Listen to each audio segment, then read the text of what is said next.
Good morning, everybody. Good morning. Welcome to Money in the Morning. That's our morning millionaire training camp.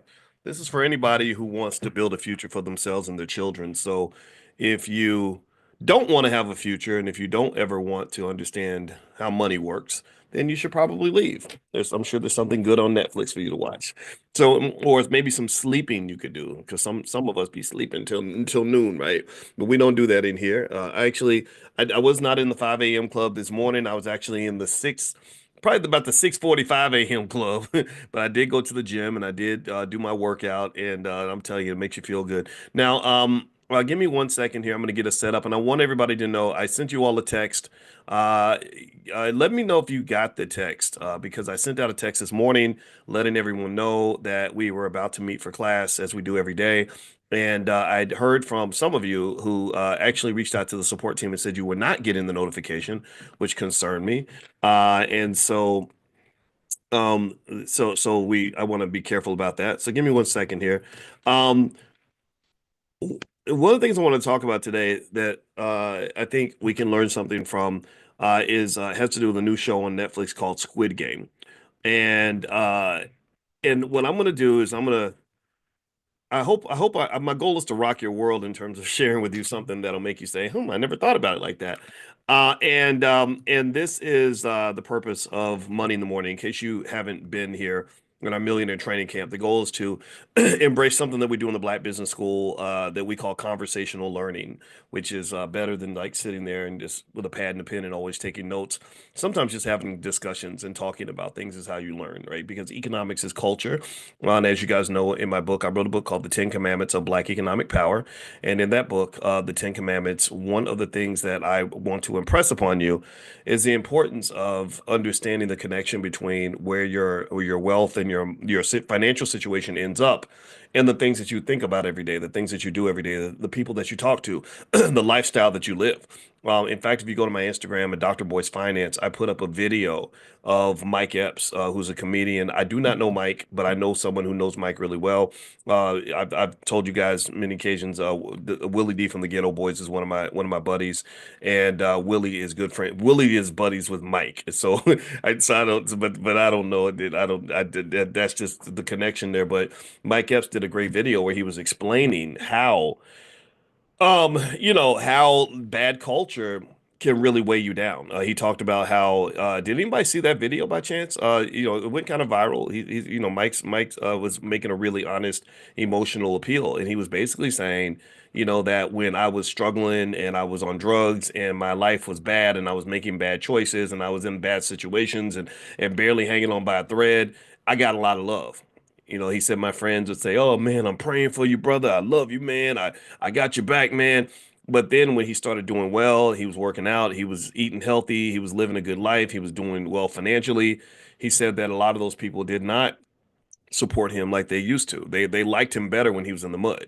They actually could empathize with him more when he was in the basement with them and engaging in bad habits like them. And I love the fact that Mike then connected that to our kids. And he basically said a lot of our kids fail because they're trying to fit in with a loser. They struggle because they're trying to fit in with degenerate culture that is heavily promoted, particularly to black males. We've talked about this extensively, how it's sort of interesting to me that there is an appreciation for black men who are broken, busted, torn to pieces, weak, uneducated, not working, lazy. There's a celebration of that. But then, when you show up and you say, "There's nothing wrong with me. I'm okay. I'm actually all right. I read books. I don't know. I'm not gonna pick up the liquor bottle. I'm not gonna go to the club and shoot somebody and get 30 years in prison.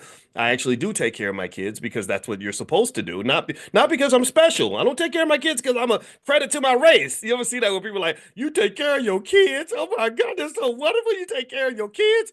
I'm like Chris Rock. Chris Rock said you're supposed to take care of your kids. That's what human beings do. So the fact that they convince you that it's normal to not do that is fundamentally hilarious. And I'm gonna tell you what really burns me up as a black man. And I'm gonna talk about Mike Epps and that little thing in a minute. Then I promise I'll bring it back to my key point. Is I saw where Zendaya, the Disney lady. Anybody know Zendaya? Give me a yes if you know who Zendaya is, if you've seen her. She's beautiful, smart, talented. She's in all the Spider-Man movies. She's got a real black family. She actually had a show where she told them to put black people on the show. Like I much respect to Zendaya. Our kids love her, and so I know I get to learn about the Disney people because of when you got girls in the house, you gonna know Disney. And so anyway, Zendaya is engaged to Tom Holland, who was this white guy that played Spider-Man. And it's an interesting match. He's like about 2 feet tall and she's like, statuesque. It looks a little weird, but whatever. Love is love, right? But the interesting thing to me was I compared and contrasted that to two other Disney-ish types of young ladies. Well, not Disney-ish. One was Disney, one was not Disney. One was the Disney lady. You know what I'm talking about? The one that played the Little Mermaid. And the black girl, you know what I'm talking about. Put her name in the chat. I don't remember all I'm bad with names. But anyway, very talented. And she ended up having a baby with a rapper. And the relationship ended after about like 6 months or something. They had a baby and then decided, oh, now that we've had a baby, we should break our family apart. That's the perfect time to destroy your family is right after the baby's born. That way you can make absolutely sure that the baby is born in a big pile of piss, right? They're born in a big pile of just messiness and ugliness and trauma, and that's that because for some people they think that's what it means to be black. And then I saw the tennis player Naomi Osaka, right? Who was, really like the number one tennis player on the planet, and she was dating a rapper too. And I was like, what is it with these girls and these rappers? Like, don't they understand what that most of rap culture, not all of it, but not all of it, not all of it. I'm not because I got some friends that are rappers who are good people, D1, Immortal Technique, guys like that. But some, you know what I'm talking about. Some of the stuff that you hear, if you are a rap fan, a lot of that stuff is not pro family. It's not like, hey, brother, settle down, pick one woman, yeah, you start a family, live a quality life. Like they don't rap about that. They're like, I got hoes in different area codes. In area, I got hoes. I got hoes. Y'all remember that? Anybody remember that? That. Forgive me if that word is it's breakfast. I'm sorry. But anyway, so hip hop is not. It's not. I'm sorry, especially gangster rap. It's just not pro family, right? Lil Wayne literally had a song. I swear to God, in this song, he literally said that I will steal your girlfriend, make her into my hooker, and then I will use her up and make money from selling her body, and then I will chop her dead body up and put it in the trunk of a car and mail it back to you. I swear, go look it up. Look it up. It's like whoa, that's not even sex trafficking. Like that's Jeffrey Dahmer type stuff, right? But yeah, but everybody's like, oh, but the song is so good, the beat is slamming, yo, and because they didn't take a psychology class on the subconscious mind and how how words have power and the things that you recite over and over and over again become mantras. What's the quote people use? What is it? Words are spells, basically. And I do believe that. Like you repeat it over and over and over again, that does seep into your culture, and you do see some of that, right? So long story short, here's the deal. Here's where I'm going with this. The problem for me is that because we don't understand the connection between our economics and our families, we think we can destroy our families and build our wealth at the same time. You can't that doesn't it's not happening. You can't destroy your families and build your wealth at the same time. Why am I talking about Naomi Osaka and the Disney Halle Bailey and their rapper boyfriends? Well, because if you're integrating your children into a culture, see integration with white folks, we already know the damage that was done there, but what we don't assess the damage of is the integration with hip hop culture. So you're integrating your family, you're bringing a child into the world, and the daddy's a rapper, where all of his friends are in his ear telling him that relationships are a burden. Children are a pain in the butt. I heard Hallie's boyfriend say that having a relationship is like having a part-time job, man. Like that's not because why would in his mind it's like if you're all addicted to the dopamine of new experiences, then why would you settle down with one woman when you could have 12? Right? That's the thinking of a 22-year-old child, right? And so ultimately, long story short, what you have a scenario where the infrastructure is broken before it even gets built. There's nothing there that says, okay, I'm going to take pride in being the kind of man who is married to my wife for 50 years. My mother, my mother passed on Christmas Eve. We talked about that. And I think about her all the time. Just be ready to hear about my mama all the time. I'm gonna carry my mama right here in my soul for the rest of my life. And when I spoke at her funeral, I looked down at my father and I saw a man who was once a 21-year-old man. I knew my father when he was 21, 22 years old. I remember that. And he was very handsome. He had those green eyes that apparently, for whatever reason, girls like those green eyes. Maybe I'm just a hater because I don't have none of that. I'm just an average guy. But yet, despite the fact that his little green eyed, light, and he was light skinned, you remember back in the day, people, if you ooh, you light skinned it and you got the curly hair and the green eye, right, all that stuff. He's still, because of how he was shaped as a man, because of how his father shaped him, looked at my mother and said, I'm gonna marry that woman.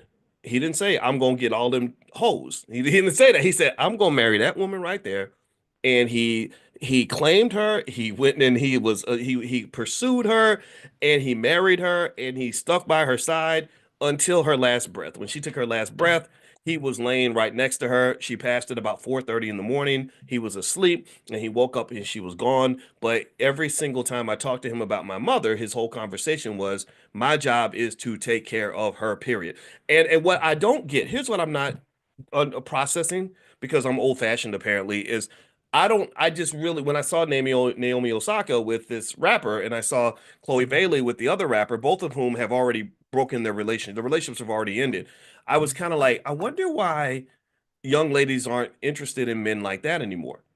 Like, I wonder what it is that would make you look at someone who's a complete, who's not going to have a great future, most likely because he's engaging in some unhealthy habits, and not really interested in, like, family and all that is not really kind of like a role model in his head.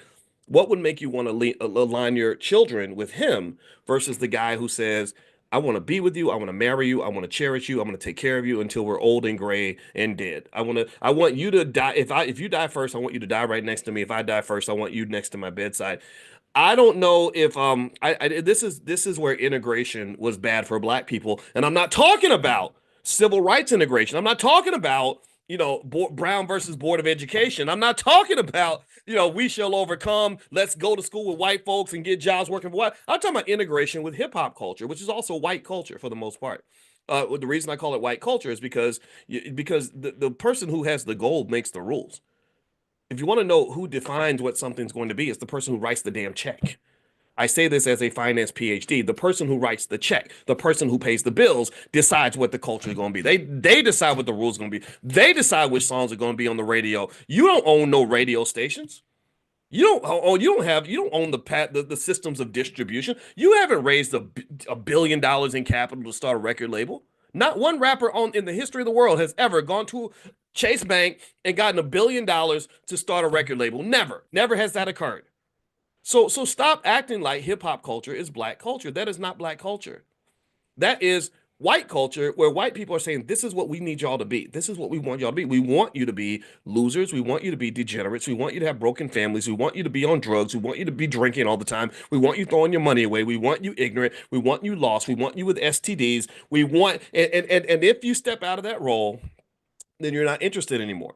So let's circle back. Why was I on the treadmill, feeling some kind of way when I saw Zendaya, engaged to Tom Holland, and I thought about the other Disney princess who got with the rapper, who's never going to have a family with this man. He's already declared that. That's already that the baby's born, but the family breaks apart as soon as the baby's born. There's no consideration like, well, what about the children? How, whatever, none of that, right? It's like, oh, I can be I can just still, I'm gonna come see my son once every month and he's gonna be fine. And okay, whatever, do your thing. But here's the thing. The reason that got to me is because I think that what's happened is that because we've allowed people to use their wealth and their money to bastardize the image of the black man in such a terrible way that people look up to rappers more than they look up to scholars, it makes Tom Holland look like a wonderful guy, right? And when Tom Holland, who doesn't have all these crazy cultural influences, says, "Oh my God, I am next to this wonderful, statuesque, extremely talented African queen. I'm going to worship her. Like I'm going to wash her feet every morning because I am honored to be with this woman." They call that simping when you like express your admiration for your woman. Oh, you a simp, you a simp. That's again, that's white culture, hip hop through hip hop. To just so when he does that, other people are gonna go, oh, the white guys are so much nicer to their women than the black guys are. Because I saw the rapper with his Disney princess, and he spit on her in public and cussed her out and called her a blanket. In fact, actually, when the Zendaya, not Zendaya, I'm sorry, the other Disney Halle, when she broke up with the guy, he went on Twitter and said something crazy like about her, about I'm not even. Think about sex, but think about something that involves your mouth. That's all I'm gonna say because some of y'all got kids watching, and that's all I'm gonna say. Y'all grown, you know what I'm talking about. And I'm like, but you can't say that about a Disney princess. Come on, man.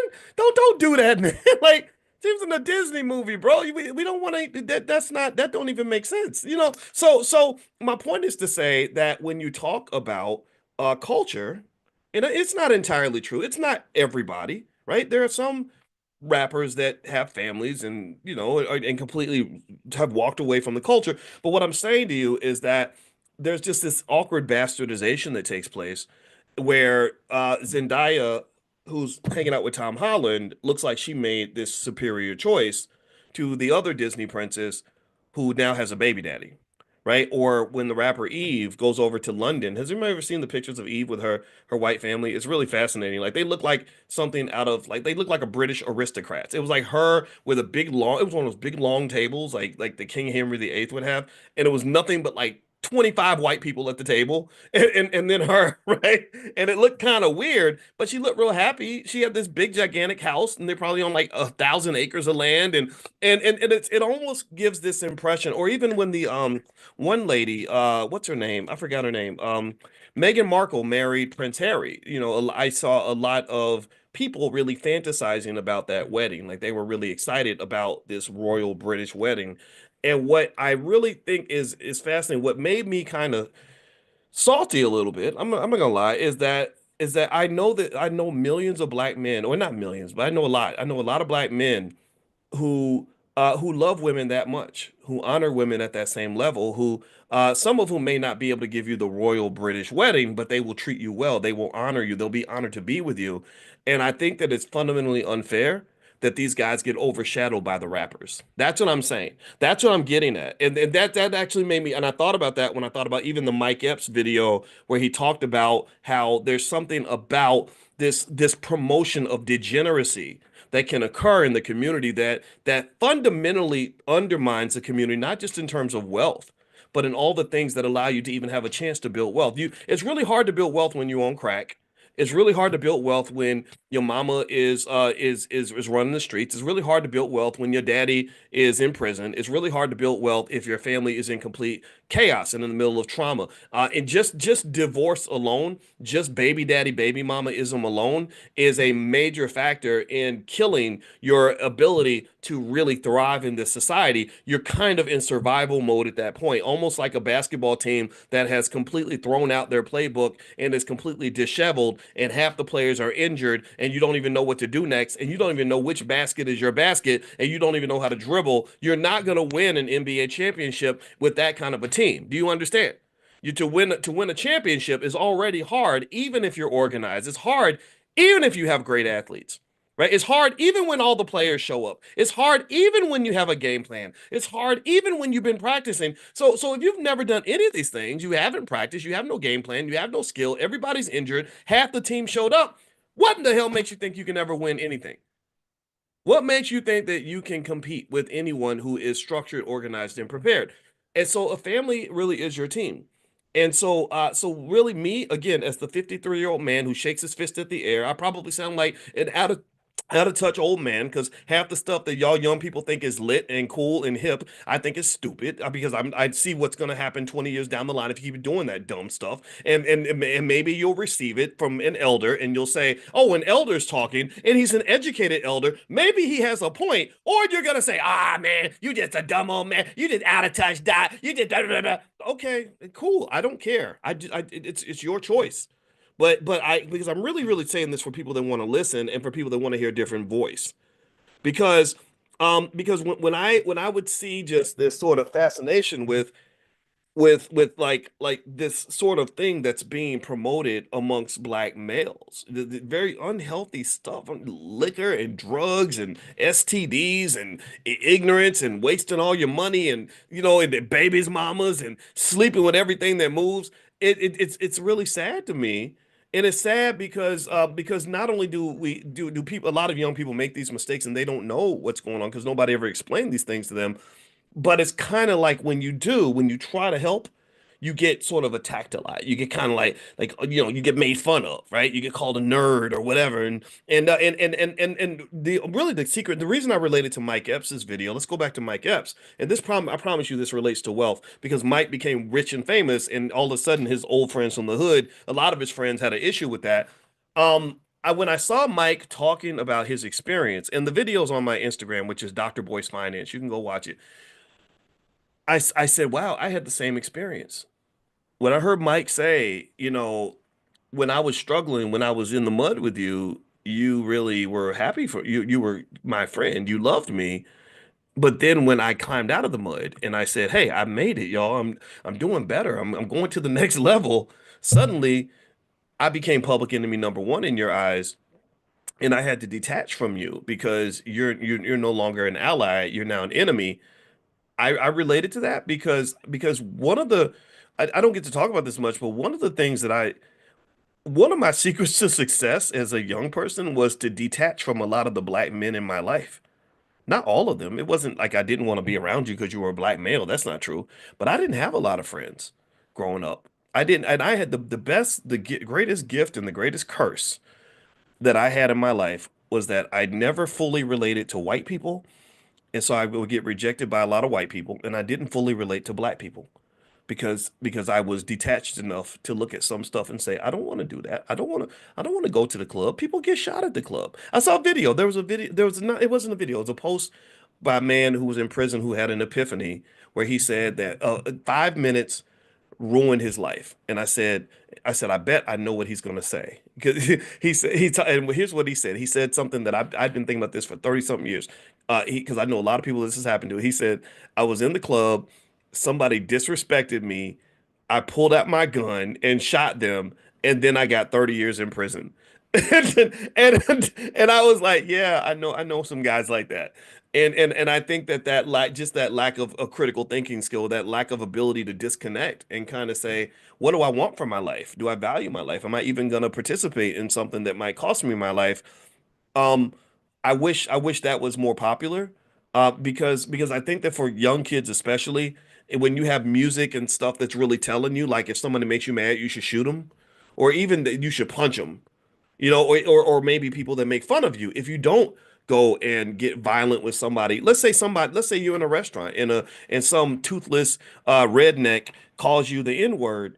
And I hear a lot of people like, oh, I'm going to jail today. I'm going to jail today. I'm like, I'm not going to jail today because I don't care what this toothless redneck thinks about me. What makes you put those people on such a pedestal that somehow you think that their approval of you even matters?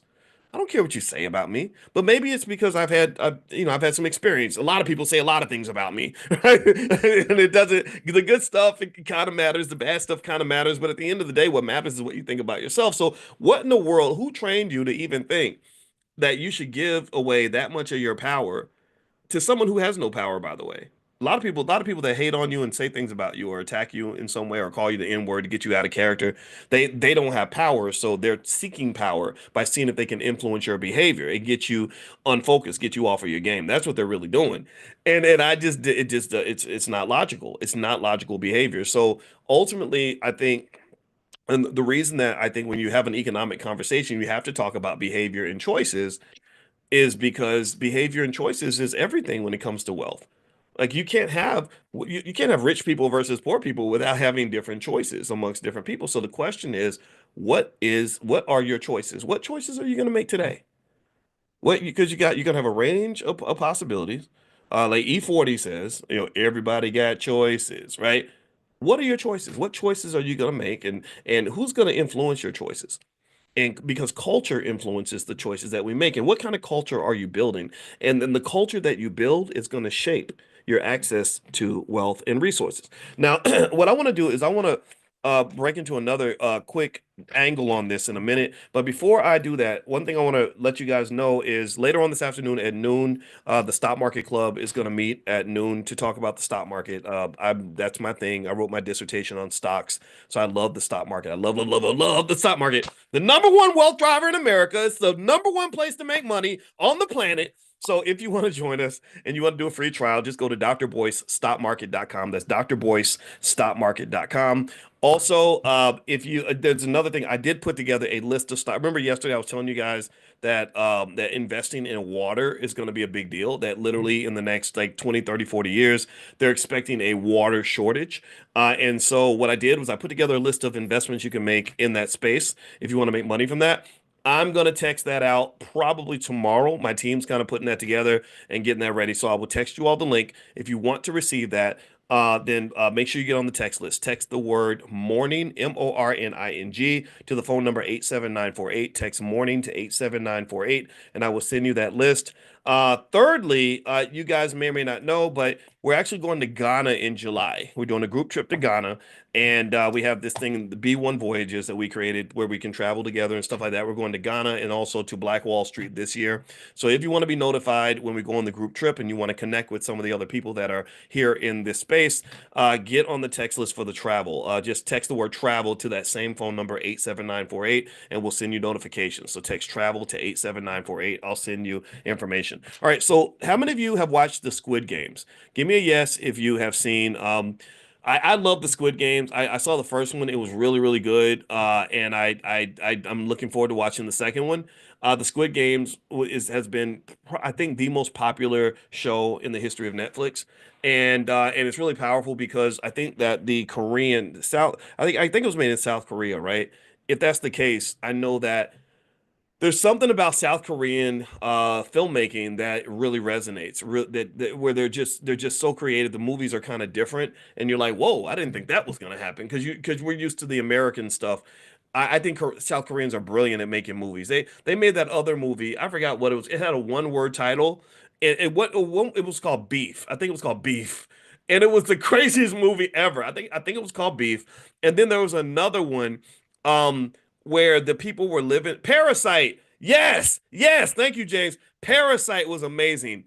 Beef was amazing. Squid Games was amazing. Like they're good. Death Note. Okay, I'm gonna write that down, Armando. Death Note. Okay, I'm gonna go find that one. Thank you, Armando.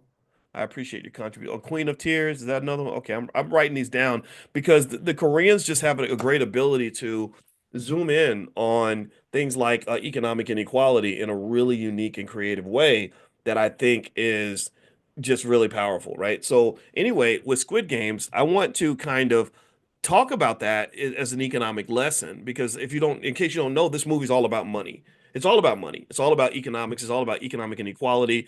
And so here are some financial theories you can connect to the Squid Games when you're watching to kind of understand how economics works, and also to reiterate the importance of making sure that your children are trained on economics, making sure you're buying stock for them when they're babies, making sure that they understand the different ways to make money in the economy. Like that song. Remember that song? I'm on the highway, making money the flyway. You gotta get a better way. And I was like, what's making money the flyway? What is that? Now, maybe he was talking about something different. I actually met the rapper who made that song. I think it was Lil Troy. I met him. I think he passed away, but he was a very nice guy. I met him at a party. Willie D had a thing, and I went down there and I met him. It was really cool. But anyway, it was so in this song, one of my favorite songs, they talk about making money the flyway. Well, in my mind, making money the flyway means making money in a way that's actually going to accelerate your wealth, allow you to not have to trade time and energy and years of your life to make a dollar. And that really requires a type of economic consciousness where you can see the whole court, so to speak, and position yourself properly. Just like in a basketball game, LeBron James, the reason he was a great player was because he had extraordinary court vision. He had great basketball consciousness, and he could see where everybody was and get the ball to the right spots. Well, the same thing is true economically. You have to be able to see the whole court in terms of how the whole economic game is played and say, okay, I don't want to be over here. I'd rather be over here, right? So basically, basically in America, it's very, very simple. It's kind of a horse and jockey sort of system where you have the ways that people make the most money through things like real estate, stocks, and entrepreneurship. Those are the three biggest ways that people make money. And really, you could say real estate, stocks, and general investing in other areas. The hard ways to make money are definitely through labor, like working for other people. America does not support its workers. I just heard something on this show called Morning Brew Daily that I listened to, where they said that these ski resort workers are on strike and they work for this massive corporation that makes something like, I forget how many billions of dollars a year that they make, and they literally couldn't get them to give them a $2 raise. Where literally, I think they said it would cost them $900,000 to give them the raise, but the company's net income is like either in the hundreds of millions or the billions of dollars. So literally, they could give them the raise, and it wouldn't even affect their bottom line hardly at all. And I remember thinking, well, the government should be stepping in and forcing them to treat their workers properly and give them worker labor rights. But again, I've explained to you guys in previous conversations that our government has kind of been bought out by the capitalists. So they're not giving and supporting power to, you know, to workers. This is not the country you live in. So making money by working and all that and picking a career and working into the ground and all that just really isn't the best approach. Not just because you don't typically get enough money to thrive, you only get enough to survive, but it's also uh, costly because you're giving up so much more than just your skill. You're actually giving up years of your life. And so even if you do something like become a surgeon, if you become a surgeon and you go to school for, what do you do? Go 4 years of college, 4 years of medical school, a 1 year internship, 6 years of surgery, surgical training, right? So you've gone to school, what's that, like 14 years of your life, and you go to school 14 years of your life just not to make money. It's not like you do the 14 years and they're like, okay, here's a $5 million check for all the years you put in. Now at that point, you have what is referred to as human capital. That means that now have all this skill in your brain. God forbid that you slip and fall and bust your head and or get killed in a car accident on the day of graduation. That's got to be terrible. But even then, you don't have money. You have the ability to make money. So you can go in now. Now, yeah, you can go and you can do surgeries and make, $1 million a year, $500,000 a year, whatever. But that's even then, you're still working so much that it deteriorates other areas of your life, right? There are a lot of people that are very successful professionally, high paid attorneys, high paid surgeons who have horrible lives, right? Whose mental health is gone, their physical health is gone, their families have fallen apart, or they sacrifice family altogether just for their career. And I personally think that building intellectual capital, building an economic base off of an organic entity, which is you, I think that's a misalignment. I think that is a severe problem. I think that's an addiction a lot of people have. It's what we're taught as kids, and a lot of people aren't really talking about it the way that they should. But I think that that's really, really, really a bad trade. It's a bad, horrible trade, right? Horrible trade, right? So instead, why not do a better trade? Why not trade dollar for dollar, capital for capital? So that means, if I've got a kid and I'm like, hey, I don't want you in none of this. I don't want you to even the best parts of this system as a worker. I don't want you to have that. So I'm going to just buy you some stock and get you a capital base. Start when you're little. I remember if you bought $1,800 worth of stock for your kid in 1997, they'd have a couple, $2-3 million now and never have to work for anyone ever. So I'm going to buy you little shares of stock. Then by the time you're 20, 25 years old, you're going to have a capital base. And also I'm going to give you some knowledge, not anything fancy. I'm just going to, maybe I'll bring you to Dr. Boyce's class every morning with me and we'll just sit here and listen to this weirdo talk. And then after, a few of these trainings, you'll understand economics at a higher level so that you then have the ability to take this capital base that we're building and then be able to kind of make things happen. Okay. So ultimately, this is the trade-off that I think works best. And I think Squid Games is interesting because Squid Games does a good job of really highlighting what happens or the necessity of economic preparation as a protection against financial exploitation and economic vulnerability. Okay, so let me pull this up. I made some notes on this. And by the way, I see some of you are asking about the list of water stocks and investments you can make in terms of water. I'm gonna text that out. So text the word morning to the number 87948. So if you text morning to 87948, I will send it to you. I cannot email it to you. So because I don't have everybody's email right now, I will try to figure out a system. I don't know, or maybe you can go to drboyceelevate.com. If you live out of the country or something, go to drboyceelevate.com.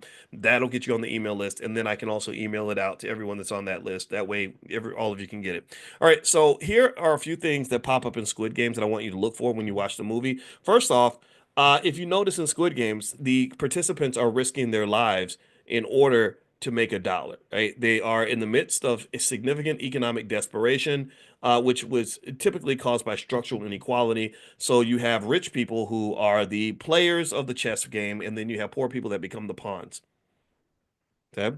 So ultimately, the wealthy have a different type of consciousness because they're looking at the economic game from the top down. They're just looking at the different players in the game, and you're looking up at them, and they're just moving you around like little chess pieces. And the Squid Games does a good job of connecting to this. There's something called Tom Piketty's Capital in the 21st century. He has a theory on this. He says that unchecked capital accumulation can exacerbate wealth inequality, leading to social instability. So players that have the debt, basically they're trapped, and they reflect how systematic inequality can force the poor into exploitative systems. So systematic inequality is a real thing that does exist, but it's not an excuse. In fact, my argument is that if you have awareness of the inequality and you have time, which I've mentioned to you all that time is the most important element in any wealth equation. Time matters more than money, actually, and this is a mathematical truth. Then you can actually navigate around some of the pathways through which the inequality is created. For example, if I tell you, for example, if we're talking and I say, corporations get you to become a consumer by basically manipulating your dopamine levels by advertising in a certain way, to make you feel aspirational or whatever. Like for example, like that video, how to sell to the Negro. Then now you're aware. Now you know what's going on, right? Now you know. Now you have a choice. Before, maybe you didn't have a choice. Before, you just didn't know, or you just weren't aware of what was going on. But now you know the game. So then at that point, the question is, how are you going to play that game? How are you going to circumvent those issues? Number two is debt as a tool of exploitation. So one thing that happens in Squid Games is that a lot of players join the game because they have so much debt. And remember, debt is something that is powerful if you use it properly. It can become incarceration, financial incarceration, if you use it improperly. So a lot of people, because of student loan debt, they get locked into the corporate plantation because they went to college, and the same institution that will loan you $200,000 for a student loan would not loan you $25,000 for a business loan. Why is that? Well, because a student loan works to their advantage, a business loan works to yours. A student loan means that all you're doing is you're taking that money and you're turning right around and handing it to them. So it's like you're giving them dollar bills, they're giving you Wendy's coupons, right? So if I buy $1 million worth of Wendy's coupons, that's not like having $1 million in cash because Wendy's coupons are restricted in their use. I can only use that if I go to the restaurant and pay for their product, which already has a markup attached to it. But if you give me $1 million in cash, that's a whole different reality. So if I had a choice, if somebody said, Dr. Boyce, which would you rather have? $1 million in Wendy's coupons or 100,000 in cash? Oh, give me the 100,000 because then I have the ability to apply those funds in any way that I see fit. I don't have to go buy a bunch of damn cheeseburgers at your restaurant and somehow feel like I spent $1 million. So ultimately, that's so debt is when it's sort of applied in a way that's not beneficial to you, it does become a trap. And so when people have in Squid Games, a lot of the players are in debt and they're trying to get out of the debt. And there's a theory. Karl Marx had a theory of exploitation. He explained that capitalists can extract value from workers through asymmetric power dynamics. Their workers have less power than the employer, which is what's happening in the ski resort out in Vail. They're making hundreds of millions of dollars, and the ski workers are saying, "Hey, we just want to make $23 an hour because we can't live in Vail. Our customers can, y'all can, but we can't." And that fits with what Marx said. I'm not a Marxist, but Marx was right about this, and he says that it says here in modern economics, financial institutions also play a similar role, which where they leverage debt to perpetuate class subjugation. So debt is powerful, but you must be very careful with debt. There is good debt and there's bad debt, and so debt can be a good thing in your life or it can harm you. The illusion of meritocracy. This is what's interesting. So the game of the Squid Game appears to be fair, with everyone having an equal chance to win. However, factors like physical strength, alliances, and manipulation of the rules reveal that outcomes are far from equal. And that's kind of like in a way what it's like to be black, right? A lot of people are pushing right now, like McDonald's, for example, just got rid of all their diversity programs apparently, and which I personally think I mentioned this on my podcast on Spotify. It's called the Dr. Boyce Daily, Dr. Boyce Daily Stock Market. You can go listen to the segment if you want. But on Dr. Boyce Daily Stock Market, what I did say was I said. So McDonald's is interesting because there are a lot of other corporations where diversity was cool when it was convenient. Now it's inconvenient because they've got the right, the Republicans that are kind of putting pressure on. There's a guy named Robbie Starbucks, and all he does is spend all his time going after companies that have DEI programs. And now, on one hand, DEI kind of got screwed up in the sense that they started equating gay people to black people, which is not the same. I'm sorry. I love my gay friends. Nothing against you, but still, that's not the same. Stop that, right? And then suddenly, you got gay people and white women and everybody else benefiting from the DEI programs. But I do know some black people who are fans of DEI who benefit from DEI. I got my first job at Syracuse University through a DEI program. They had to force them to hire us. They did not want to hire black people at that university. They had, I think, almost 100 faculty in the business school at Syracuse, and not one of them was African American. Not one. They did not. They were like, we don't want no black people up in here. We want y'all playing basketball, picking up the trash, and tackling people on the football field. We do not want you teaching our white kids. That was. But we'll take black students because we're getting their money. But we don't want black professors because they're the ones making money from the university. Yeah, that's what it was. So they had to force them to hire us. They hired three of us, and one of them was gone very quickly. Two out of the three were gone, and the third one they treated her so badly. She I never forget this lady. She was half white actually, so she was like kind of one of them in a way. And she and she really like did she played the game. She really so I can't play. I don't play games that well. I'm not good at that. I can't pretend. I'm the Negro that'll get you fired. I've always been that guy. You can go back 25 when I was 25 years old, I was the same dude. But with her, like she did everything right. She made friends. She would go to their kids' birthday parties. I didn't know where all the people I work with, I did not know where they lived. I did not know if they had kids. I didn't know if they were married. I didn't care. I was there to work. That's it. I worked on my research and that was it. That's my flaw. That was who I am. She did all the social stuff. She connected with them, and I was like, oh wow, this whole like being white thing is really working out for you. Maybe boys, maybe you're too radical. Maybe just slow down. They still treated this poor lady like crap. When she actually got promoted and they gave her tenure, not one single person. Usually, when you get tenure, and I can just tell you about the rules of academia, when you get tenure, everyone's like happy for you because it's like a kind of a big deal. It's kind of like getting married or something, right? It's like, but tenure, it's like a lifetime job, kind of like welfare for smart people, right? So you can work forever and they can never fire you. My wife has tenure. She's actually a full professor. Very few PhDs become full professors. Very few black female PhDs become full professors. So give that black woman her props. But anyway, so she got promoted, and even though typically everyone congratulates you, not one single person in her department sent her a congratulations letter because they were resentful and mad because they felt that she only got it because she was black. And so and so what really kind of like made me sad for her was I said, man, you did all this selling out. You did all this bending over. You were literally doing everything they told you to do. Me, I understand why you'd want to get rid of me. I'm just not pleasant in that way. I don't fit in those spaces. But you, I didn't understand it. And I remember her kind of talking to me, and I said, okay, so I get it now. There's just kind of a disdain that they have for those of us who want to fit into certain spaces. That's it. Like when they talk about black jobs, they're really talking about black jobs. They're not talking about the white jobs. Like there's certain roles like they're like, okay, if you want to be a rapper who comes and like wants to hold your testicles and call yourself the N-word at the office party, then we're gonna cheer for that. That's amazing. If you want to be the big basketball player who shows up and with your basketball uniform and talk about what it's like to play for the Lakers, we're gonna honor that. We love you, man. You're awesome. But when you show up and you're black and you're like, I don't play basketball because I'm not tall enough. I don't know how to rap, but I can program a computer or I do have a PhD and I can do cutting edge financial research. It's like, nah, you're not interesting. You're kind of boring. And I think that this is something that we have to kind of acknowledge and understand. I'm not saying that some of us can't find our way to wiggle through the system. Some of you have, and I congratulate for that. I support you 100%. But I do think that there is kind of a belief about sort of us being in our place. right? These are the places that you can fit. Even when I was on the campus at Syracuse, I remember that there were black people that were kind of kept in in a certain place.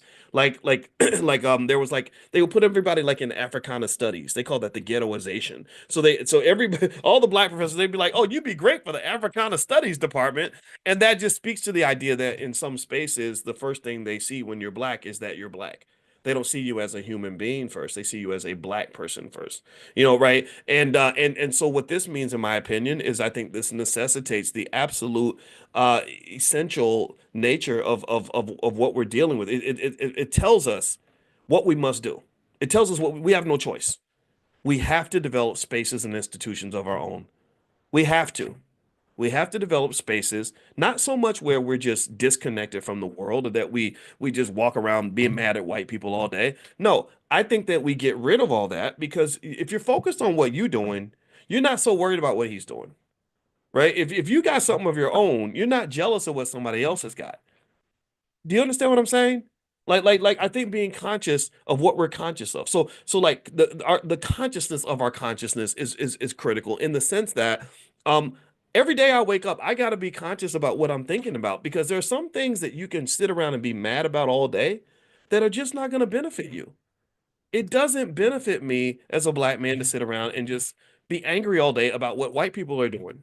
I don't think that's gonna fix the issue at all, and they don't really care that much. So really, I'm kind of just hurting myself. I built this little world that only I live in, where I'm just boxing, I'm shadow boxing all day against something that really, to some extent, exists in my imagination. Not that racism is not real, not that discrimination and segregate, not that all those things don't exist. They're real, but that doesn't have to be the only world that I live in. I think that there can be another world where all of our children are raised with basic ideas like get up every day, do the best you can, read books, work together, build wealth, don't give your money away, be smart economically, make a plan, love your wife, love your kids, build your community, take care of your health, stop eating McDonald's, and all these other things, right? So here's the point, right? Let me go back to McDonald's because I didn't finish that part. So the point that I made about McDonald's and their lack of diversity initiatives is I said, well, we could just say like we're mad, like let's just all go boycott McDonald's, which is totally cool. But I said, but really, if you think about it like this, though, let's go deeper. Should you really be eating McDonald's anyway? Like, does McDonald's rise to the top of the ladder of like healthy food choices in the first damn place? Do you know what that food does to your colon and your kidneys and your heart? I mean, do you know that you're also listening to a black man whose mama just died a week ago who ate a lot of McDonald's through the years? Not that McDonald's took my mother's life, but damn, it probably didn't help. So, so, so to me, I don't need McDonald's to cut their diversity programs for me to have a reason to stay away from that damn crack house of a restaurant anyway. I don't need a reason to not give them my money. You shouldn't need a reason to support your own businesses. You shouldn't need a reason to eat healthy food. You should just be doing this because this is what you're supposed to do. This makes because it just makes more sense anyway. Do you follow me? Like there's people like Juiced Up Reese. I don't know Juiced Up Reese. Look her up. She makes these juices and they're good and they're healthy and she'll be like, "Oh, this one has turmeric and vinegar and blah blah blah and it'll help your heart and your lungs and your like all this, right?" And I'm like, I should be this is what I was supposed to be doing in the beginning. So I'm not really supporting your business because I'm doing something for you. I'm supporting your business because I'm doing something for myself and doing something I should have been doing from the very beginning. So I think that like with our economics, I think that hitting kind of the reset button and instead of building black wealth in response to white oppression, I think we should build black wealth because that's the damn thing God put us on this earth to do in the first place. That's where you were supposed to be already. You were already supposed to be doing what's best for your family. These are the things. So you don't need to be mad at somebody else for you to start loving yourself. Does that make sense? Does that make sense? I hope you get that. I hope I help somebody today with that because Because that's something I think that if we process this properly, I think that we can really do some things, man. I believe our potential is just infinite. I think that our kids are just amazing. I think that if we do our job in this generation by guiding them in the right way and developing spaces for them to really truly be who they're supposed to be, they're gonna just run off here. They're gonna run out here and just kill it. They're just gonna be amazing. So it's just, now some of us, some of us, we're getting older, right? So some of us we got a lot of regrets or whatever, but I don't think we should raise our children to have those regrets, right? And that's my thought for today. I don't have anything else to talk about. I do, but if I do, I'll be talking all day. So how about this? Before we go, one thing: if you want to get that list of investments in the water industry, I'll send that out to you. Make sure you're on the text list. Text the word morning, MORNING, to the phone number 87948. So text morning to 87948. Also, those of you that are doing stock options with us or interested in generating income by selling stock options, which is a great way to make money, we're gonna meet. The Prime program is gonna meet tonight at 8:30 p.m. Eastern. I also texted you all a Q&A that I did. I'm gonna do another one today where I answer your questions on video and I send out the video and you can watch it and kind of learn the process. And if you are interested in options and you'd like to participate, you can text the word options to that same phone number 87948, and you can also go to drboyceprime.com, drboyceprime.com.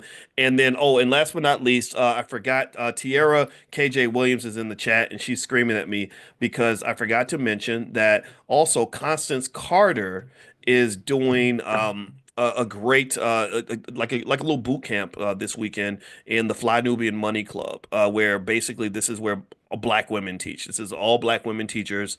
You can be in the audience if you're a man, but this is where we listen to our women because our women are smart and they're the greatest on earth in terms of what they can accomplish. And I just really think that that's important. So if you want to participate in that, just text the word Queens to the phone number 87948 and we'll send you a link if you want to join the Fly Nubian Money Investment Club. So just text the word Queens to 87948. And this is for the men too, right? These are just amazing women. Constance Carter, Tierra's awesome in terms of business storytelling. Dr. Lene Javette is part of it as well. She's an expert on black entrepreneurship. Dr. Alicia Watkins, my wife, is a participant as well. So if you would like to take a look at what they're doing over there, just text that word Queens to 87948. And I'm really also just really talking also to the men too. Like let's put these suckers to the side. These guys that just really don't want to have a good interaction with black women. I think that that's very unhealthy. So let's really show our women how much we support them, how much we love them, how much we honor them, and really maybe I'm feeling extra sensitive about that because y'all know how much I honor my mama, and because without these women we would be nothing, we would not exist, we wouldn't be a fraction of who we are, and so I think that that's just very natural to do anyway. So anyway, take care, guys, and have a good day. God bless you. Thank you so much for listening. I will see you all tomorrow. Take care. Peace.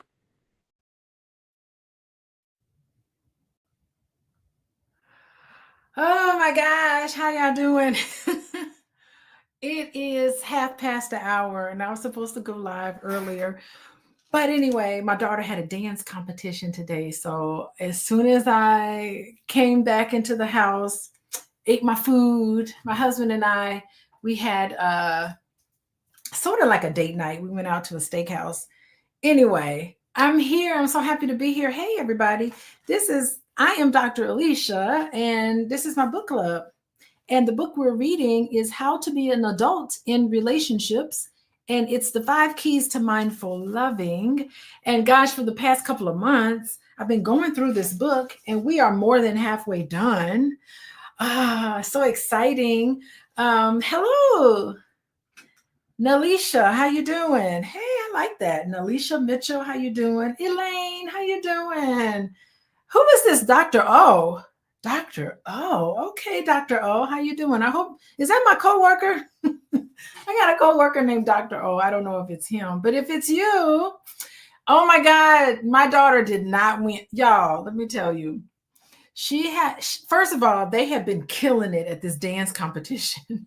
Her high school dance competition, they have been killing it. They've been winning first place at all of these competitions. And today they did not win. They didn't place. And it's so interesting because like they're so used to winning. And I was like, Taylor, how you feel? She was like, this is deeply humbling. she said she said I feel so humbled by this experience. So you win some, you lose some, but I was just happy that she was able to get out there and do some dance. Hey Kim, how you doing? Kim Johnson. Hey Lisa. Oh Margot, you like my hair? Thank you. My 17-year-old, she did my hair for me. She does soft locks, y'all. I don't know. I needed something to spice up the holiday season. Do you like my makeup? Y'all like my makeup?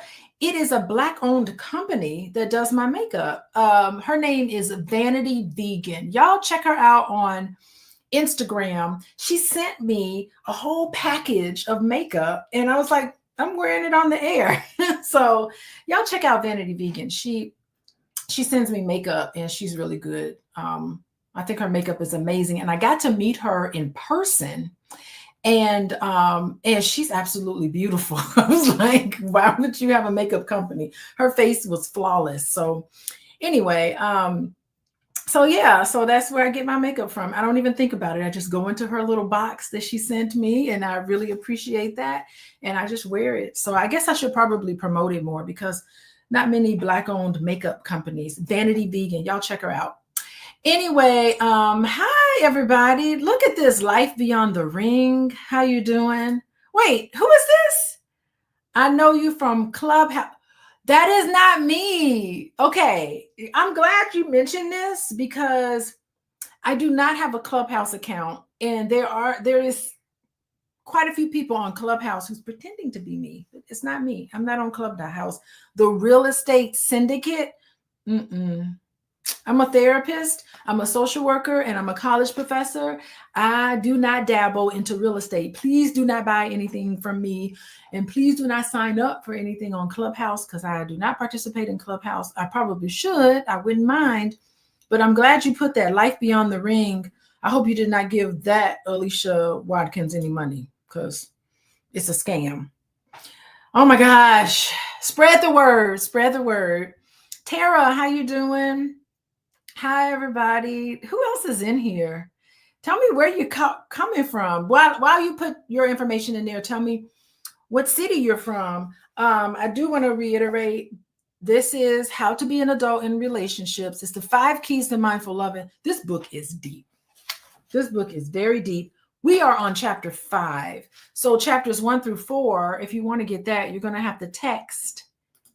Let me see.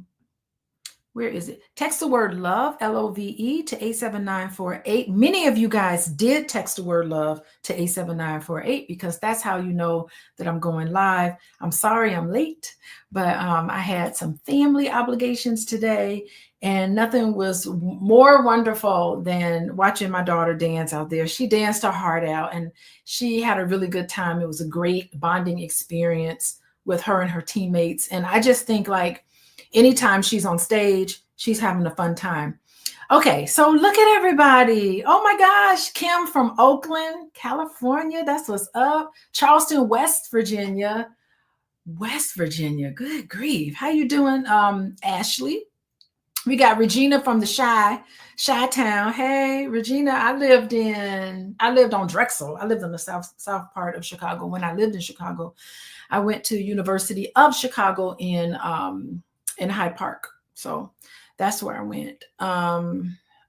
Art Tari from Virginia Beach. Hey, that's what's up, Virginia Beach. Sharif in Boston.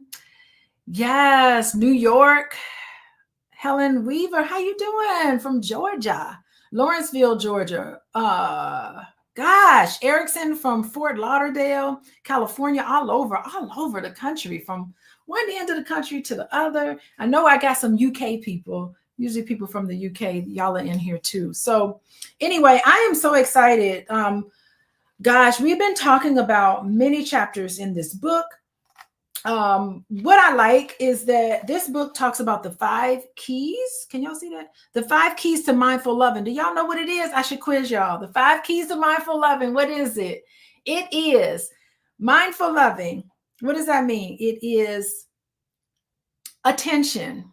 So it's giving your partner attention and then receiving attention from your partner. Attention, affection. That's another key to mindful loving. Key to mindful loving is affection, being affectionate with each other. It doesn't have to be hugging up all on each other, but it's affection in the way you guys interact with each other. Affection, allowance, no judging, allowing that person to be who they are. Sometimes, if you see stuff that you don't like, and we'll talk about it here, if you see things that maybe you don't like, you still have to allow that person to be who and what they are, even if it doesn't work for you. So, still have to allow. So, attention, affection. Thank you, Elaine. Allowing, you have to allow people to be who and what they are, and you have to appreciate them. So the fourth A is appreciation, showing the utmost level of appreciation. That is the fourth key to mindful loving. So instead of criticizing that person, you have to appreciate that person. And the last one is acceptance.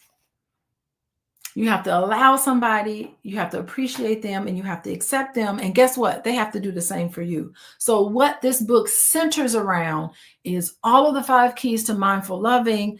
What I like about it is that it goes from the root. It talks about how you receive this from your parents growing up and how it has an impact on your current relationships.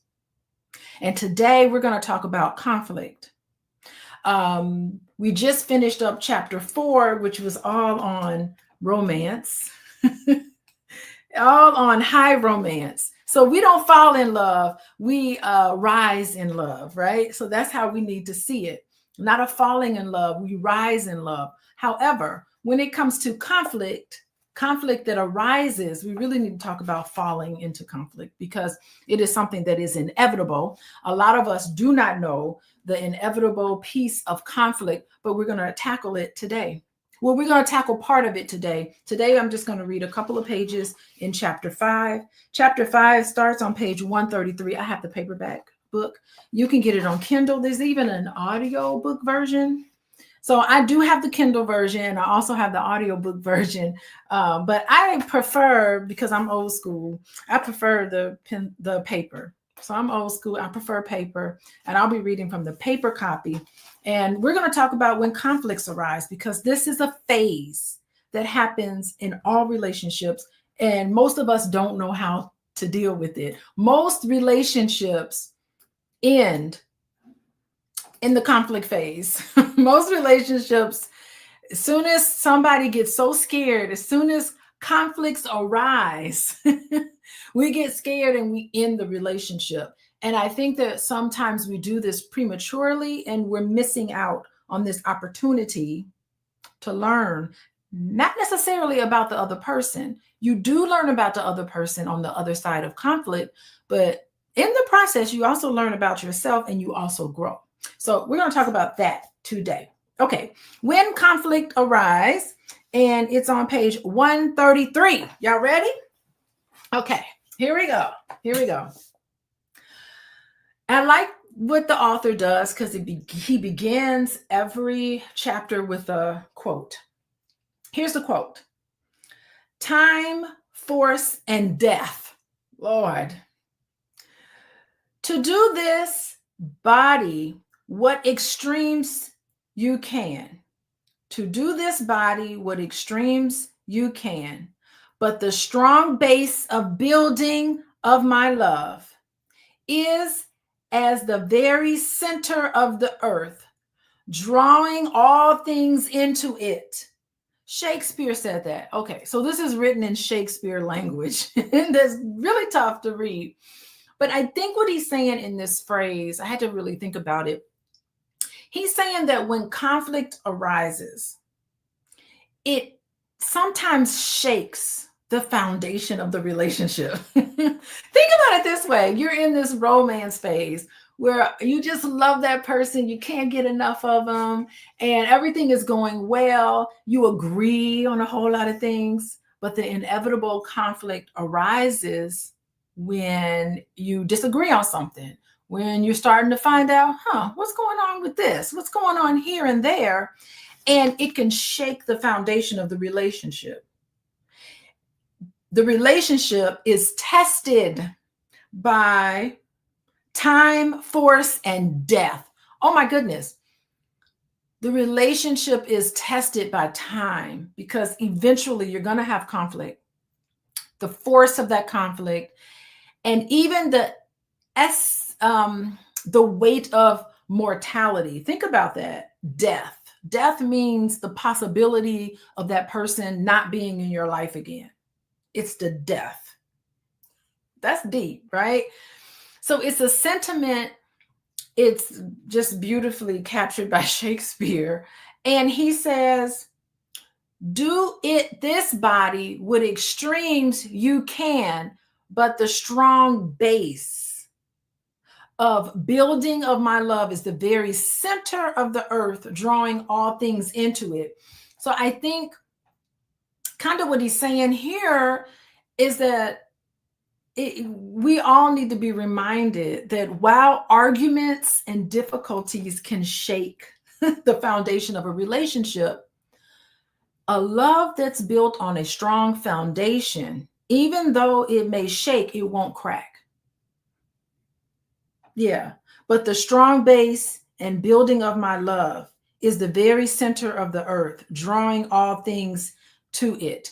So, this drawing strength from a deep, unwavering commitment pulls everything back to its core.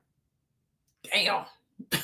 That's saying quite a bit about how it feels when the person that you've fallen head over heels in love with, you now have your first argument. And I'm talking about first real conflict, not, oh, are we having the first argument? This is so cute. Not that. I'm talking about real, I don't know if I like this at all. I don't know if I can deal with this, right? It can shake everything to its core. But if it's built on love, and if you want to know how to build conflict on love, I think you should pay attention to chapter 4 or chapter 3. Chapter 3 talks about how to find a partner. And I think if you follow the steps in chapter 3 of this book, you'll have something that's really built on a strong foundation. I won't go into it because those recordings are out there for you to look at, but it tells us, this invites us to approach conflict not with fear, approach conflict with a reassurance that love, if it's nurtured, if it's maintained, somehow becomes like the grounding force that's capable of withstanding the extremes. It's capable of withstanding conflict. So that's what's important. This is why, honestly, I think I used to listen to people talk on the internet about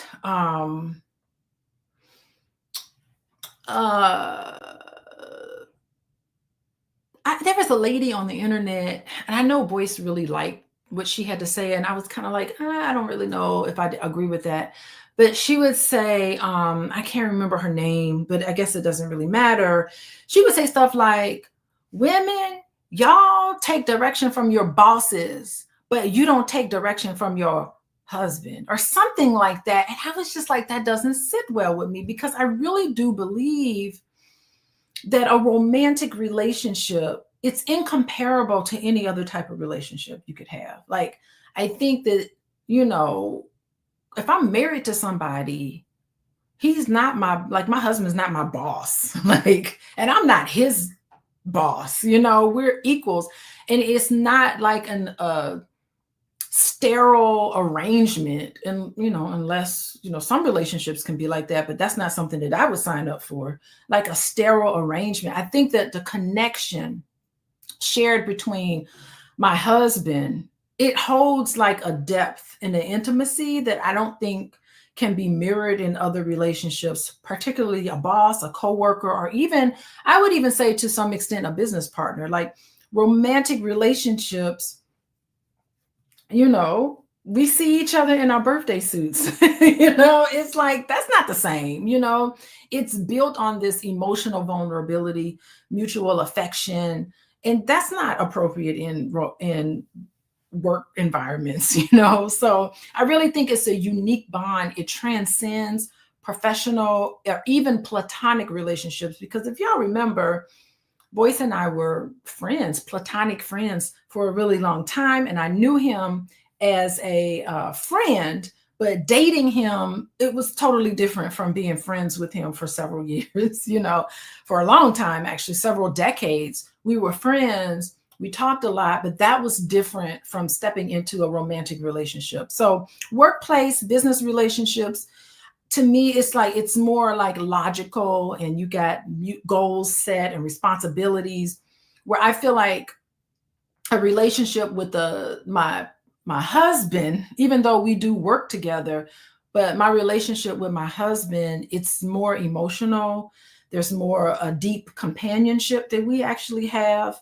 I think we've gotten closer. I know y'all know recently he lost his mother, and I lost my mother-in-law. So I'm grieving, he's grieving. I think that deep companionship, you know, dealing with a spouse going through something really awful like that, and you really painful experience like that, and it compares to no other. And um he helped me. It's interesting, when we first started dating, my father passed away, and he was there for me when my father passed away, and it was a very painful experience. It was probably the worst experience in my entire life. The whole experience of my father passing away and all the drama, it was a lot of drama involved. Maybe one day I'll share that story about my dad and all the drama. Oh, daddies, y'all do it to us. But it was a lot of drama, but he helped me through that. So I don't know. I just feel like it's important to make that distinction. Um, the connection is irreplaceable. The connection you have with your romantic partner is irreplaceable. But anyway, let's move on. We've gotten Shakespeare out of the way. So I mean, they're comparing conflict to the possibility of death. Like, this is core stuff, I think. Very core things. Okay, continuing on. In heroic tales, enlightenment is often followed by a descent into the underworld. Woo! Yes, it is. This is interesting. Enlightenment is often followed by a descent into the underworld, the darkness. That is your subconscious. Let me tell you something. Enlightenment can only follow descent into darkness. If any of you all want any type of enlightenment, if anybody has an idea that pops into their head, I want to be enlightened, you are welcoming darkness into your life because enlightenment only comes out of darkness. George Lucas knows that. He knows. Y'all watch Star Wars? I'm more of a Star Trek person, but I really appreciate and honor and respect the concepts in Star Wars, because he's talking about the dark side. Okay. He talks about the dark side, all moving all through that series. And it's a necessary step for enlightenment. You cannot have enlightenment unless you're willing to go to the dark side. There's songs written about it. Step into the dark side. That's a necessary piece. Stepping into darkness. Okay. Our journey in a relationship goes down from the summit rather than up to it. So the process of a relationship, it has to go down. So this is talking about conflict. How are you now going to deal with the inevitable conflict? The second, and usually the longest phase in relationships, is conflict. Facts right there. Dang. As the light of romance is replaced by the shadow of tension, you should welcome this. The shadow of tension. In this phase of the romantic image, the romantic image of you gives way to the reality of you. Peeling all the layers back, putting your best foot forward. You can only do that for so much. Eventually, your partner has got to know the real, authentic you. Not to say that putting your best foot forward is inauthentic. So in pathological people, we'll call them narcissists or even manipulative people, you never see who they are. But we're talking regular relationships, right? You do see who they are, but you see the good parts of themselves because that's what they're showing you. However, you're not seeing you you're not seeing your partner in their totality. So their good parts, the bad parts, the shadow parts, their ticks, their issues, their obsessions, their compulsions. You don't see all of that. You may see hints of it, but you're so interested in falling in love, you ignore all of the negatives and you see the beauty of it. So this is inevitable, the shadow of tension, the reality of you. It's a grieving process because what you thought that person is, they still are to some extent. It's just that there's more to them. There's more color. There's more dynamic that's in there, that's in them. Like, you know, we do not know ourselves, nor can we integrate our experience until we meet our own shadow and befriend it by struggling with it. How can we know our partner until we do the same with her? How can we love what we do not know? It's not real love. At the beginning, when you're falling in love with the great parts of somebody, the real love comes after conflict. That love needs to be tested, boy. If we truly know ourselves, nothing anyone else does is ever strange, entirely strange, or unforgivable. Yeah, it's like we do not know ourselves, nor can we integrate our experiences really until we meet our shadow, until we meet our insecurity. So the shadow, and we've talked about this several weeks. For several weeks, we've been talking about the shadow. The shadow is like the hidden parts of yourself. Sometimes you don't even know what it is. So it's all of your fears, all of your insecurities, the things you're insecure about, you know, and these are things that you repress. And sometimes you have to face that in relationships. Many people can't do it because they don't have a good self-esteem, by the way. But to truly grow and achieve self-awareness, you are going to have to confront these, and you only confront them in relationships. So I really do think that true growth comes when you marry somebody. Yeah, true growth comes in a relationship with that person, with anybody, right?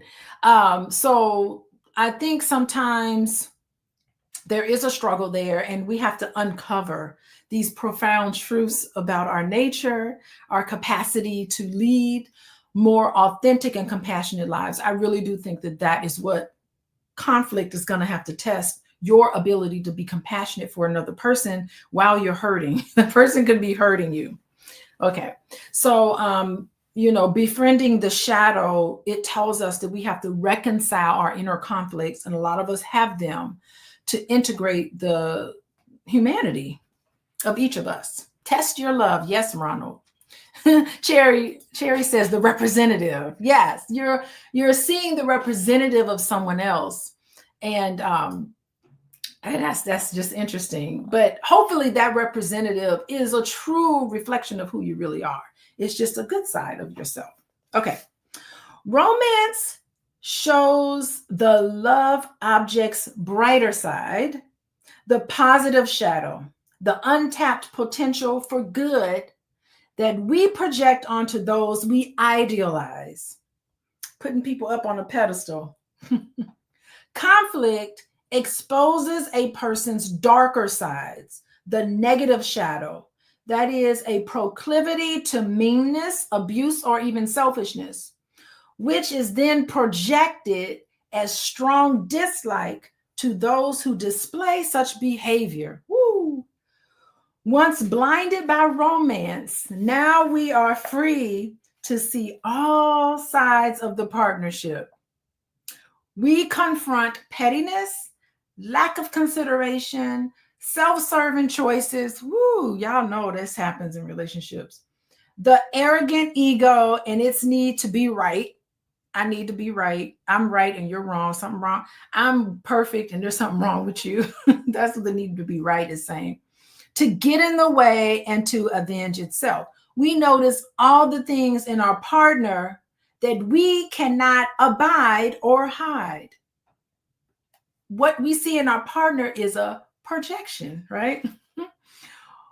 What was cute in romance way becomes acute in conflict.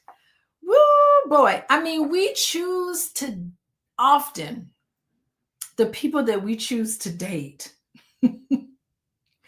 is often is a reflection of parts of ourselves. Like, our romantic partners can serve as mirrors. So suppose you have an abandonment insecurity that came about when you were growing up. Maybe, ladies, maybe you were waiting for many weeks. You used to wait for your dad to pick you up from school, and he didn't pick you up from school, or he wasn't there, or he didn't show, or you had a parent that disappointed you in some way. And you had this insecurity, like, what's wrong with me? I feel like I'm insignificant, or these are the thoughts that you tell yourself. And it has nothing to do with you. Sometimes our parents just aren't perfect, has nothing to do with you. But in that childlike state, that is what you were hurt. So maybe there's these unhealed wounds that reside in us, like abandonment. Okay. And you can bring this. Suppose you're calling your partner and they're 10 minutes late picking you up, and it triggers something in you, this deep-seated of abandonment, meaning I'm not worthy. This person thinks I'm not worthy. It had nothing to do with you. Maybe they just got stuck in traffic, or maybe some of these things happen and you notice a pattern in this, but you're uniquely keen and sensitive to that because it is a wound that you had when you were growing up. And so it's interesting, I think, that we subconsciously pick the perfect person, not only for companionship, but we pick this person to help us address some of our wounds. And it's important during this process to really be cognizant of that. Like, gosh, this is why mindful loving, this is why mindfulness comes apart. Because instead of reacting, oh, you left me here, you abandoned me, you said you would be here, you must think I'm, what you're doing, you're suspicious of that other person. Instead of letting all these insecurities out, it's important to, in a mindful relationship, we have to consciously decide to do this, step back and say, what is this person bringing up for me? What's going on? And start working toward becoming whole, and start understanding some of those things and processing it with your partner. If you have a partner that can help you process these things, like, gosh, these feelings are coming up for me. Let me just tell you what happened. And telling that story and being vulnerable in those moments, that's how you, first of all, that's how you heal, but that's how you gain a deeper emotional connection with another person. And that's what I do in my practice when I'm working with couples. Things come up for people. I expected you to be there for me and you weren't there for me. And that really hurt me. And we start processing some of that. Not that there's something wrong with you, but in a way where we can have a beautiful conversation about the pain and the hurt that your partner felt and why. What is it reminiscent of? Sharing that story with each other. And that's how you connect with another person, being vulnerable. You are not going to do this with your boss. You may do a little bit of something, but your boss doesn't care about that, So it's that love and that deeper connection that you can potentially have with another person that makes, relationships unique. And I really do think that conflict, it does this. By the way, they talked about in that last paragraph, they did talk about, like, there's some negative aspects that can come out. Like when you have a conflict with another person and you see how they react to conflict, it can be kind of shocking. You're like, dang, this person is mean. This person is abusive. You could see selfish. You can see that. And I do work with couples about, these are losing strategies. Like in conflict, that is not the time to be mean. That is not the time to be verbally abusive or emotionally abusive and like calling someone names, telling them there's something wrong with them. That's not the time to just think these are losing strategies in a relationship, and it will create more resentment, and I think these behaviors are projected out toward other people, and sometimes both of them can be quite awful to each other. Only a romantic relationship can do that because it's an intense bond that you have with another person. Okay, let's move along. um hey y'all, we are on page 134. If you're just joining me, I just want to say I am reading How to Be an Adult in Relationships. It's the 5 keys to mindful loving. You need to mindfully love each other. How do you do that? What are the 5 keys? I really want to read this out because I think that if you're in a relationship and you're having some issues and you don't know where to start, the best way to start is with the 5 keys to mindful loving. And that is attention, acceptance, appreciation, affection, and allowing. These are the 5 keys to love someone in a mindful way. You're not going to be reactive. You're not going to say and do things that you're going to later regret and have to say you're sorry for, and you need to apologize. Accountability is so important in relationships. Not only do you need to be accountable, but you also need to tell a story about how and why you reacted so strongly. And you need to do it as much as you can to repair relationships, particularly in conflict. Being able to repair, being able to go back and say, I'm sorry. I've had some time to think about it. I'm starting to become more mindful. And I want to be able to do better moving forward. Let's talk about how me and you can work together and deal with this issue. So these are the things that you need to do to maintain that bond and connection with that person, even in the midst of conflict. Seeing it outside of yourself and you working together with your partner to make sure you do that. And we do not have enough examples of this in our culture, in our society. We don't live in a world that models enough of this in our relationships, and we need to. I mean, these are things that our families are hurting, and it's more than just being together, it's being healthy together. And I think that's it. That's the key. That's the key there. So anyway, so that's what I'm talking about. I'm talking about conflict. Conflict is very scary, but it is inevitable. It's something that you cannot avoid, and you need to know how to deal with it. So we're going to talk about it today, how to deal with conflict. So how y'all doing? Listen, if you want to know, God knows when I go live on Sunday. I thought I was going to be live an hour ago, but I just got back from my daughter's dance recital and not dance competition. And so I didn't go live until a little later, but please be sure to text LOVE, LOVE, to 87948. That way you will know when I finally go live on Sunday. I will go live next Sunday. I got nothing going on. Let me look at my calendar. Nope, got nothing going on next Sunday. I will be live next Sunday, and we can pick up with chapter 5, but we're still continuing. Chapter 5, it is all about conflict, how to deal with conflict. I don't think we have enough examples of it, so we're going to talk about it today. Okay, so we are on chapter 5, and I am on page 134. I've read one page. It's been a half hour, and I've only read one page, but I do want to talk about the human experience. I love this part. Oh, no, wait. Where am I? Oh, I'm here. Okay. I'm on the second paragraph at the top. The conflict phase, is a totally normal, necessary, and useful part of the process of building a lasting bond. Hello, that's what conflict is. Conflict is a phase in your relationship that is totally normal. Don't think, what's wrong with us? We're not getting along. Totally normal, necessary, and useful part of the process of building a lasting bond with someone. Without the struggle it entails, we might be lost in another and thereby lose ourselves.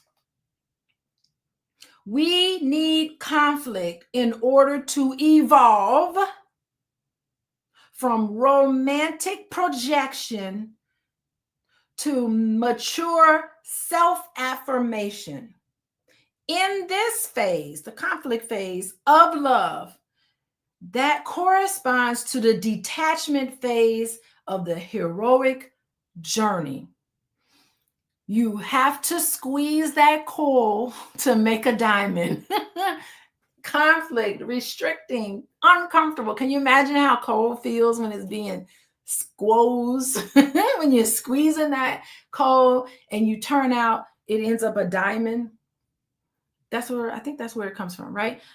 Diamond, it has to have some conflict in order for it to be something worthwhile. Diamonds are valuable, right? It's a necessary process.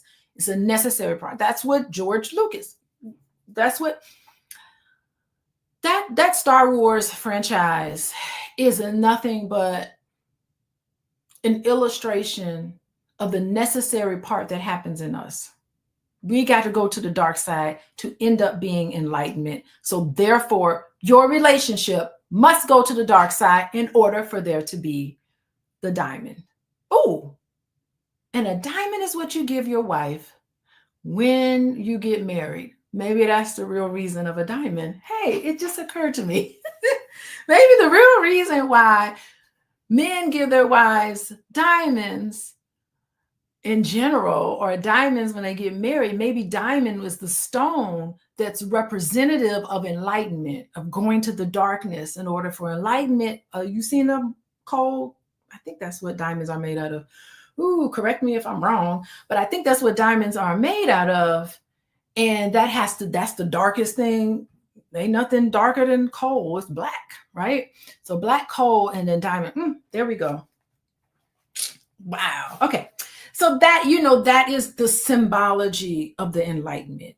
Bright. Things are bright.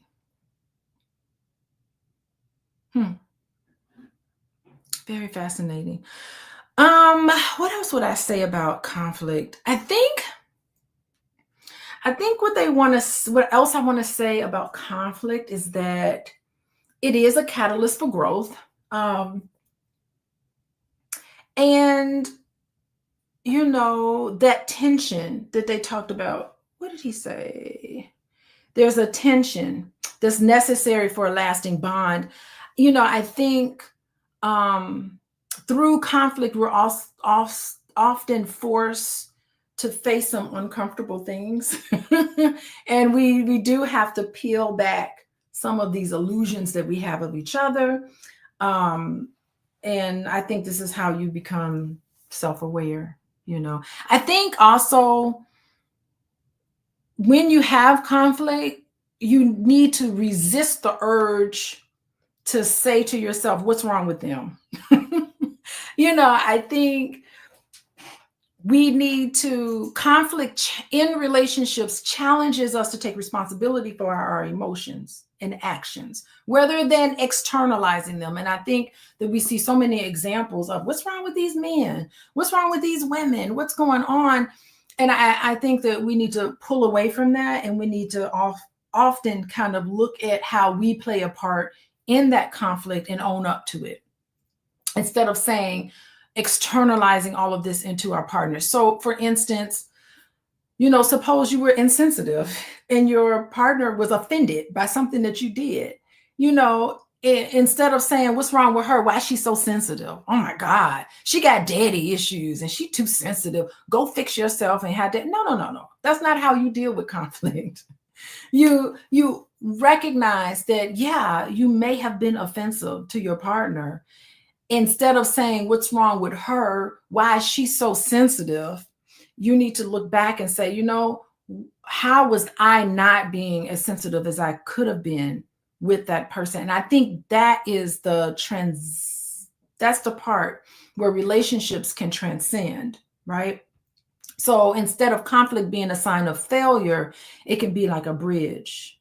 toward some transformation. Maybe I need to watch how I speak to her and what I say to her or him. It could go either way instead of pointing the finger and thinking it's somebody else. So how y'all doing? Anyway, how y'all doing? We are moving on.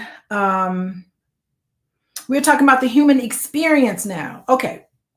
So, human experience occurs only in a relational context, and specific conflicts from our past are excavated in relationships.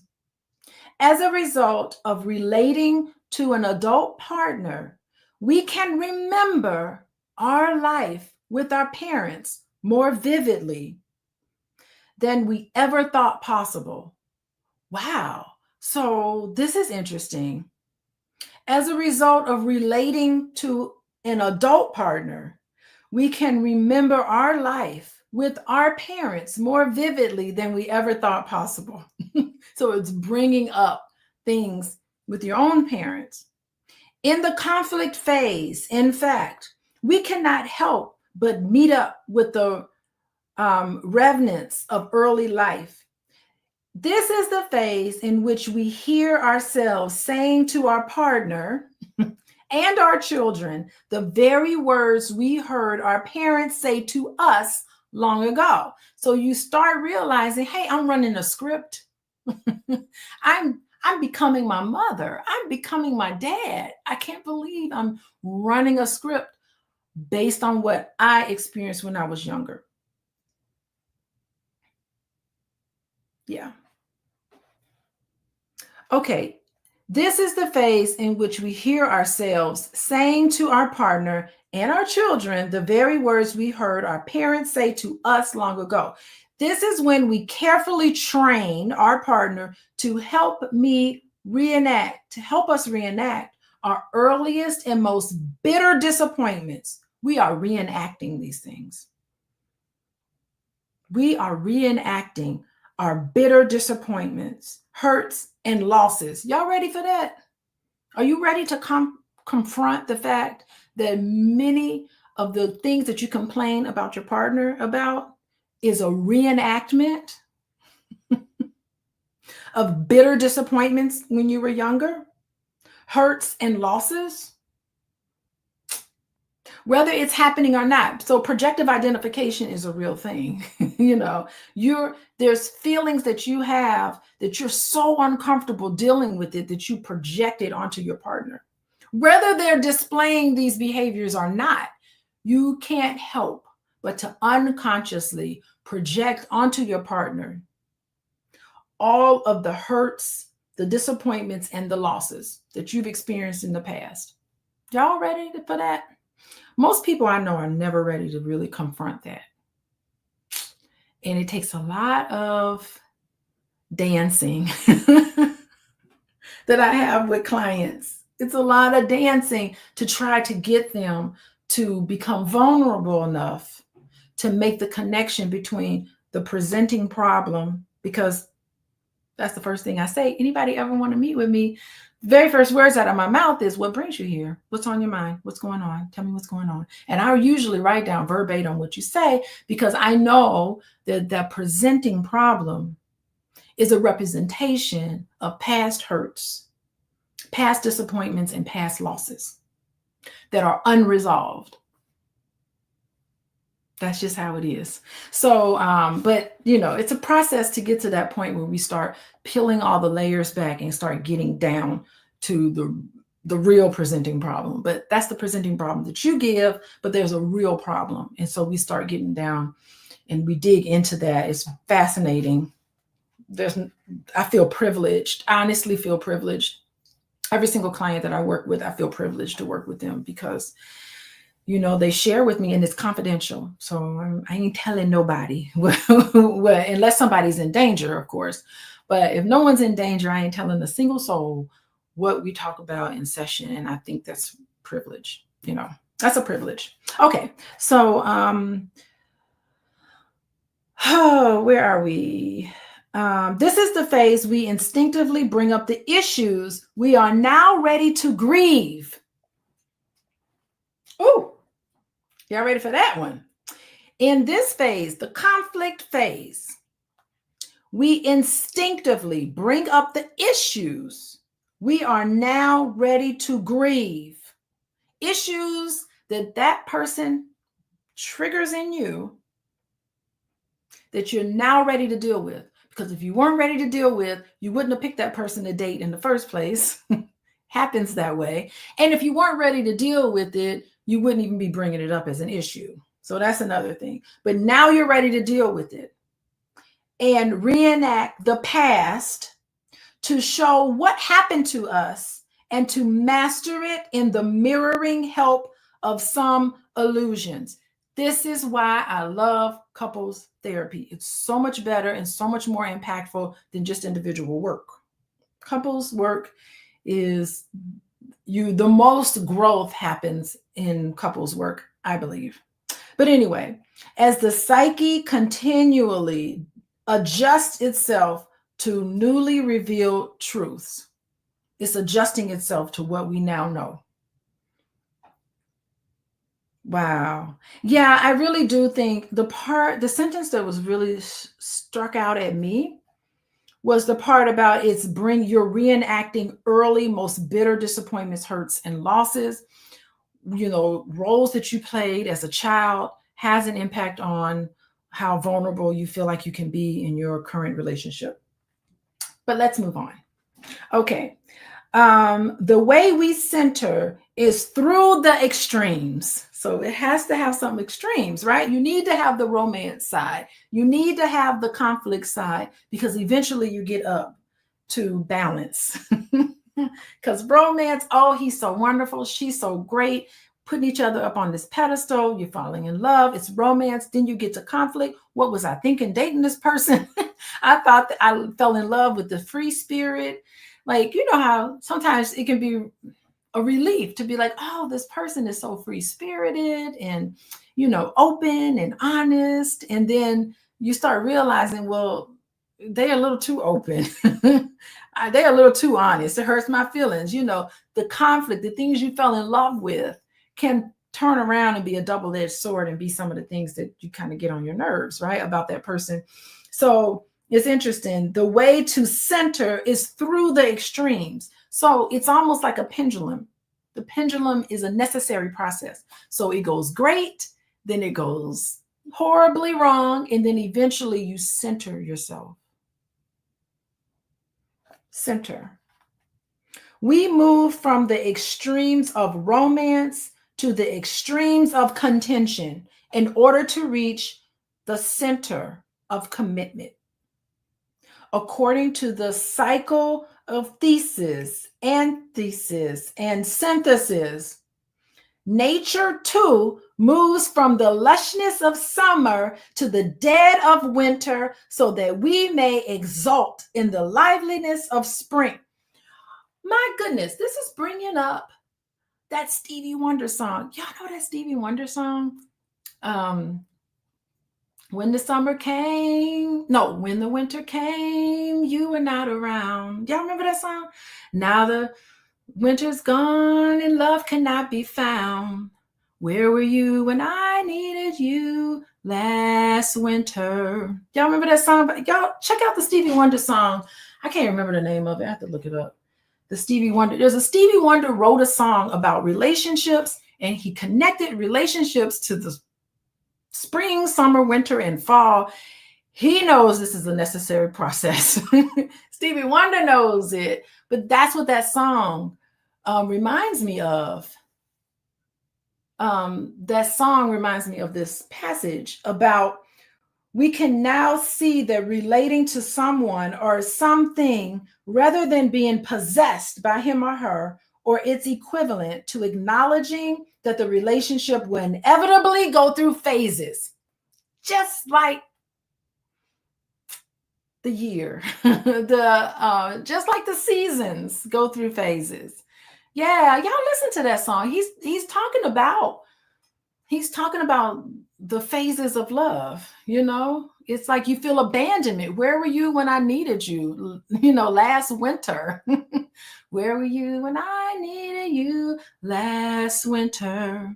Oh, yeah, summer came and you were loving all over me, but now I feel abandoned.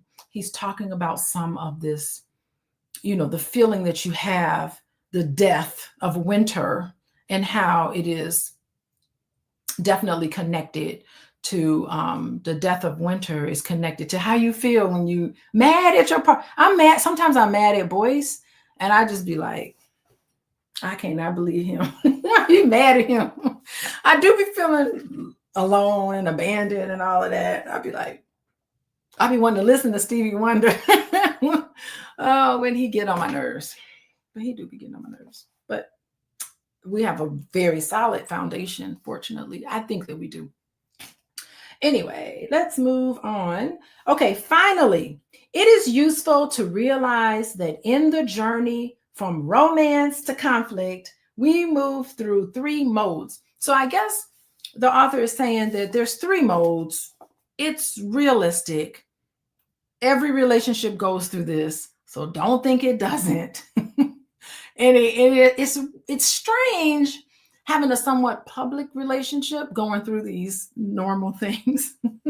Okay, so every relationship goes through the ideal. Y'all know about that? The ideal. That's my favorite part, of course.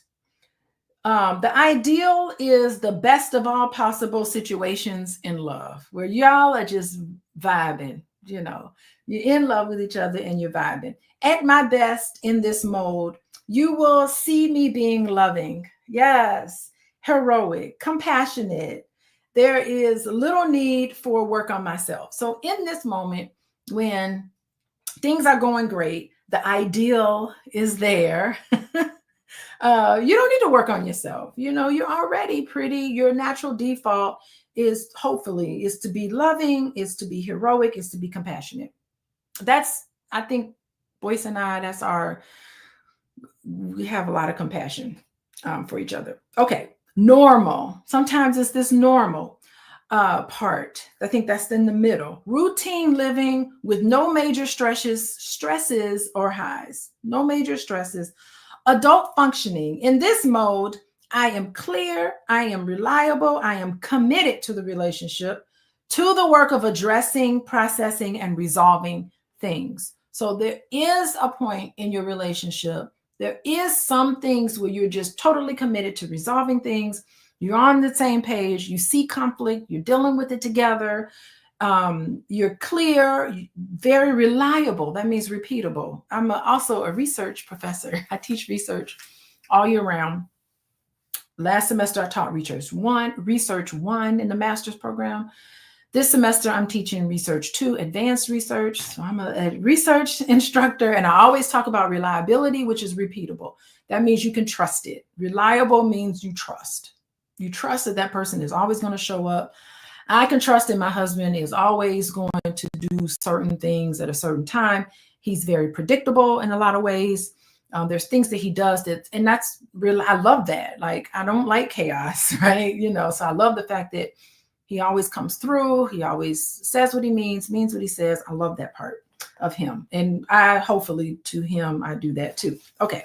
Things can be resolved. We have hiccups in our family and things happen. And so we try to resolve it. That's the normal phase. Okay. Then there's a low. Necessary process for all relationships where you hit rock bottom. There's high stress. There's breakdown in a relationship. There's deep depression. You sad, got agony because the things ain't going well. This is okay, right? At my worst, in this mode, you will see my mean streak, my self-pity, my paranoia. You will see me. This is at my worst. No relationship work is possible here. Personal work is required first. So you need to go within. So when the relationship is at a low, that's when you need to really work on yourself, because those are the qualities, those are the aspects of yourself that you need that you need to grow. You need to repair. And part of that repair process is not sweeping the issues under the rug. The repair process is looking at it, pulling that rug out and looking at all of the issues and being able to be mindful. This is where you need skills. It's hard to deal with skills when you're wounded. When you're dealing with past issues, you're dealing with the past issues, the hurts, all of the things in your life that's getting in the way, that's coming up for you. There is no such thing as a perfect childhood. There is no such thing as a perfect relationship. Clearly, we're talking about this here. So, this is where you need to look, and you need to look at yourself closely about what is it that how am I contributing to this? What am I doing? What conversations do I need? And this is a very tough time for a lot of people to deal with this, because there's so many people that have so deep insecurities that they're not able to look at their partner and say, I'm sorry, I was wrong. I totally get what you're saying. Yes, I understand what's happening. I shouldn't have said that. I know I said that. I shouldn't have said that. This is the point in a relationship where you're going to have to grow, and you're going to have to look at yourself. And some people can't do that. They're not at the point, they're so deeply wounded that they're not able to look at themselves. And if you can't look at yourself, you can't grow, and you end up being labeled as narcissistic. And really, narcissistic people, and there is a such thing as people who have narcissistic tendencies are not going to be able to look at themselves, because the pain is so deeply entrenched in them, and they're so insecure about themselves that it's too painful for them to even look at themselves, because it puts them down into a depressive state. And so a lot of work needs to be done there. And but it's unfortunate, because a lot of resentment can build up in these types of heavy conflict relationships. Resentment can build up, and you can end up losing your partner if you're not able and open to examine some of these things. So anyway, so that's what we're saying. Going on to page 135, mature people, mature. Not childish, the wounded child. Y'all heard of the wounded child? The wounded child, the protective child, and the functional adult. When you're the functional wise adult, mature functional wise adults, they can go from best to worst and back to the center many times. They're not afraid to look at themselves. To accept this as a fact releases us from taking a partner's behavior too personally. You're bringing up something in them. Don't take it personal. Help yourself, help them. Y'all help each other through this. From blaming, so you can't take it personally, from blaming, and even from fear, all the ways of letting go of the ego. All the ways of letting go of the ego. When we are stuck in the low ebb mode, where there's lots of conflict, as in the mythic scene of the ship stuck in port, we need to take especially strong action, because standing still may have become more comfortable than the effort it takes to move. You got to work on yourself. This is why risk becomes the hero's style. Yes. Oh, Tammy. Tammy's tapping in here. Tammy is saying, I dated a narcissistic man. I had Bender experienced anything of that manner. Never. I had never experienced anything of that manner. Thanks for that info. Yeah, it's a tough thing, because they're not able to look. It hurts too much, and they're not able to look at it. But anyway, that's not going to be all of us. We all know better now. And even that narcissistic man that you dated, Tammy, even that person is in a lot of pain and lives wherever that person is right now. I'm certain he's very unhappy. And that's unfortunate, because happiness is a choice. And you can make the choose to look at yourself and to see your part in why things fell apart. Okay. So we are here. Okay, we need to take especially strong action because standing still may have become more comfortable than the effort it takes to move, and this is why risk becomes the hero's style. Okay. How y'all doing? Okay, there's some people just joining us, and I just want to say I am reading from How to Be an Adult in Relationships. It's the 5 keys of mindful loving. You got to go back to the other videos in order to be able to understand what the 5 keys are, but this is what we're talking about. The book is by David Rico. I interviewed him, interviewed David Rico, the author of this book. He's got another book coming out, so I'm going to bring him back on for my Monday night podcast on YouTube. And he has another book, so we'll be talking about that other book. But anyway, so we're right here on page 135. This is chapter 5, and it's all about conflict. So when conflicts arise, for today and the next couple of weeks, we're going to talk about what to do in conflict, because most of us don't know. Guess what?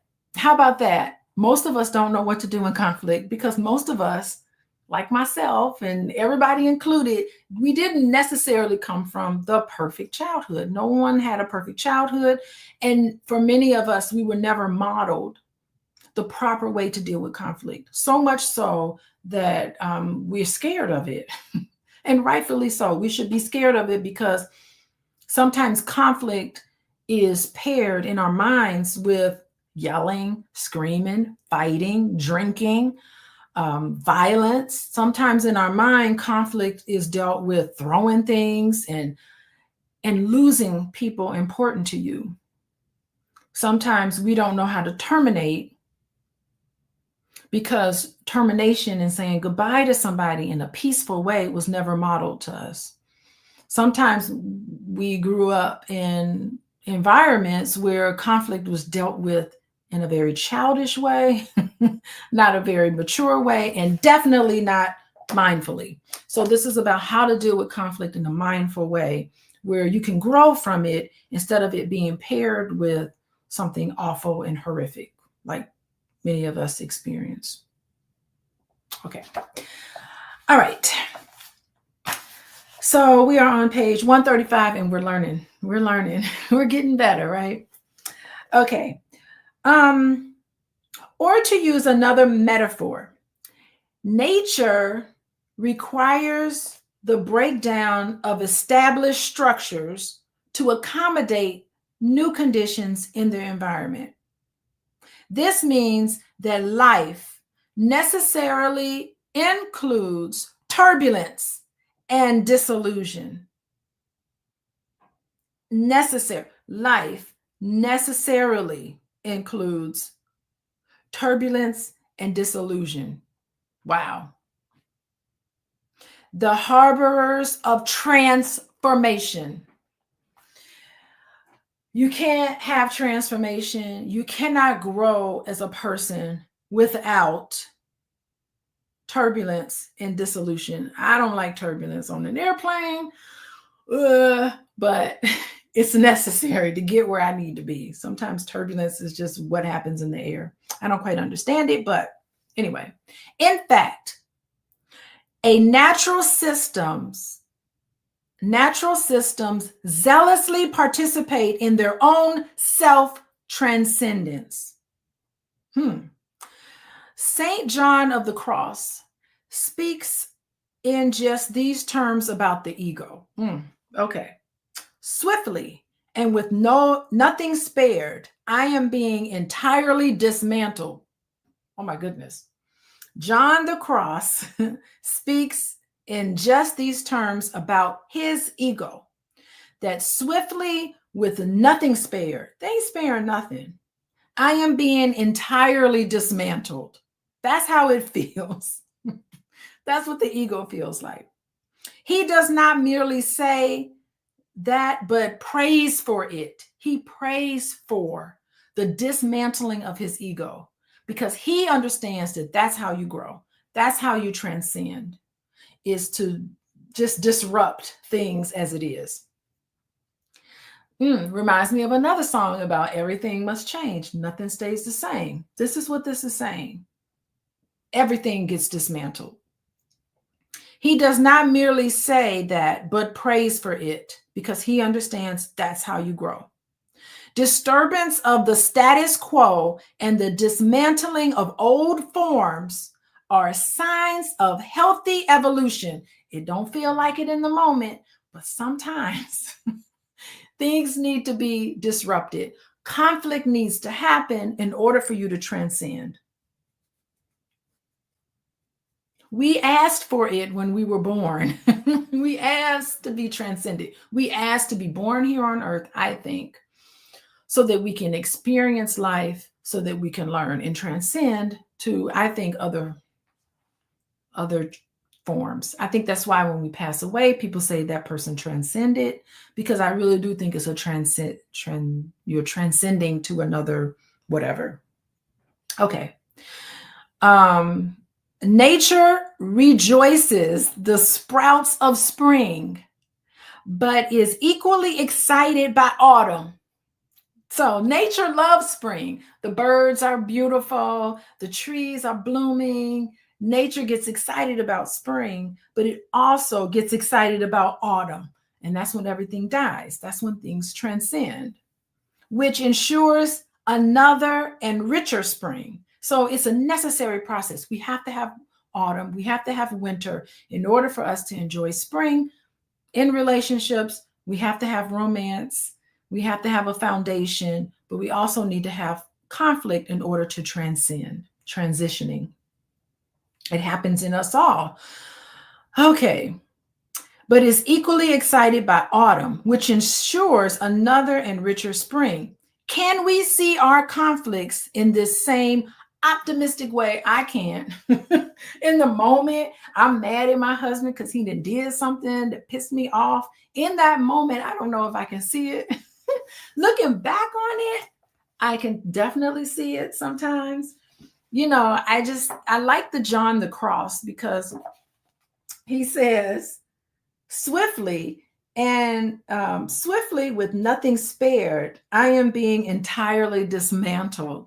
That's how I feel. Like in an argument, I do feel that way. Nothing spared. I mean, just think about the imagery of being dismantled.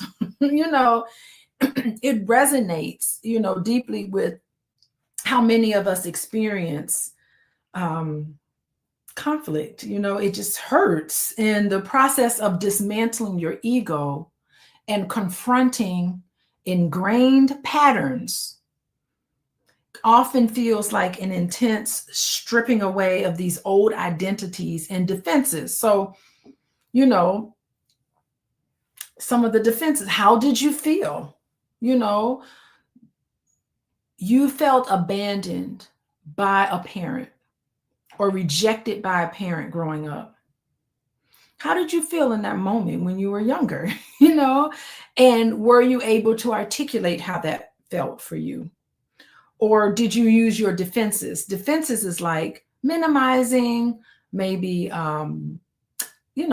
denying that it even happened. You have these defenses that protects us from feeling how we really felt, because it hurts to be rejected, So it's a humbling but necessary process for self-awareness and to grow and connect in that way. So, okay, so we're moving on, page 136. There's another quote by Ken Wilber. I don't know who Ken Wilber is, but he is saying, the process of evolution is wildly self-transcendent. So, he's saying that the process of evolution to evolve spiritually and psychologically sometimes involves transcending old limitations and moving forward and integrating the experience in your life. I think it's letting go of these identities and just having a more expansive look at yourself. Okay, so I think that is, we're almost, we've been talking for a while here. Thank you guys for joining me, learning about conflict, how to deal with conflict in a way that's mindful. These are the things that we've been talking about today. We will continue. We will pick up the next couple of sections of this text next week. according to my calendar, I am totally free next week. No travel, nothing like that for me. So I'll be around, and which means I will be here, right here. So please join me. Oh, y'all follow me on Instagram, Coaching with Dr. Alicia on Instagram. Y'all see that? Wait, let me see if I can bring it up larger. Follow me, follow me, follow me on Instagram, Coaching with Dr. Alicia. I'm so close to 10,000 followers. I'm hoping to get there soon. I'm so close. And to know next week when I go live, I'll try to post something as soon as I find out what my schedule's like. But to really find out when I go live, text love to 87948, and you'll be able to get notifications, and you'll get other information from me. But definitely you'll be able to know next week when I talk about this. Tomorrow on Mental Health Monday, I'm going to be interviewing Miss Trinidad and Tobago. Where's all my CARICOM people out there? I see y'all Caribbean people. I got Caribbean people in my family. And so y'all come out and show some support to Miss Trinidad and Tobago. We're going to talk about body positivity and body images tomorrow night.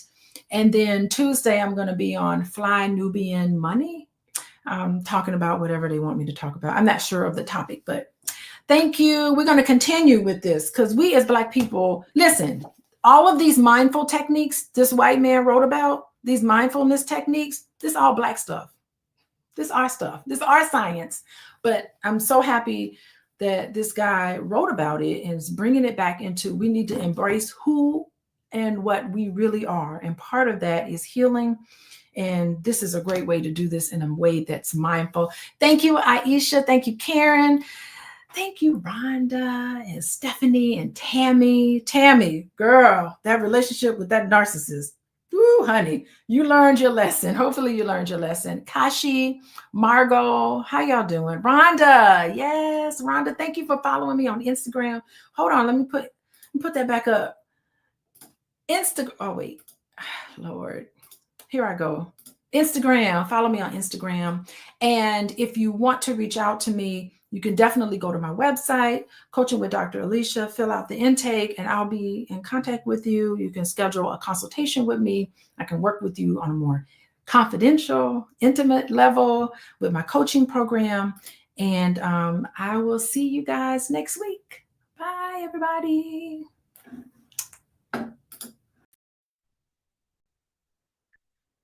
Good morning, everybody. Good morning. Come on in. Welcome, welcome, welcome. It's so good to see you. I hope you guys are having a great day. Welcome to our Money in the Morning Millionaire Training Camp. My name is Dr. Boyce Watkins, and I was a couple minutes late. Sorry about that, but I had to discuss some stuff with my wife. Anyway, I hope everybody's having a good day. I hope you had a good weekend. I hope you're feeling good. I hope you're feeling extra Black, extra proud, extra wealthy. I hope that we are all committed this week to being wealth builders, the wealth builders that we are. The stock market, let me see. I think the stock market is off to a good start this week. Let me take a look here and see what we have. Looks like stocks have rebounded from last week. Oh, look at that, 303 points up on the Dow. What? Money in the building. We're making money today. That's what I love. I love to see Black people making money. And one other thing I'm about to do is send out a text. For those who want to be alerted via text. A lot of you are on the text list, so I won't repeat the number right now. But anyway, I hope you're feeling good. And I have something that I wanted to kind of break down and share with you from an investing standpoint that I think will benefit you tremendously to at least have this on your radar. All right, so this morning. I'm gonna tell y'all, I'm really good at drinking water. I drink a lot of water, and I found out that drinking water is really important for your health. I think we talked about that. That literally, I read somewhere that you have to drink half your body weight in ounces or something in water. So that means if you weigh like 200 pounds, you got to drink 100 ounces a day of water or something. And apparently, water is bigger than I thought in terms of being a really important investment. And so what I want to do is actually explore some reasons why investing in water, is the next big, it's one of the next big things when it comes to wealth. So give me one second here. Yeah, so here's the deal. Apparently, and Dr. Claude Anderson, author of powernomics.com is his website. He's actually discussed this on many occasions. He's actually talked about how water and medicine and land and just sort of the basics and the bare essentials are going to become much more important in the next several decades. That this is something that you kind of want to alarm, not alarm, but alert your kids to. You don't. There's no point in being alarmed, right? So, um, so basically, when you talk about the next big thing of investing, I was really intrigued by the research I did on water, and also what I want to do, in fact, is give you guys some ways to participate and to make money when this perceived water shortage starts to emerge. So what I did was I put together a list of different stocks you can invest in that will make money if it gets to the point where the water shortage starts to emerge. And so if you want to get this list, make sure you're on the text list. Text the word morning to the number 87948. If you text morning to 87948, I will send you all out this list probably tomorrow. Just gotta put it all together and get it ready. And also on Tuesdays, you guys know we have Stock Market Tuesdays. So if you want to learn more about stock market investing, which I think is the best move you can make, you can feel free to do a free trial at drboycestockmarket.com. That's drboycestockmarket.com. All right. So anyway, give me a yes in the chat if you even knew about this. How many of you even heard about this? That a lot of the wealthiest people in the world are buying, like Bill Gates and other people. The conversation now is they're not buying all this land. I don't know if y'all know that Bill Gates is like the second largest landowner in North America or something crazy like, or maybe it's Ted Turner or both of them. Both of them have a ton of land and farmland and everything else. And so the argument that some people are making is that they're buying this land just for the water rights, which is just crazy. And apparently, the accessibility of clean drinking water is going to be a big deal with the growing global population, and then also the fact that we're kind of ruining the earth with a lot of global warming, a lot of pollution, stuff like that. And that companies that can really sort of capitalize on this or innovate around this are going to absolutely make a complete killing. I don't know if some innovation will come along due to AI or perhaps quantum computing. Quantum computing is a very big deal in terms of being able to solve problems that were considered previously unsolvable. And I gave you guys that list of quantum computing stocks. I don't have the list in front of me now, but I did pass that out to you guys via text. And some of them, like IONQ, have done extremely well since that time because just the conversation of quantum computing was big enough to have a deliberate and very powerful price move. Now, give me a second. I'm bending over so I can put my shoe on. I know that's ghetto, but I got to do this. All right, there we go. All right, shoe is on, and I'm okay now. All right, so anyway, give me 1 second, and here are some reasons why investing in water has become a very big deal. One is water is becoming more scarce. There are many regions in the world that are experiencing water shortage, and this is primarily due to climate change, population growth, and overuse. Investing in water can provide exposure to companies addressing this critical need. So this is when I send you all this list of different companies you can invest in to be able to benefit financially from the water shortage.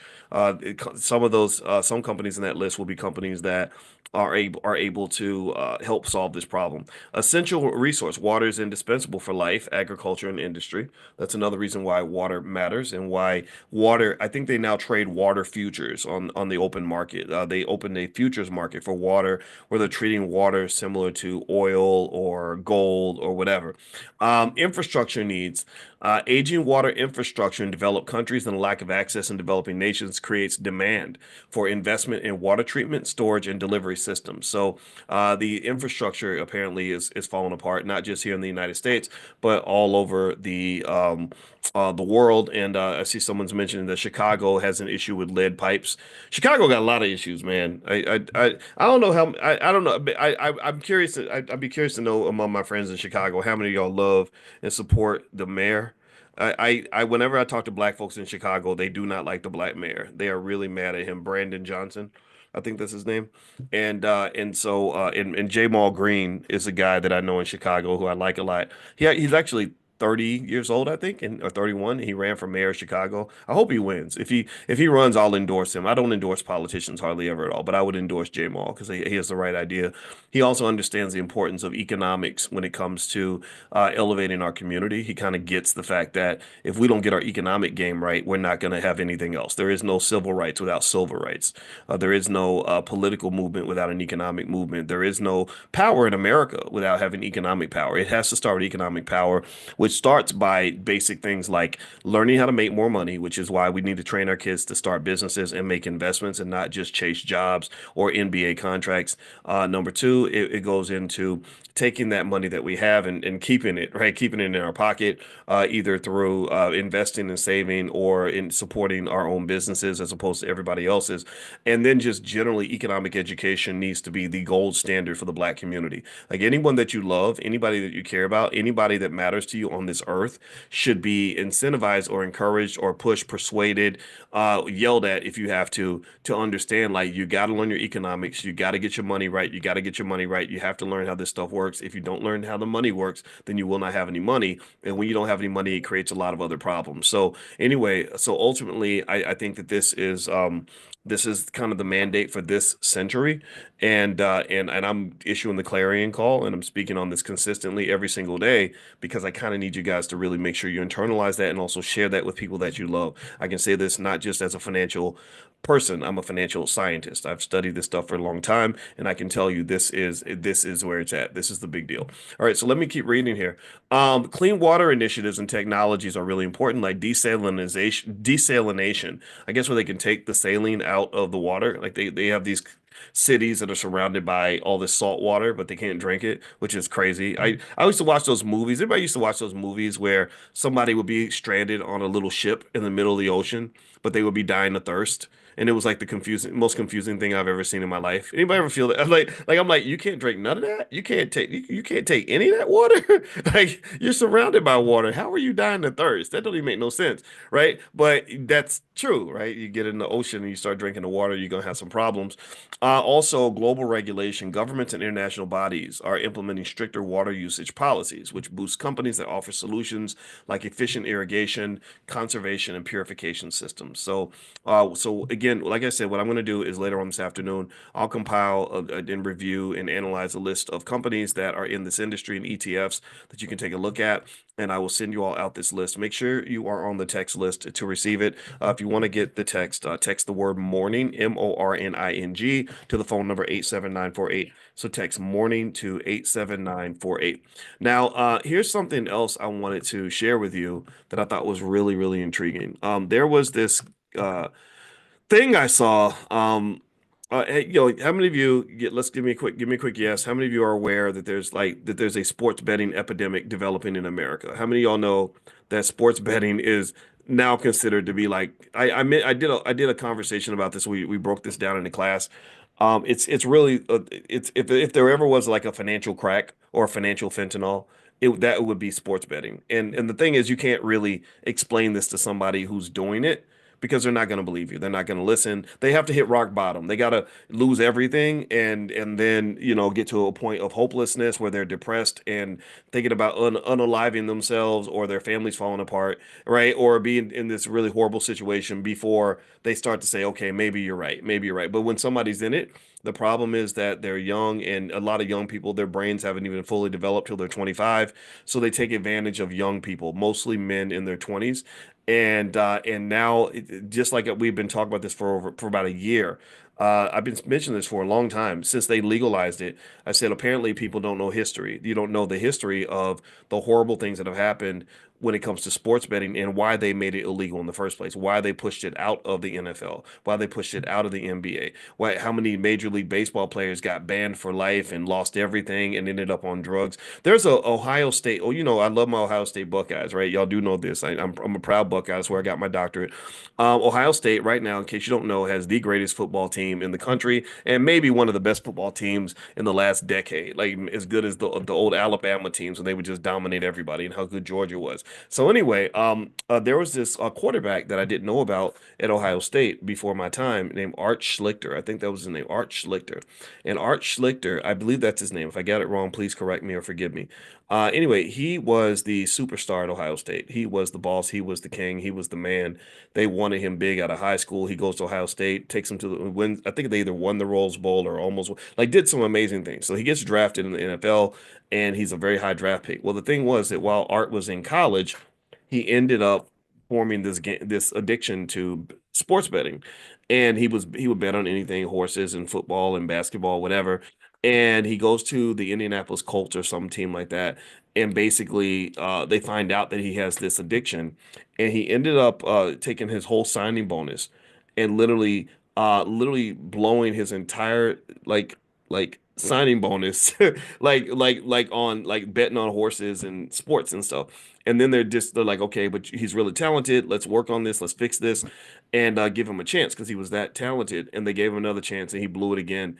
And literally, if you want to know how the story ended or how the story's going right now, 20, 30 years later, Art just got arrested about, oh, maybe like 2 months ago, and they found him with a crack pipe in his back pocket. So he's literally now, a 66-year-old crackhead who has no money. He used, apparently, from what I understand, again, all the, maybe some of this is all alleged, innocent to proven guilty, all that. But it's really fascinating that this person who was at the top of the world, he was right there where Travis Hunter is and the best athletes on earth, where they thought he might be the Michael Jordan of football, and now he's literally at the absolute lowest point that a person can be in society, pretty much, right? It's hard to get lower than a broke crackhead who has no friends anymore because you scammed all your friends. That's what he did. He used his reputation to go and get his friends to invest in stuff. And apparently there was accusations that he pretty much scammed them out of their money because that's what drug addicts do. Drugs are the closest thing to a zombie virus that there is. That's why I hate drugs. I think drugs are just the worst thing ever that ever happened to the black community. I mean, crack was crazy because you got to understand, if you understand biochemistry in the brain and the bond between the mother and child and how strong that is because of the oxytocin, you would be astonished by the fact that there was a drug that could literally break that bond, that could make a mother not want to be with her own children. That's crazy. And so when they did that to us, not only did that just cause so much pain, but it took so much of our wealth. So much of our wealth. The mother is the foundation of all of this. I just lost my mother, and it reshapes my whole universe. My whole universe is different because mom was under the ground. It's like, well, wait, that's not the way the world's supposed to look, right? But all of us, a lot of us have gone through that. Every one of us, most of us will go through that at some point. So if you see your mama, give her a big kiss, or tell her every day how much you love her. That's what I did with my mother. That's why my regrets were minimal. But still, though, just this idea that a drug could disrupt that meant you're disrupting many institutions throughout the black community. And when you disrupt institutions, you're disrupting wealth. When you can't have when you don't have some sort of structure around your ability to survive and thrive economically, it's typically not going to happen. It's like the difference between going to battle with an organized, structured military and a battle plan versus just having everybody scattered around doing whatever they want, or a football team that's very organized and everyone's on the same page versus a team where everybody's kind of running around just doing whatever they want. Like teams like that don't win, right? So that lack of structure that they created, that chaos is a wealth killer. Right? So chaos is not good. Structure is very good for wealth, and also structure requires energy. Right? Energy. We talked about even scientific concepts like entropy, which is pretty much chaos and disorder that naturally emerges through any closed system. So effectively, that chaos or that entropy is contained by using energy to make it stay together. So in general, let me circle back around and talk about your own life. In order for you to have structure, you're gonna have to apply energy to that. Structure leads to wealth. So a structured family is where everyone's on the same page, everyone's operates on the same code of conduct, is going to be a family that also is able to build wealth because you're putting all your energy in the same direction, in the same place. You're putting all your coins in the same bucket, right? Do you understand? Tell me if you're following what I'm saying. I don't want to get too philosophical here. So that structure requires energy, so you have to put energy into the structure. People who don't believe in structure or who believe everyone should just do whatever they want to do, or they don't want to commit or submit to anything bigger than themselves because their consciousness is on a level one when it should be a level three, four, five, where you're thinking about the bigger picture. People who don't think that way, I want you to notice that those individuals don't typically have any wealth. They don't typically build anything because what's happened is that if you look at a building, all a building really is this organized structure where a lot of energy has been put into the same objective. They came in and they stacked one brick on top of the other brick on top of the other brick. They had a really detailed architectural design where everyone put all their energy into the same little project. Do you follow what I'm saying? But imagine another scenario. Imagine let's think about the worst parts of our community in terms of where we have our biggest challenges. Imagine if everybody just showed up and threw a brick at the threw a brick in a pile, like just came in, just took the cement and just dumped it everywhere, right? Same amount of energy, but a different outcome. Same amount of energy, but you have chaos instead of structure. Exact same amount of energy. It would take the same energy to go dump your concrete everywhere that it takes to pour it into a contained space. But the difference is that with the structure, in the first scenario with the structure, you built this building. Now you can charge rent and you can make billions of dollars because you built the Empire State Building. But in the second scenario, you just got a big pile of bricks and concrete and everything else. You actually have a mess. So not only did you waste your energy creating the chaos, but now you got to spend more energy cleaning up the chaos. That's where I see us economically as a community is that we really got to take that time and really sit back and say, okay, what are we doing here? Like what's really going on here? I mean, really think about this. And this could be taught to children in school. Imagine if every child was raised in an environment where you were taught to do one simple thing. One simple thing. You were taught to sit back and think about your next move before you make it. You're not operating just on emotion. You're not just operating based on a trigger. You're not operating based on how horny you are, how mad you are, how happy you are, or how you're feeling the Holy Ghost. You're not operating on none of that. You're literally just sitting back and you're saying, okay, let me think about my next move for a minute. Let me process this. Okay, should I sleep with this girl or should I not? Should I take this job or should I not? This guy made me mad. Should I pull out the strap and handle it, or should I not? Right? Imagine if every person was taught to kind of do that. Just sit back and process. Okay, I'm about to put out this energy, and where should I apply it? How should I apply it? Right? I think that would change the whole world. That would change everything. I'm about to go to the mall and I want to go blow a band. I want to pour liquor out of the club and throw money in the air at the strippers. But let me think about that. Let me just process whether let me just look at myself and just think about what I'm doing here. Like what are you doing? Like, does this make any sense? And actually that's another psychological phenomenon. Did y'all know that children they did this experiment that kind of connects, but it's coming to mind. So just bear with me on this, okay? So they had these kids where they did an experiment with them where they left out some Halloween candy. And they put up a note, they told the kids very clearly, they said, only take one piece. Do not take more than one piece. So what do you think the kids did? What do you think the kids did when they came in? They saw the sign, there's nobody watching. What do you think that they followed the rule? Yes or no? Do you think that they just picked one piece of candy up? How do you think the kids responded? No, the kids didn't give a shit. The kids are like, like but some of them followed the rules, but most of them did not. Well, you know what they did? They did another experiment, another version of the experiment where all they did was they put a mirror up where the kid, when the same sign, same candy, same everything, but there was a mirror where, whatever you chose to do, you had to watch yourself do it.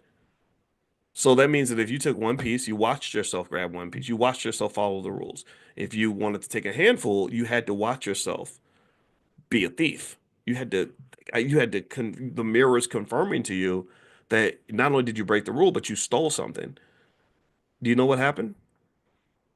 The percentage of kids who broke the rule went down dramatically. It went down a whole lot because they simply forced them to take a look at yourself. That's consciousness. Stand outside of yourself, and I need you to look at what you're doing. And think about this. This can happen a lot. Like imagine, like think about it. Like, you're about to cuss somebody out and because you're mad and you're triggered or whatever, and you're about to go off on somebody, and then somebody says, "John, don't do that. You're a Christian." And you're like, "Oh, I am. Okay, okay. All right, I'm gonna calm down, right?" Or you're about to go and do something, you're about to violate your marriage, and then somebody's like, "No, you're a husband and a father." And like, yeah, like that movie, I think I Love My Wife with Chris Rock. Remember that where he had the old ex-girlfriend that he liked and he was gonna go sleep with her. And then right in the middle of it, he started thinking about his wife and his family and everything else. And he was just like, I don't want to do this. Right? When people start thinking, it changes their behavior because what's happening is that you're coming out of this unconscious state. You're not hypnotized by the situation anymore. You're not trapped in the moment. See, sometimes I think we can get incarcerated in the moment and act based on the moment when really we should be acting on a bigger picture. And that's what consciousness is. And that consciousness arises when we get closer to God by sitting back and thinking about something, maybe even meditating on it for a little bit, and really just kind of sitting back and you get that God consciousness where you can see all and see everything. You see the future, you see the past, you see the patterns, you see the world, and you say, this ain't for me. I'm out of here. I'm not doing this no more. So consciousness and critical thinking skill are deeply connected, and they're also, and I guarantee you, 100 times out of 100, that a conscious person with critical thinking skills and the patience to execute those skills is going to be far more wealthy and far happier than the person who does not do that. The person who just acts on the situation, responds to the moment. So I think that this is a skill that can be trained. This is something that can be taught to the children. But we have to do this. I don't think that capitalist America ever wants you to be conscious of anything. They don't want you to be conscious of what you eat. They want you to eat the cheeseburger because it's good and because you're hungry. Don't worry about the diabetes and the cancer and the Alzheimer's and everything else that's going to happen from all the sugar, fat, and grease you're going to consume. Just eat the Popeyes. It's delicious, right? They want you to even when it comes to your economic choices, they don't want you really sitting back as a 19, 20-year old and looking at a job and thinking, okay, how's this going to work for me when I'm 40? Is this really the direction I want my life to go? They want you to say, oh, well, I just took that job because they paid me money and I'm struggling for money, so I have to go get this job right away, without even considering that there are millions of people who started a job when they were young just to satisfy a temporary financial need, and they ended up in that same job when they were 30, 35, 40 years old, right? And so that inability to sort of sit back and say, well, what's the plan for me? What's the big picture in all this? How does this fit into the plan? How does this next move fit into the final objective? When you don't do that, that's how you end up in places that you did not intend to go. Last piece on this that I'll lay out there, and this relates to investing. I remember my father said something to me when I was 17 that really got my attention. It was very quick and very simple. And he wasn't that old. I was 17. My father was 35.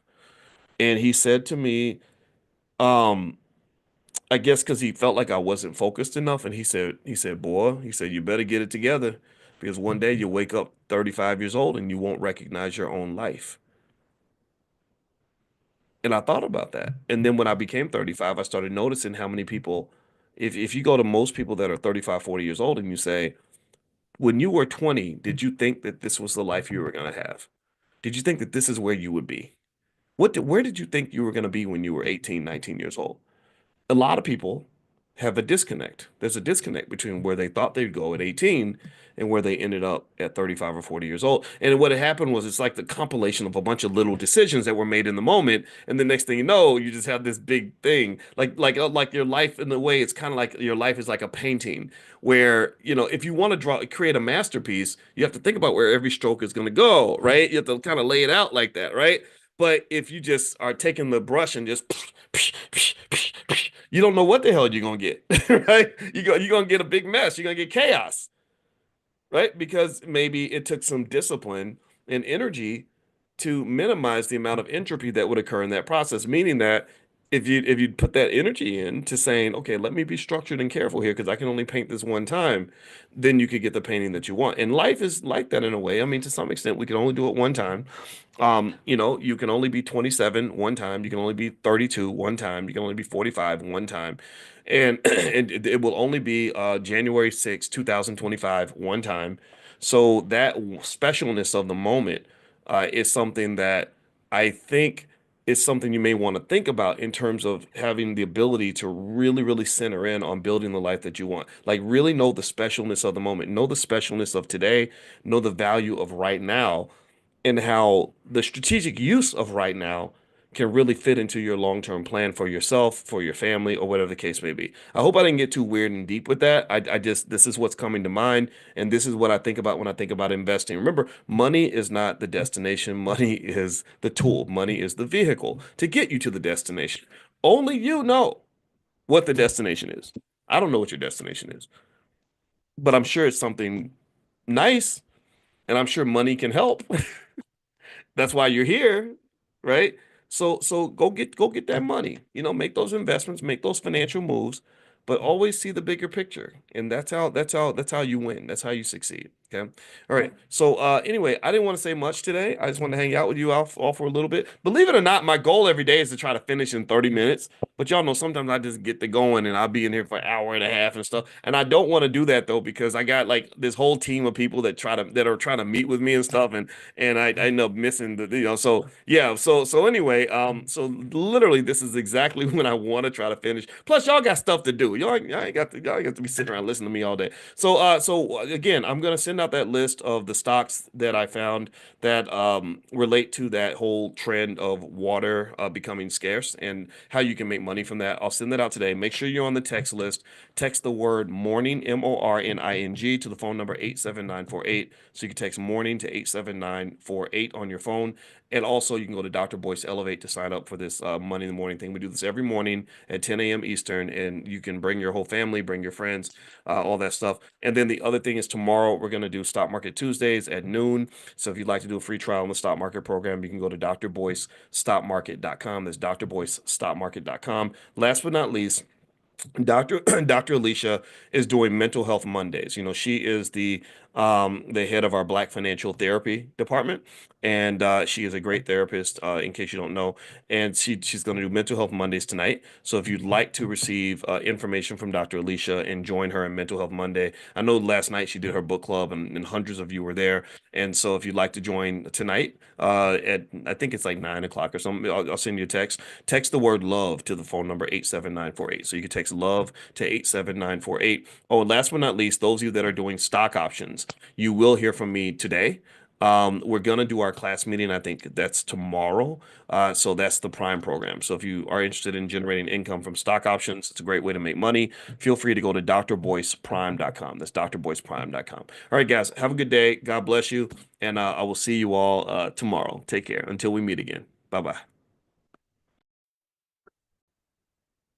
Good morning, everybody. Good morning. I'm so sorry that I was a couple minutes late. I had had some difficulties. I was all locked and loaded and ready to go and on time and everything. And then sometimes those computers don't be computing the way they supposed to. They don't be computing. Anyway, how's everybody doing today? I hope you're feeling good. I feel almost like I have a little bit of a hangover, and I don't even drink. That financial slumber party, I had a blast last night, and I want to say thank you to everybody who joined us. It was so much fun, and I don't know, I felt like we partied all night, and it was a financial party, so it's the kind of party that makes money for you also. So I hope that you all gained as much value as I did and had as much fun. My wife joined us last night, which was pretty amazing. And it was just a lot of fun. It was just a lot of fun. So anyway, all right. So let's see here. So one thing that I wanted to talk about today, to kind of really just kind of finish up some stuff that we kind of tapped on yesterday with my wife came through. My wife is a relationship therapist, and she looks a lot like my mother, who who just my mother just graduated to heaven. You guys know that. And but as you know, I'm sad about it. Like, I miss her. I'm somber about it, but I'm not. I don't just. My mama wouldn't want me just walking around here all broken down and stuff, because I just don't do that. But but at the same time, I love my mama. And one of the funny things was, we were talking about this last night in the financial slumber party, that that my mother and my wife are just almost like identical twins. So, when I showed you all that picture of my mother and my wife together, it was kind of crazy. And I didn't even realize how much my mother and my wife looked alike. And another interesting thing too, just a little side note, before we jump into like the more financial stuff, is that when I heard my father share my mother's story, one thing my brother did for the family that I encourage you to consider is, when my mother got diagnosed with her terminal cancer, he made a point to document as much family history as possible. So what he did was he interviewed my mother and my father together, and my father and my mother each told their story of how they met. They had just finished 50 years of marriage. They stuck it out for 50 years, and it really did a lot for us in terms of creating a type of stability that a lot of our kids don't get. It allowed us to build family wealth in a certain way without all the assets sort of being splattered everywhere. And so so one of the things that happened sort of during this conversation was my father and mother were talking about how they first interacted with each other, how they first met. And it was really interesting because it was kind of a magical sort of thing. It really was magical in the sense that my father um my father looked over at his friend when he saw my mother. He said she smiled, and then he saw her body. You know how we men are. You know how we are.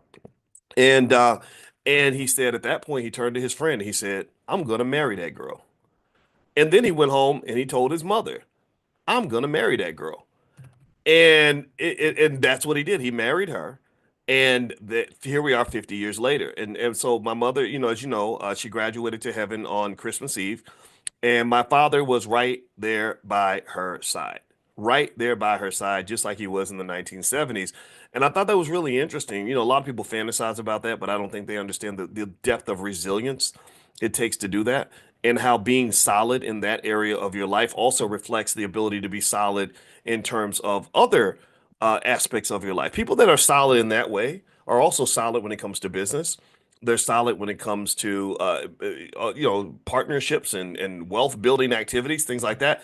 Solid people can do things that other people who aren't sure of who they are or what they want can't really do. Because if you know anything about entrepreneurship, um, if you know anything about entrepreneurship, you'll know that you can't really build an empire if you're not solid, because your empire is going to come under attack.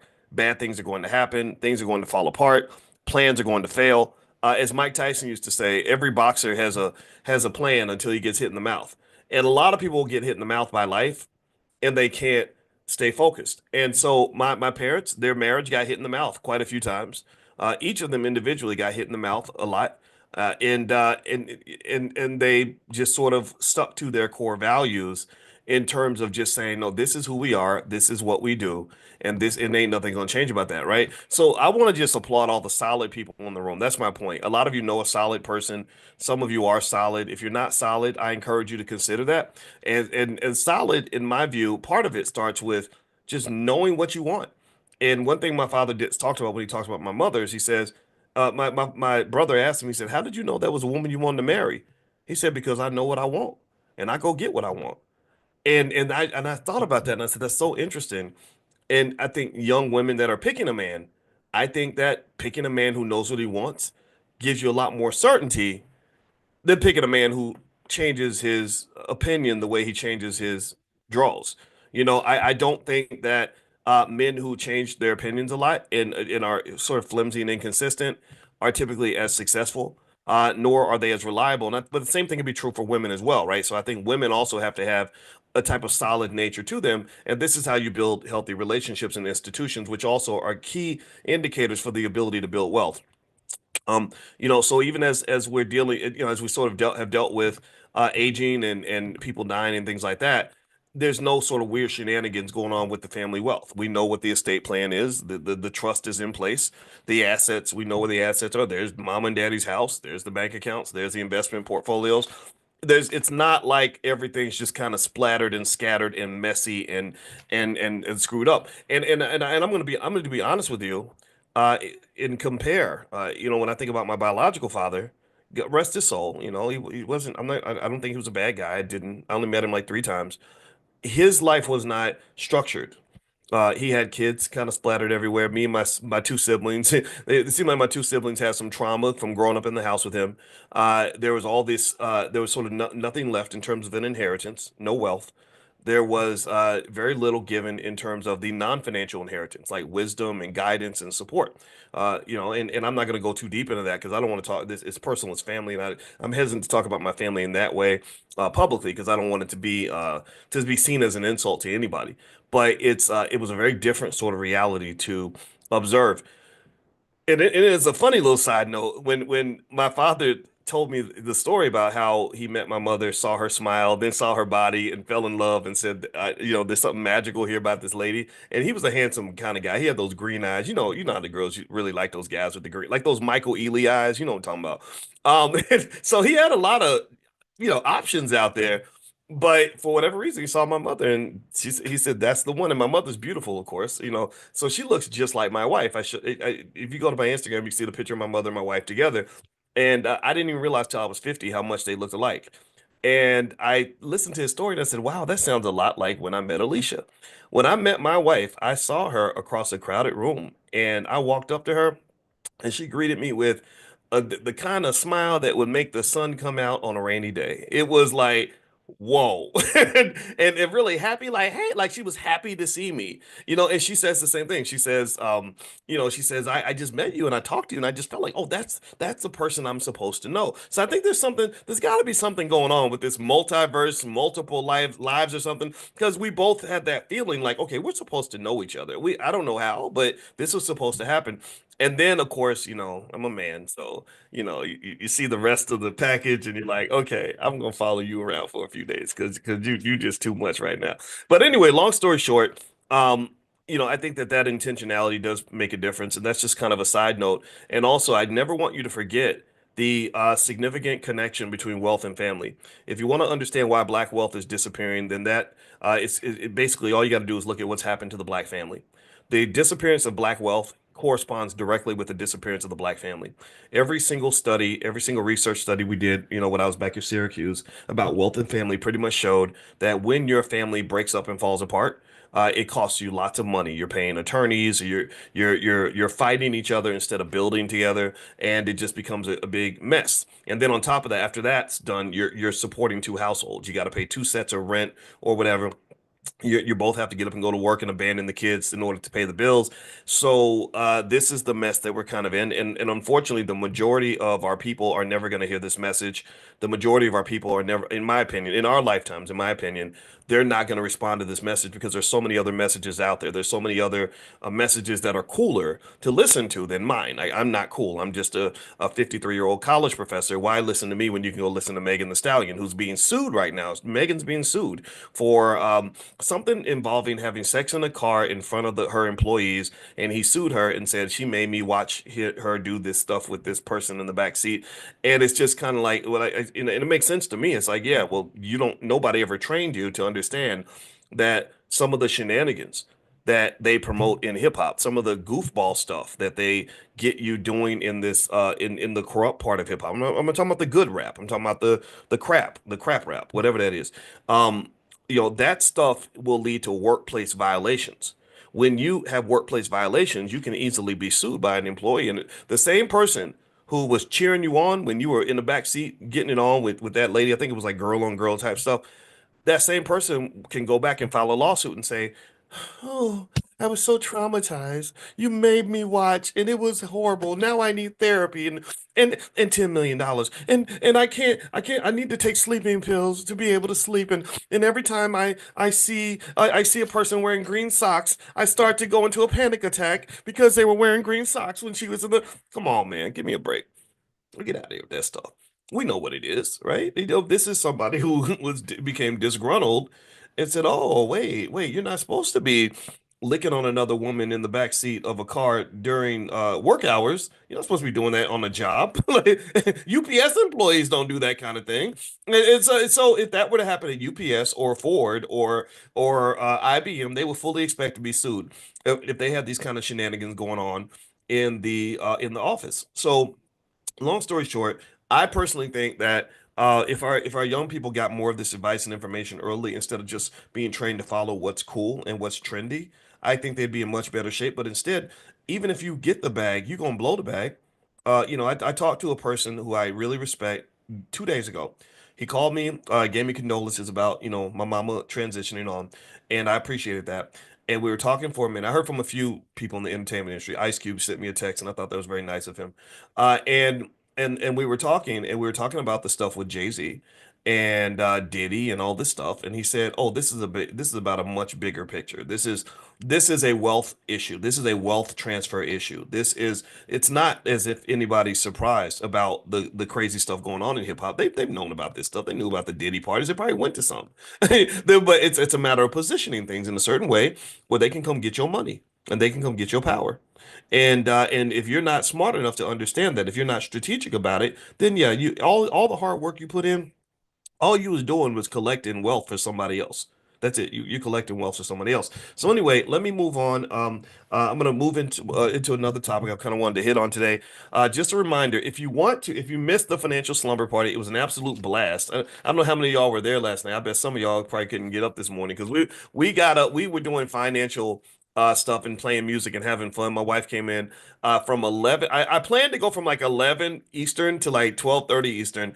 We went from 11 Eastern to 2:30 a.m. and we just partied all night and it was a blast. And that's what I like. I used to think when I used to be in school, I would think of studying and partying as something you could do together. Like studying doesn't have to be boring. Partying doesn't have to be boring. Partying, going to did anybody notice like when maybe you were in college and everybody would go to the club and everybody would go to the parties and all they would do is just stand around and try to be seen or something and be bored to death. Like you can't have a conversation because the music's too damn loud. You're just standing there and you're seeing the same people you see every day and nothing interesting happens that night. That's very depressing for me. I was like, I'm not doing this goofy stuff. So to me, I think having fun should be done on terms that actually really works for you. And part of being I think a leader in life means do the stuff that works for you. Don't do stuff because everybody else is doing it. Do it because that's what you want. All right. So anyway, if you want to see the recording of the digital slumber party that we had last night, where we went through my training, stock market decoded, and we also brought in my wife,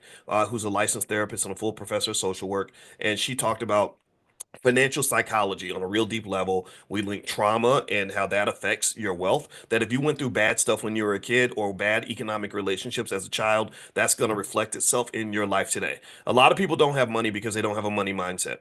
And they don't have a money mindset because that curse was given to them when they were a child and they never ever grew out of that. And if you want to grow out of that, she's a therapist. She helps people grow out of things all the time. So anyway, if you want to get a recording, you can go to financialslumberparty.com. That's financialslumberparty.com. Also, if you want to hear more from Dr. Alicia, pull out your phone and text the word love to the number 87948. So text love to 87948. Now, let me talk about something really quickly in terms of relationships. I saw something the other day where people were having a conversation about older men dating younger women. Now, I want to ask y'all a question really quick. Give me a yes or no. Do you think that it's okay when older men date younger women? Like, and then when I say that, let's say you're talking about say a 45-year-old and a 25-year-old, 20 years apart. Do you all think that that's okay if both people can consent to it, or do you think it's just like, oh hell no, that's just bad? It's pretty much unconditionally bad.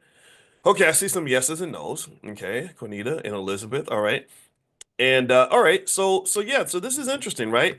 This is something that I was interested in terms of the conversation. I was also interested in it in terms of just sort of what might draw a younger person to an older man in the first place, right? So let me ask you all this. If I was to ask you, what what reasons do you think that younger women might have for preferring an older man?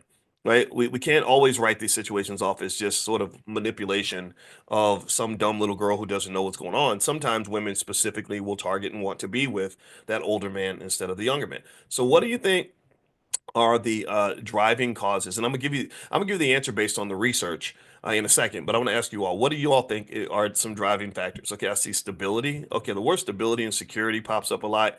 Mentorship, maturity. Okay, security and stability, financial security, money. Yeah. Okay. Somebody said daddy issues. Let's talk about the healthy reasons, right? And then we'll get to the unhealthy reasons, right? Because we know that there's a little bit of both. Right. Okay. I see fertility. Old men don't have as much fertility as young men, though. I don't know if I mean, for the women, the fertility would matter, but for the okay, all right, control. Okay, somebody say control. Ooh, uh-oh. Sound like you've been through some things. All right, so here are five healthy reasons younger women might be attracted to older men. One, according to the research, is emotional maturity. Older men often bring stability and emotional intelligence to relationships, which can be appealing compared to the drama or immaturity sometimes found in younger counterparts. That's true. I think I saw a study that said that men fully mature emotionally at 43. For women, it's about 32. And so ultimately I will say this too, even as myself, I was single for a while. I didn't really decide to truly commit to something that was going to lead to marriage until I was in my 40s. I'd actually tried to, I thought about I got close to getting married in my 30s. I did propose to a girl. I actually proposed to her on the Whitney Williams show, and she was a wonderful lady. It just didn't work out. So I was supposed to get married in my mid 30s. But then the funny thing about life is that sometimes you have a plan and your plan doesn't match God's plan. And so you make a plan and then the plan doesn't work out. Then you're like, okay, now what? And I remember feeling like that with my life. I said, whoa, I thought that by my late 30s, I'd be bogged down with like a spouse and kids, but I've got all this freedom and I had a lot of freedom and a lot of money, which is a very dangerous thing. I had plenty of money to travel around the world and do whatever I wanted, and I had plenty of free time. I didn't have anybody calling to say like, where were you last night? None of that stuff. I've always known though that idle time is the devil's playground, the devil's workshop. And I kind of felt like if I didn't find some sense of purpose, something to connect myself to, I would end up in all kinds of shenanigans or be pulled into tough situations. So even though I dated and it was an interesting experience and it was very easy to date, it's very easy to date when you're a public figure because women will come to you. They will already know you, they identify you, they will spot you. And there's some really pretty black women out there, and I think that's great. But I always knew anything that you do in excess is going to be bad for you. Anytime whether you're talking about food or drugs or anything, if you abuse it, I believe it's going to come back to you. I believe that karma is very real. And I think that gluttonous behavior, and you see this a lot. You'll see somebody who says, I'm going to sleep with every pretty girl I see. And next thing you know, something bad happens. Maybe they catch a disease or they end up being accused of something or somebody ends up taking their wealth. So my belief was in always in moderation, just the same way I talk about economics. That's how I talk about life because because economics is not nearly as important as life, and most wealth is not in your bank account. Most of your wealth is in your life. Your life, you have relationships that are of infinite value to you. If I could give every penny that I have to get my mother back for another 20 years, I'd do that in a second, right? So my relationship with my mother was a massive loss. For just so many reasons I won't go into. Same thing is true with health. How much money would it require for you to want to have somebody give you a bad heart, right? Most people wouldn't want a bad heart, no matter how much money you got offered, right? So really, I would say that experience, was kind of interesting. I was like, I didn't expect to be single when I was in my 40s, but what I was learning at that time was I was learning how challenged and damaged the black community is, and not including me, right? And I sort of I noticed at that time, that's when I started noticing little things like three-quarters of all black women don't even have a father in the house, right? And I thought, well, what kind of person would I be if I had no mother in the house? If my and we act like it's no big deal, but I think it's a very big deal. If I had no mother, my mother just passed. That's devastating, right? If I had no mother growing up, I'd be a completely different person, right? Because my daddy's different from my mama. My mama is the nurturer. Imagine me with no nurturing at all. I'm already rough around the edges, but imagine if I never had any nurturing. And so, anyway, my point is to say that I think that there's just sort of this weird imbalance, and I think that also relationships are something that does require some degree of training, right? You can't just wing it. That's one thing I know for sure is that building an institution of any type, whether you're talking about a business, a family, or anything else, or a house, it's hard to do it if you're just sort of guessing along the way, right? If I say I'm gonna go build me a corporate office. I'm going to go build a building in downtown Chicago, but I don't know what I'm doing. I've never done this before. I have nobody in my family that's ever done it. I know nothing about construction. Am I going to be successful? Yes or no? Am I going to be able to easily figure it out? What do y'all think? No, I'm not. I can't do that. It's impossible, right? Or pretty much not I don't say impossible, but very difficult. I'd probably fail. So I think that when you're talking about building an institution like a family, and I think about my mother and father making it through 50 years of marriage, they had to have some type of guideline. And I know that for my father, his guideline was his parents. His parents were married 70 years. And so that kind of created like a sort of rigidity in the thinking or a specific way of approaching relationships where even though he was a very good looking man and he had those Michael Ealy eyes and all the girls were chasing him, he said, no, that's nice and that's fun for me while I'm a kid, but that's not something I want to grow old with. I don't want to be 55 years old still living the lifestyle of a 25-year-old or a 20-year-old. And that shaped his values. If he'd had a father who was a Rolling Stone, who never got married or maybe got divorced and lived a single life forever, or a mother that had no man around, he might have said, I'm going to go a different direction because this lady she has a kid. I was the kid, and why in the hell would I want to be dumb enough to take care of some other guy's kid? Like some people think like that too, right? So his upbringing shaped his value system. So really, generally speaking, when you're talking about building any kind of institution, again, whether it's family or economic, if you don't have the background, like if you're trying to be an entrepreneur and you have no entrepreneurs in your family, you got to get some entrepreneurs in your family, if you know what I mean. You got to go find some people who think like you do because entrepreneurs have to take risks. Entrepreneurs have a lot of ups and downs. Entrepreneurs have to find a way to make a way. Entrepreneurs have to have a certain type of resilience that regular people don't have. So if you're trying to do that in your first generation, well, get around some other people that can really give you a culture that's going to match your objective. Do you follow me? Same thing would be true just generally if you're a wealth builder. I mean, think about this. In fact, let me ask y'all, let's do this experiment. How many of you have families that don't build shit? I don't mean to cuss on a Saturday, but I just did. How many of y'all got families that can't build a damn thing? Ain't saved nothing, can't invest nothing, don't know what a stock is. If you hit them in the face, you say the word stock, they think you're talking about buying some socks. No, I got some socks yesterday at Target. Hey, how many of y'all got families like that? I mean, literally, ain't never thought about economics further than let's get a job and let's go spend our money. Anybody grow up in a family like that? Give me a yes. Well, a lot of us do. So if you're trying to break that generational curse and do something different, you're gonna have to really be very intentional about that. Intentionality is everything. If you're not intentional, then you're not going to succeed. You can't get there by accident. Just like my father met my mother and he was very intentional. Like, that's going to be my wife. He did not flinch. He did not second guess himself. He did not wonder if this was the right decision. He was clear. He put his eye on the he laser targeted his objective and he went for his objective. And that's again, that's when I talk to young ladies whenever they want to ask me about guys and whatever, I'm like, find a man who knows who he is and knows what he wants. If you don't know what he wants, that's very risky for you. That in literally in mathematical terms, from an investing standpoint, you're investing in a volatile, risky asset when you invest in someone who ain't clear about who they are or what they're gonna do. Same thing is true on the other side, though. When you're picking a partner for anything important for you, you need to pick people that are solid. You need to pick people that are solid. You need to pick people that are solid. And if you're picking somebody who's solid, then damn it, you better be solid too. Because you're gonna attract what you are.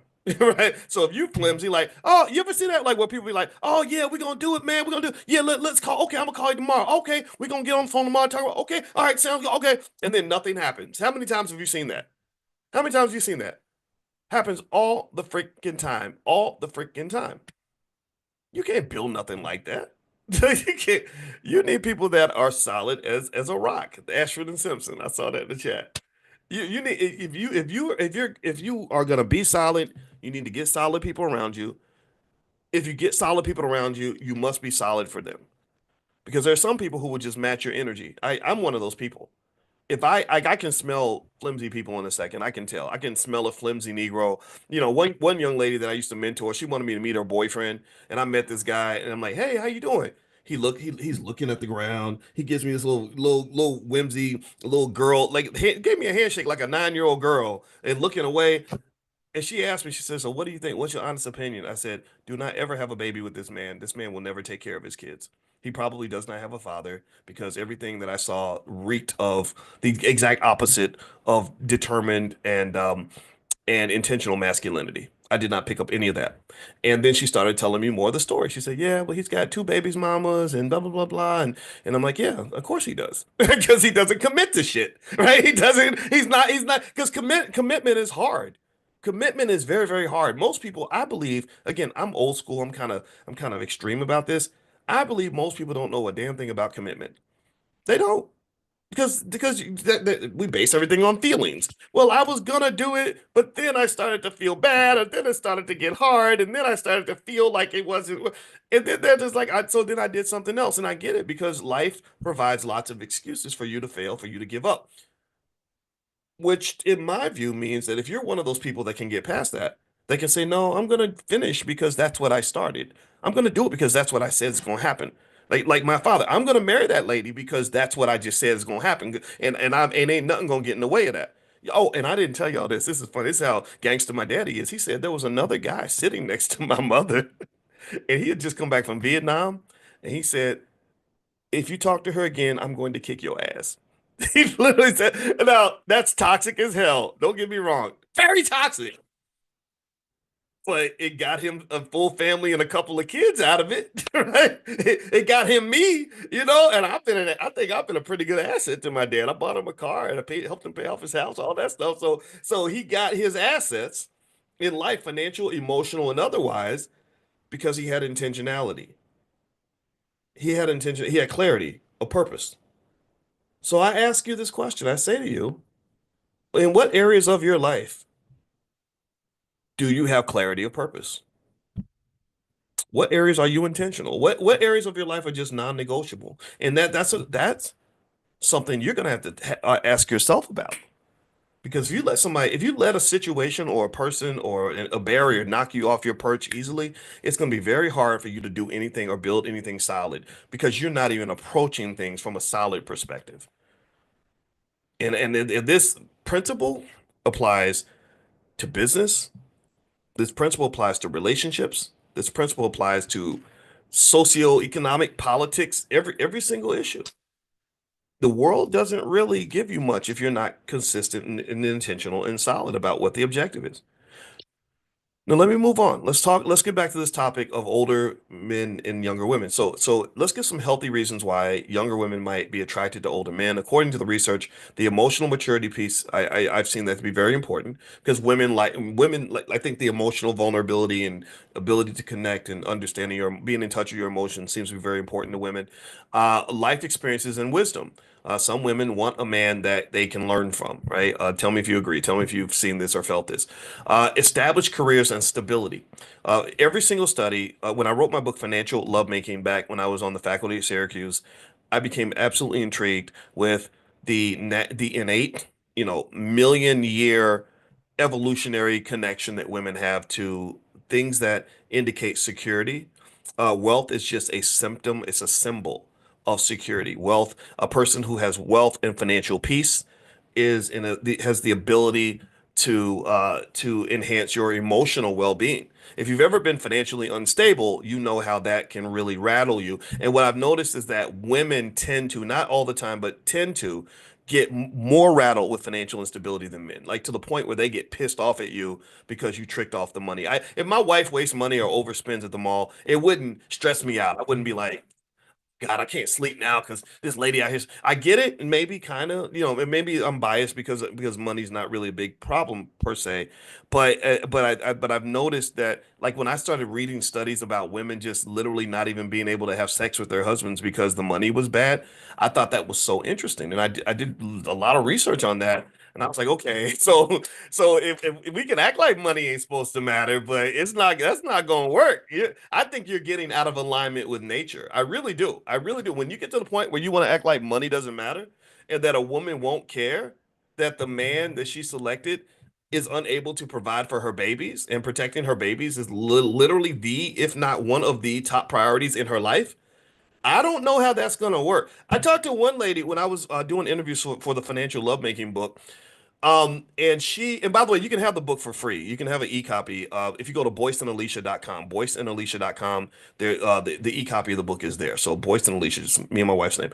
I interviewed one lady, and I remember she was telling me about how she'd been saving money, for her children to go to college by putting money under the bed or something in a bucket like, or like dollar bills and change and stuff. And by the way, that does add up to a lot of money over if you do it consistently.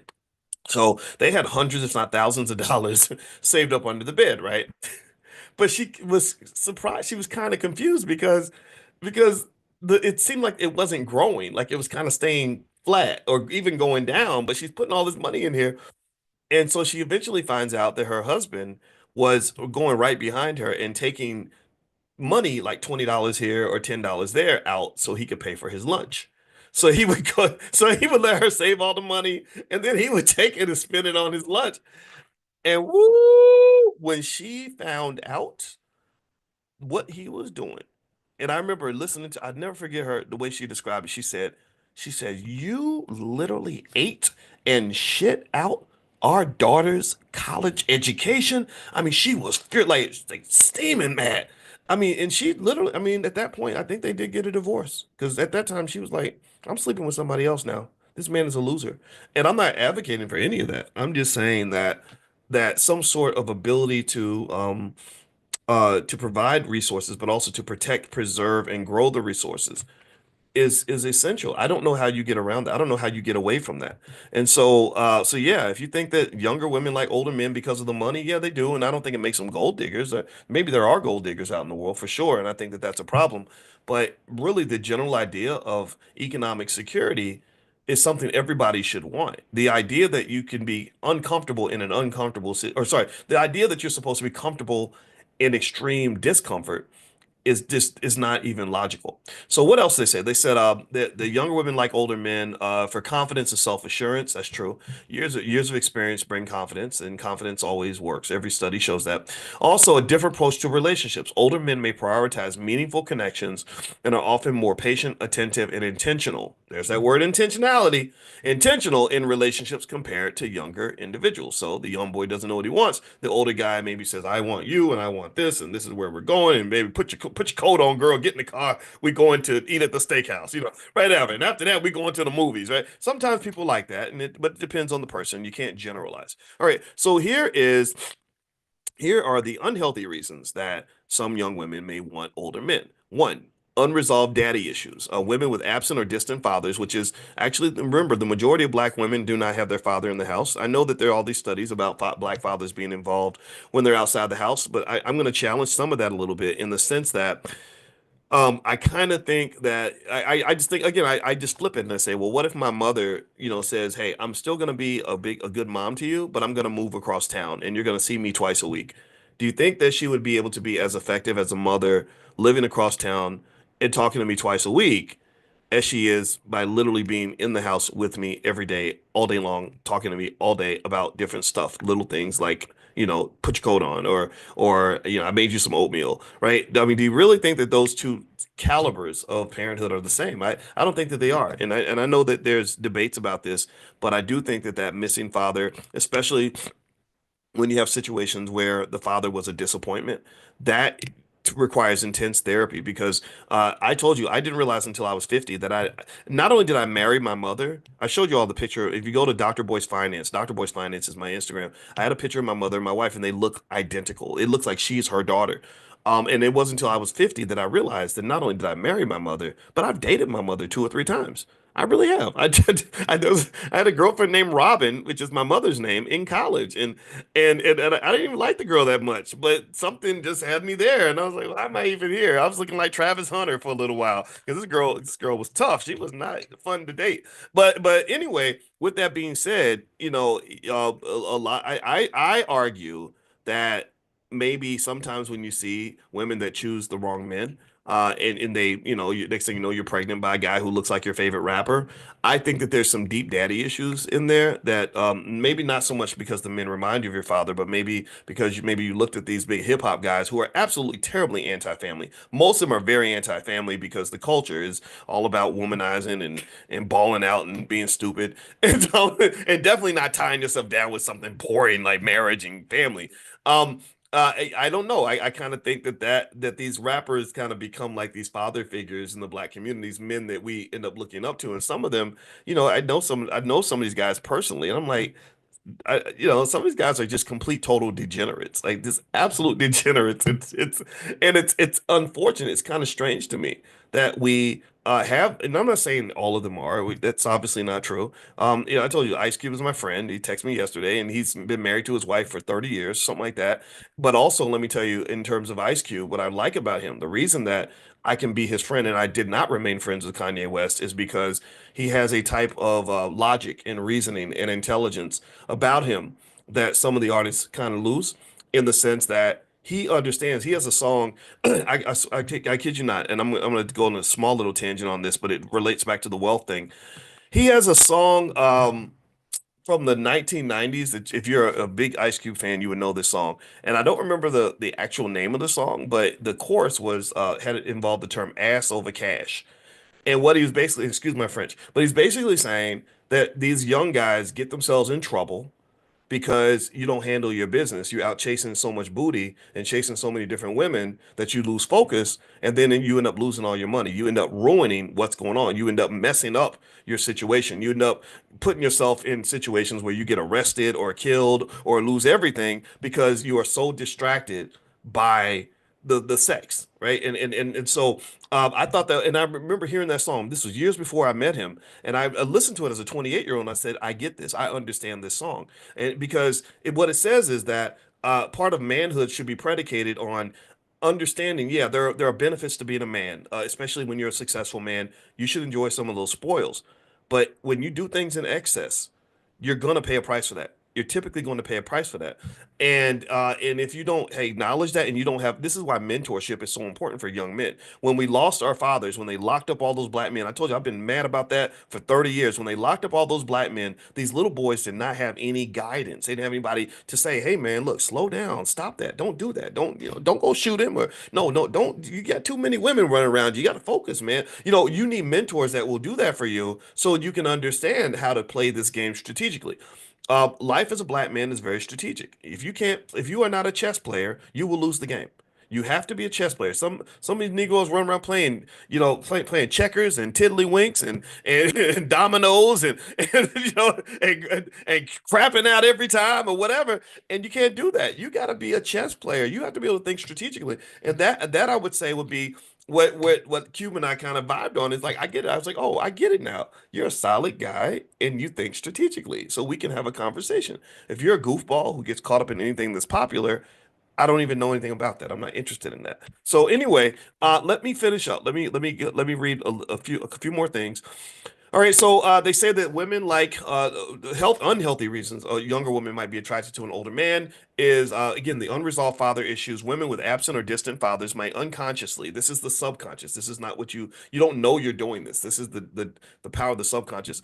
Unconsciously seek older men to fill a parental or nurturing role, leading to dependency rather than a balanced partnership. So they have a Freudian theory on parental dynamics that basically says that if you don't address that daddy issue, you're gonna be picking wrong. You're gonna end up in bad situations relationship wise for the rest of your life. My wife, who is a therapist and also a expert on the subconscious mind, talks to me about she kind of schooled me on a lot of this. And I'm telling you, if you really want to elevate yourself, elevate your life, either get the therapy, do the work, or whatever is required to deal with that subconscious issue. And my wife, her website is coachingwithdralicia.com. So if you want to reach out to her, feel free to do that. That's coachingwithdralicia.com. Power dynamics. The older man's perceived authority or financial control can create a power imbalance. True. Which might feel attractive initially. So you're excited at first because you got this big, powerful man that, and you're attracted to his confidence and the fact that I don't know, maybe he's a big, tough guy. You think he might slap you around, but he doesn't actually do it. So maybe that's exciting or something weird like that. Initially, but so it feels attractive initially, but can lead to manipulation or lack of equality. So studies on power imbalances in relationships pretty much do say that, right? So when someone else has more power over you, you have to be very careful about who you give that power to. And I've actually even gone raw in my book Financial Lovemaking. I tapped on this a little bit. I learned a lot more over time, but I learned the power of sex and how sexuality has different impacts on men and versus women. There are various chemicals that get kicked off when you have sex with another person. One was phenylethylamine. I remember that. Then there's dopamine, oxytocin, and one more, various endorphins that in which create three particular sensations when you have good sex. One is you get the high from the dopamine. Two, you feel very relaxed. And then three, and this really, really impacts women on a heavy level.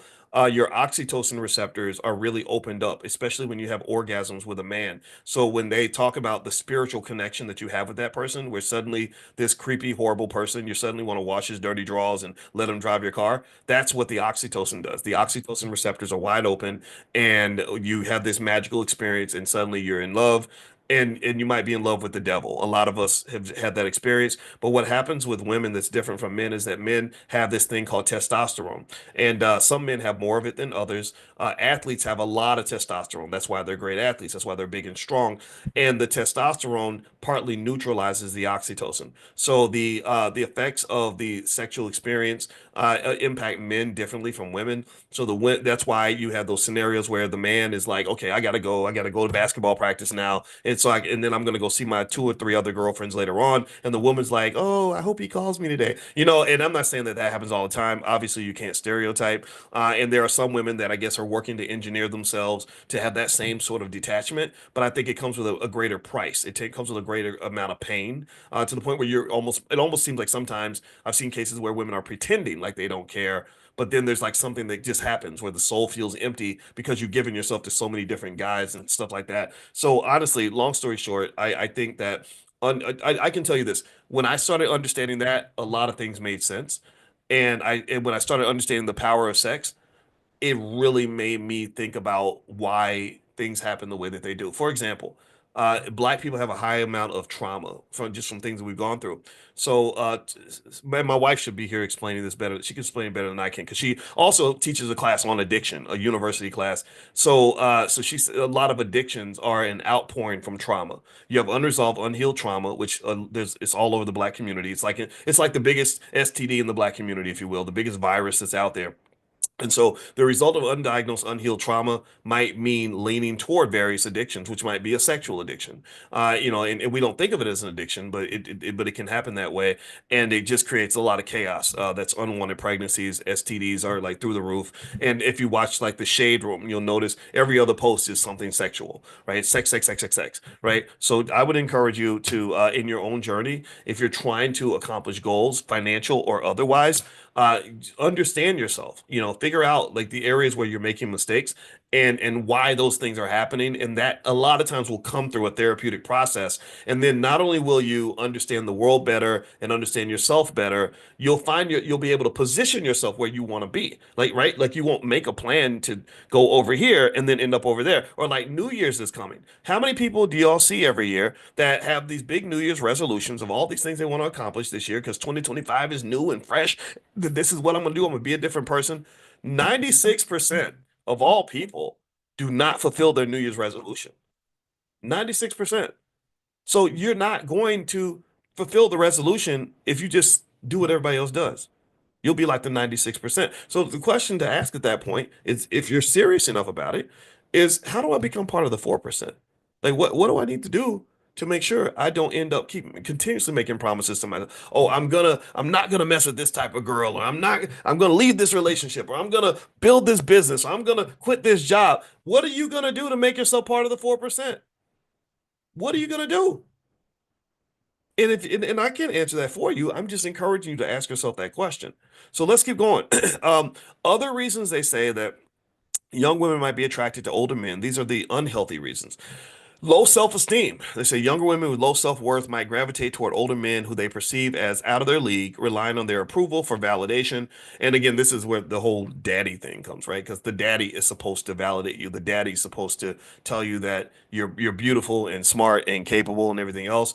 And at least where I come from, that's I'm thinking old school here. Maybe you feel free to disagree with me, but I remember even hearing my mother talk about when she met my father. And she said, I thought he was too attractive for me because all the girls were swooning over him because he had those green eyes. And my father said, though, I thought your mother was beautiful. She was the most beautiful thing I'd ever seen. But my mother did not see that in herself. So my brother asked a really hard question for her. He says, so why did you feel like why do you think you felt that way about yourself? Why was your self-esteem low? And she said, well, because we had so many kids around growing up. Like, my mother's sister had 10 kids and we had five, and then her other sister had another 6 or 7 kids. So kids never got one-on-one attention. There was not, and I can add this part. To my knowledge, there was no older man around to validate and love them without eventually meeting grown men who are like, yeah, girl, I think you're great, and I also want to sleep with you, right? That's what unfortunately a lot of girls go through. So that missing father is really part of the missing wealth in the black community because it's not just financial wealth, it's also emotional wealth, cultural wealth, social wealth, it's and political wealth, right? So ultimately, this is a big thing. This can happen a lot. So the daddy issues can lead to dating the older men because everybody needs a daddy at some point. So moving on.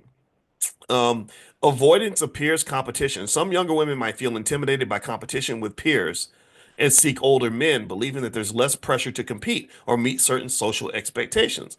Interesting. And this comes from studies on social hierarchies and romantic preferences. So it seems like what they're saying here is that if I'm a young girl and I'm tired of trying to compete for the young guys around me by trying to have the nicest body or, perform the best in the bedroom, maybe an older man who's more settled might put me in a space where I don't feel like I have to be as competitive. And that might be true, right? I don't know. I mean, if you date an older guy who's a little more settled, who's kind of like, look, I'm not looking for a million women. I got stuff to do. I just want one good one. Then maybe that creates a less pressure-driven situation than try to date the guy in the dorm that every girl's trying to get with, and you're under this constant threat of competition. I'm not sure. And then the last thing they mentioned here is escape from uncertainty. They say younger women may be drawn to the perceived stability of older men as a way to avoid dealing with their own life transitions or uncertainties, which can hinder their personal growth. This is connected to attachment theory and fear of independence. Interesting. So you have, so maybe you're uncertain because you moved out of the house and you're afraid, or maybe you have these other areas where there's uncertainty, and you have this other older figure that's kind of like this pillar in your life that can provide the certainty that you're seeking. But unfortunately, I guess they're saying that in a toxic case, you're never going to develop independence because you are depending on someone else. So maybe it becomes a codependent situation. I'm not sure. But I will say this. One thing I've noticed universally that to be universally true is that the economic piece pops up everywhere in relationships. I don't think it's realistic for a person, especially a man, to think that you can have no money and be as appealing as the guy who has, financial security. Again, sometimes there's exceptions, right? But but overall, I kind of think that we're kind of hard on people when we say, oh, all you care about is money, or why would you expect a man to take you to the Cheesecake Factory for dinner? He doesn't even know you like that, And I think that some of that really reflects the economic desperation that exists in the community, like right, like the goal of America, in my opinion, has always been to keep the black man as a child or as feminine or as a clown. That's why your biggest most famous black men in America tend to be comedians, rappers, and athletes. All these are very childlike professions. They're not building rocket ships. They're not out, negotiating multi-billion-dollar deals with foreign countries. Those are not the black men that can tend to end up on the covers of magazines. It's some guy that's playing a sport like a child. It's some guy who is telling jokes like a clown. Some guy who's rapping and disrespecting his community the whole time. N word this, B word that, right? Just really, and there's all these ridiculous, clownish, entertaining behaviors. And so, so ultimately, that it creates a power imbalance as well as a massive financial issue. And my belief in terms of what the solution is that black men who really want to be men and be human have to start businesses. If you want your humanity back, you're going to have to build institutions of your own. You have to be a builder. If you go up to knock on the white man's door and say, "Hey, I want you to let me have some power in your institution," the world does not work that way. It just doesn't. So a lot of black men that are struggling financially, um, rather than us sort of shifting the culture and confronting the culture and building on our own, and some guys are doing this, right? There are a lot of men who just say, well, let's just complain about the women. Let's just get mad because the women get better jobs, or mad because the women have more financial stability, or mad because the little girl, instead of spending her life dreaming about growing up and becoming an NBA player, she spent her time in the library, right? She wasn't thinking about trying to bust a rap and put out an album. She was thinking like, how do I become a medical doctor? How do I become an attorney? And what this has kind of done, and this is where racism does exist, on a major level, is it's created this weird imbalance in the community where we're trying to figure out like, how do you build healthy relationships when the male is in many cases incapable of providing the financial security that I innately need to have as a woman. Right. And there's all kinds of solutions. Some women say, I'm gonna go date the white boy, right? Because he's got money.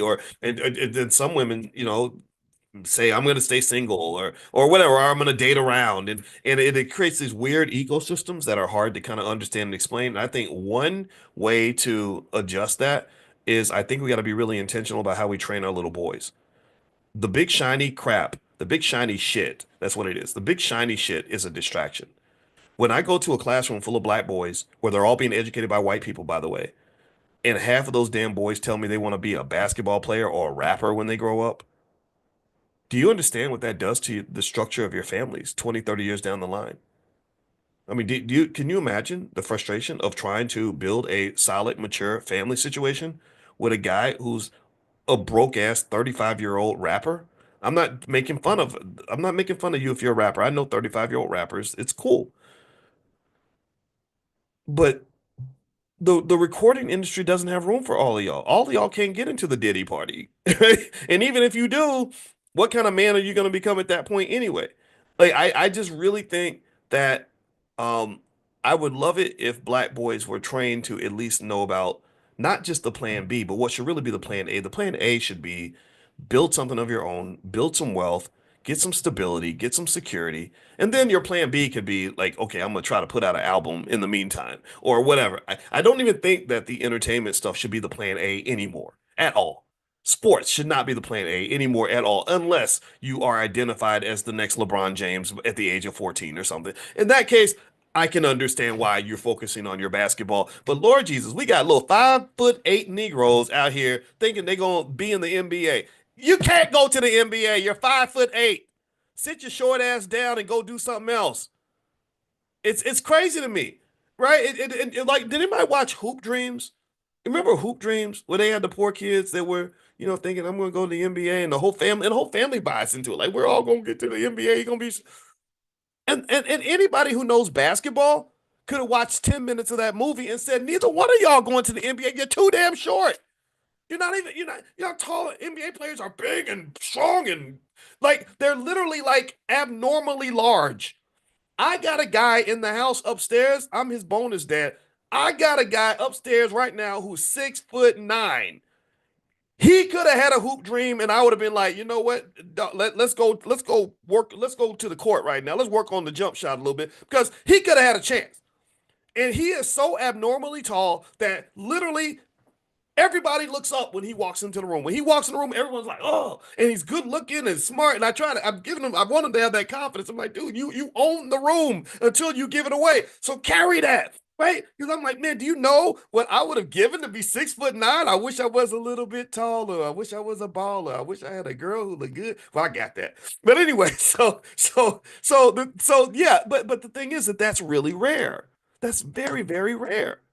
So really, the thing that drives me crazy about the stupid hoop dream that they sell us when we're kids is that number one, that's not even the best way really to make money in general, in my opinion. But then number two, even to have a chance to win the basketball lottery, you got to win the genetic lottery. The genetic lottery means you got to be part of the point one. I think that the 6'9", I think that less than 0.1% of the population is as tall as our son upstairs. Like literally one in every 1,000 people or something ridiculous like that is that tall. So it makes no sense to to even talk about that, I would encourage you to make sure that your son understands these things. And I don't care if he feels like you are a dream killer. Travis, please stop putting your phone number in the chat, man. That's something we don't like for we unless we specifically ask for that. Let's try not to do that for security reasons. I don't want people, we don't want that kind of stuff. Just sort of like, so if you want to do some marketing or something, you could talk to our team. But I see you putting the phone number in there repeatedly. So please, I'm just asking you politely to not do that. All right. So the long story short here is to say that when we have these dreams that our children bring to us, I think we got to give them the right dreams. One of the reasons why I kind of liked what the Earn Your Leisure guys were doing, which I love those guys. I went to the Invest Fest. I had a lot of fun. There's a lot of great people there. Um, I like what they're doing because I like the fact that they're helping young guys really understand that there are so many different ways for you to be rich and successful. You don't have to be on stage. You don't have to be a basketball player. And the one thing that the next step in that evolution though is that we have to get to the point where that doesn't even become like the dominant part of our culture. Even then, it's like, when I was on the platform, when I was there, I went there because my buddy D1 was performing there, and I was really happy about that because D is such a great guy. He has the right ideas. He's one of the good ones as far as rappers go. But I'm there and I'm seeing all these entertainers on the stage, performing. And it's unfortunate that you need rappers to even get the attention of young black people. I think that you should be able to get their attention with things that are a little more beneficial to the community. Like, how about healthy families? How about that get the attention of our community? How about just generational legacy? That should get our attention. Financial security should get our attention. Intel education should get our attention.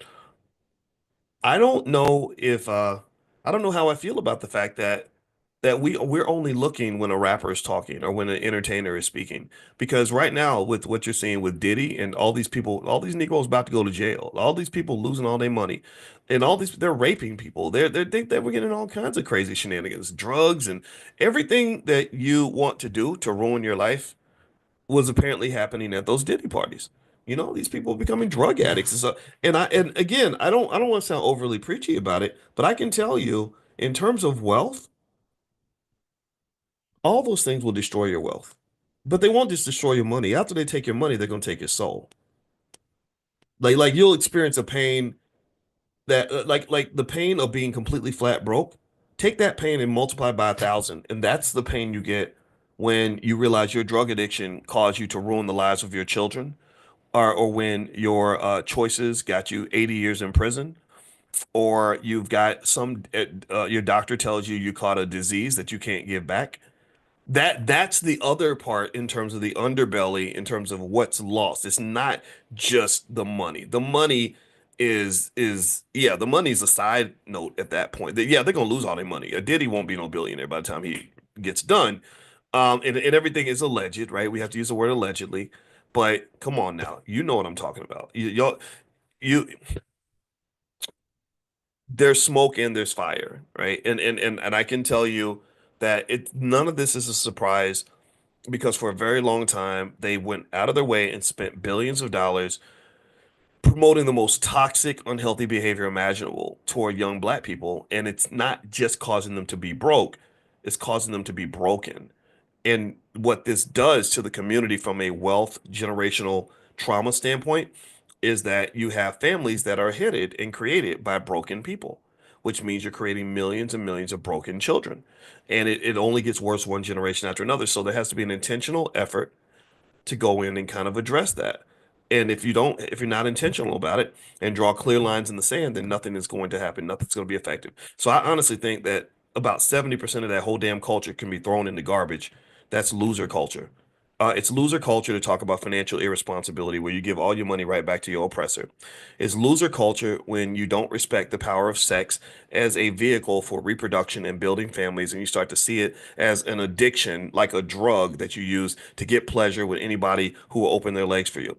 It is destructive and harmful when you are talking about your women, the people who gave life to you, who gave birth to you, My mother, there's nobody more important than my mother because my mother's why I exist. And you talk about your women like they're garbage, and then you train them to act like garbage. You train them to get on stage and leading booty first, and 12-year-olds wanting to twerk instead of actually growing their minds and their spirits. And then you're talking about, and then you're celebrating the murders of black people. You got songs where they're talking about killing black people, like the Klan. You know, and we think it's okay. Why? Well, because they have lots of money. It's all about the money. All we talk about every day is money. Money, money, money. Why? Well, one of the reasons that you want to learn about money is so you can understand that you can make money and not make yourself look like a damn buffoon in the process. You can make money without embarrassing and jigabooing yourself into oblivion. You can make money without making your whole family and your community look like a bunch of idiots. There's plenty of ways to make money. So I believe that as a state of emergency, our community must prioritize economic intelligence among our children so that they will not do ridiculous, harmful, self-destructive things that destroy entire generations out of economic desperation. When they have an economic need, they will have multiple ways to fulfill that need without going out here and doing stuff that is gonna ruin their lives. So that's all. I'm done talking about this. I know people, some people get mad. They think oh, you're preaching and all this. Man, shut up. I'm serious. Like when people talk, I'm like, just shut up. You don't know nothing. You're full of crap right now. Uh, because you can't look at what's been going on in this culture and say, well, this is who we want to be. This is not who we want to be. This is not the outcome that we want. And also, you must connect the culture to what's been going on. Black wealth is disappearing. Black families are disappearing. Black people are struggling. And the conversations are just infinitely juvenile and immature and ignorant and ridiculous and backward. You're not having the right conversations. You have to have conversations about how our kids are being raised, and we must give them the opportunity to be able to live healthy, productive, and prosperous lifestyles without following down the yellow brick road to nothingness. In fact, I went now to the point where when I hear about somebody becoming a successful rapper, I feel sorry for them. I really do. I say, wow, not only are you going to probably have some sort of miserable failure at the end of the day, but it's going to be even worse because you think you're successful. Like you're 22 years old, telling everybody, that they can be like you and how great that is, but you're rapping about murdering black people and putting yourself in all these dangerous situations where at some point somebody ends up dead or in prison, and then you lose all your wealth, and they move on to the next Negro in line. That's how this stuff works. So anyway, I'm done talking. Let me stop before I just keep on preaching too much. And I apologize if I sounded preachy, but I really, really feel this way, and I cannot hold that back because I worry too much about our people. And for those of you that are trying to shift that, I encourage you to go back to the three key areas of success in life: health, wealth, and relationships. Health, mental and physical health. Are you working on your mental health? Are you getting the therapy? Are you healing the trauma? Or are you just swimming in the ignorance and the trauma and the self-destruction that's being so heavily marketed to you? When it comes to physical health, are you looking at the food that we're eating? You know that they're poisoning us. The FDA has been asleep on the job for a very long time, and corporations are putting dyes and chemicals and all kinds of crap in your food. Everybody's getting cancer. My mother just died from cancer. My father has cancer. A lot of you have relatives who've had cancer. That's because about half of all Americans at some point are going to get cancer because they are poisoning you, they're killing you, right? So are you going to address that, or are you going to just ignore it?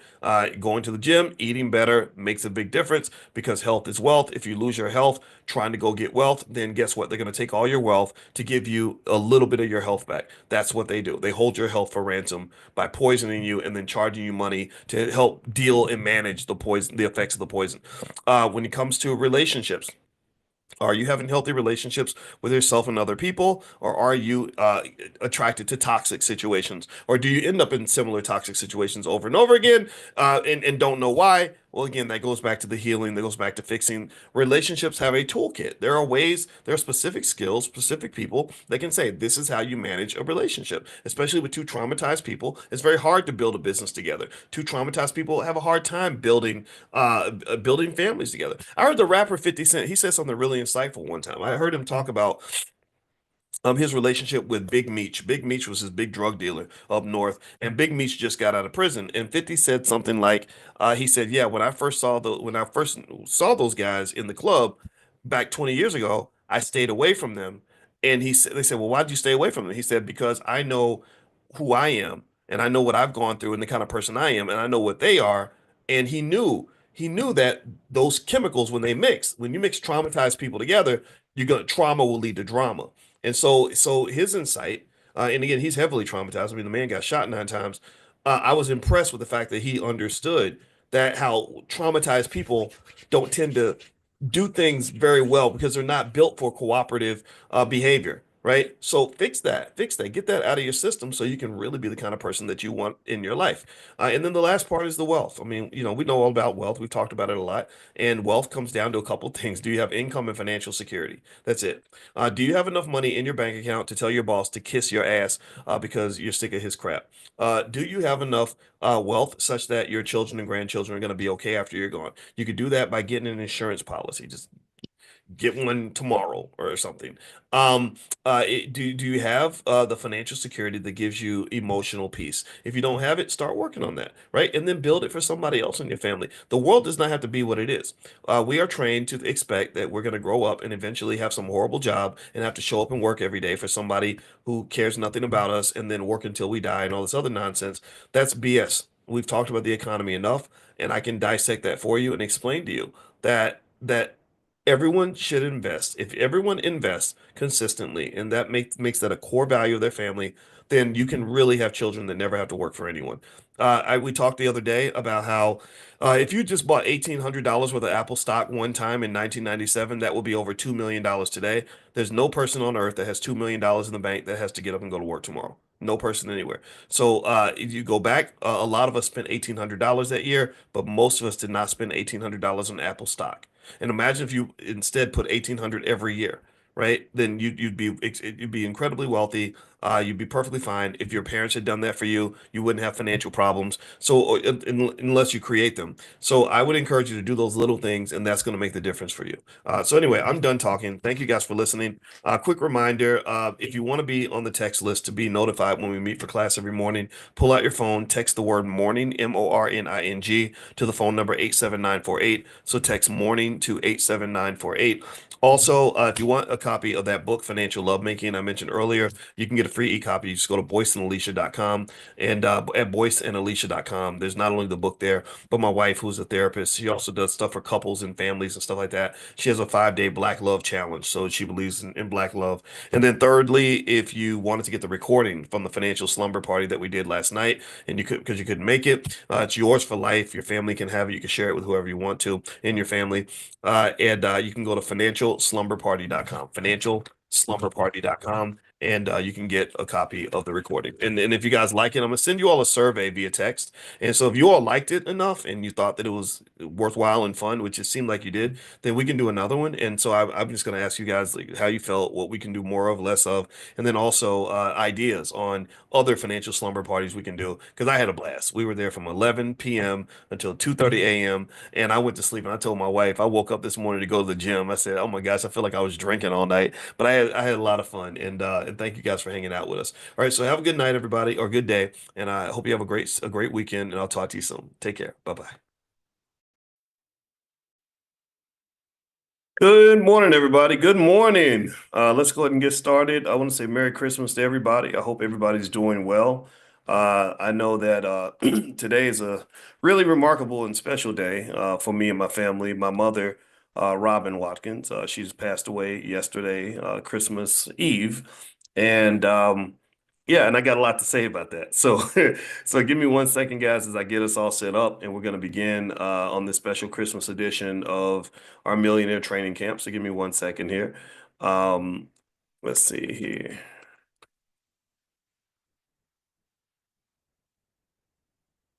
All right. So, how are we doing today? I hope everybody is doing what we talked about in terms of getting ready for Christmas.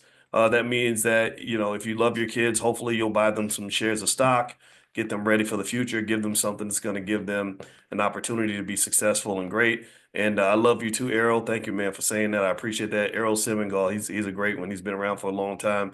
and he's got this amazing significant other who's a wonderful young lady, and I just have a lot of respect for both of you, and and also.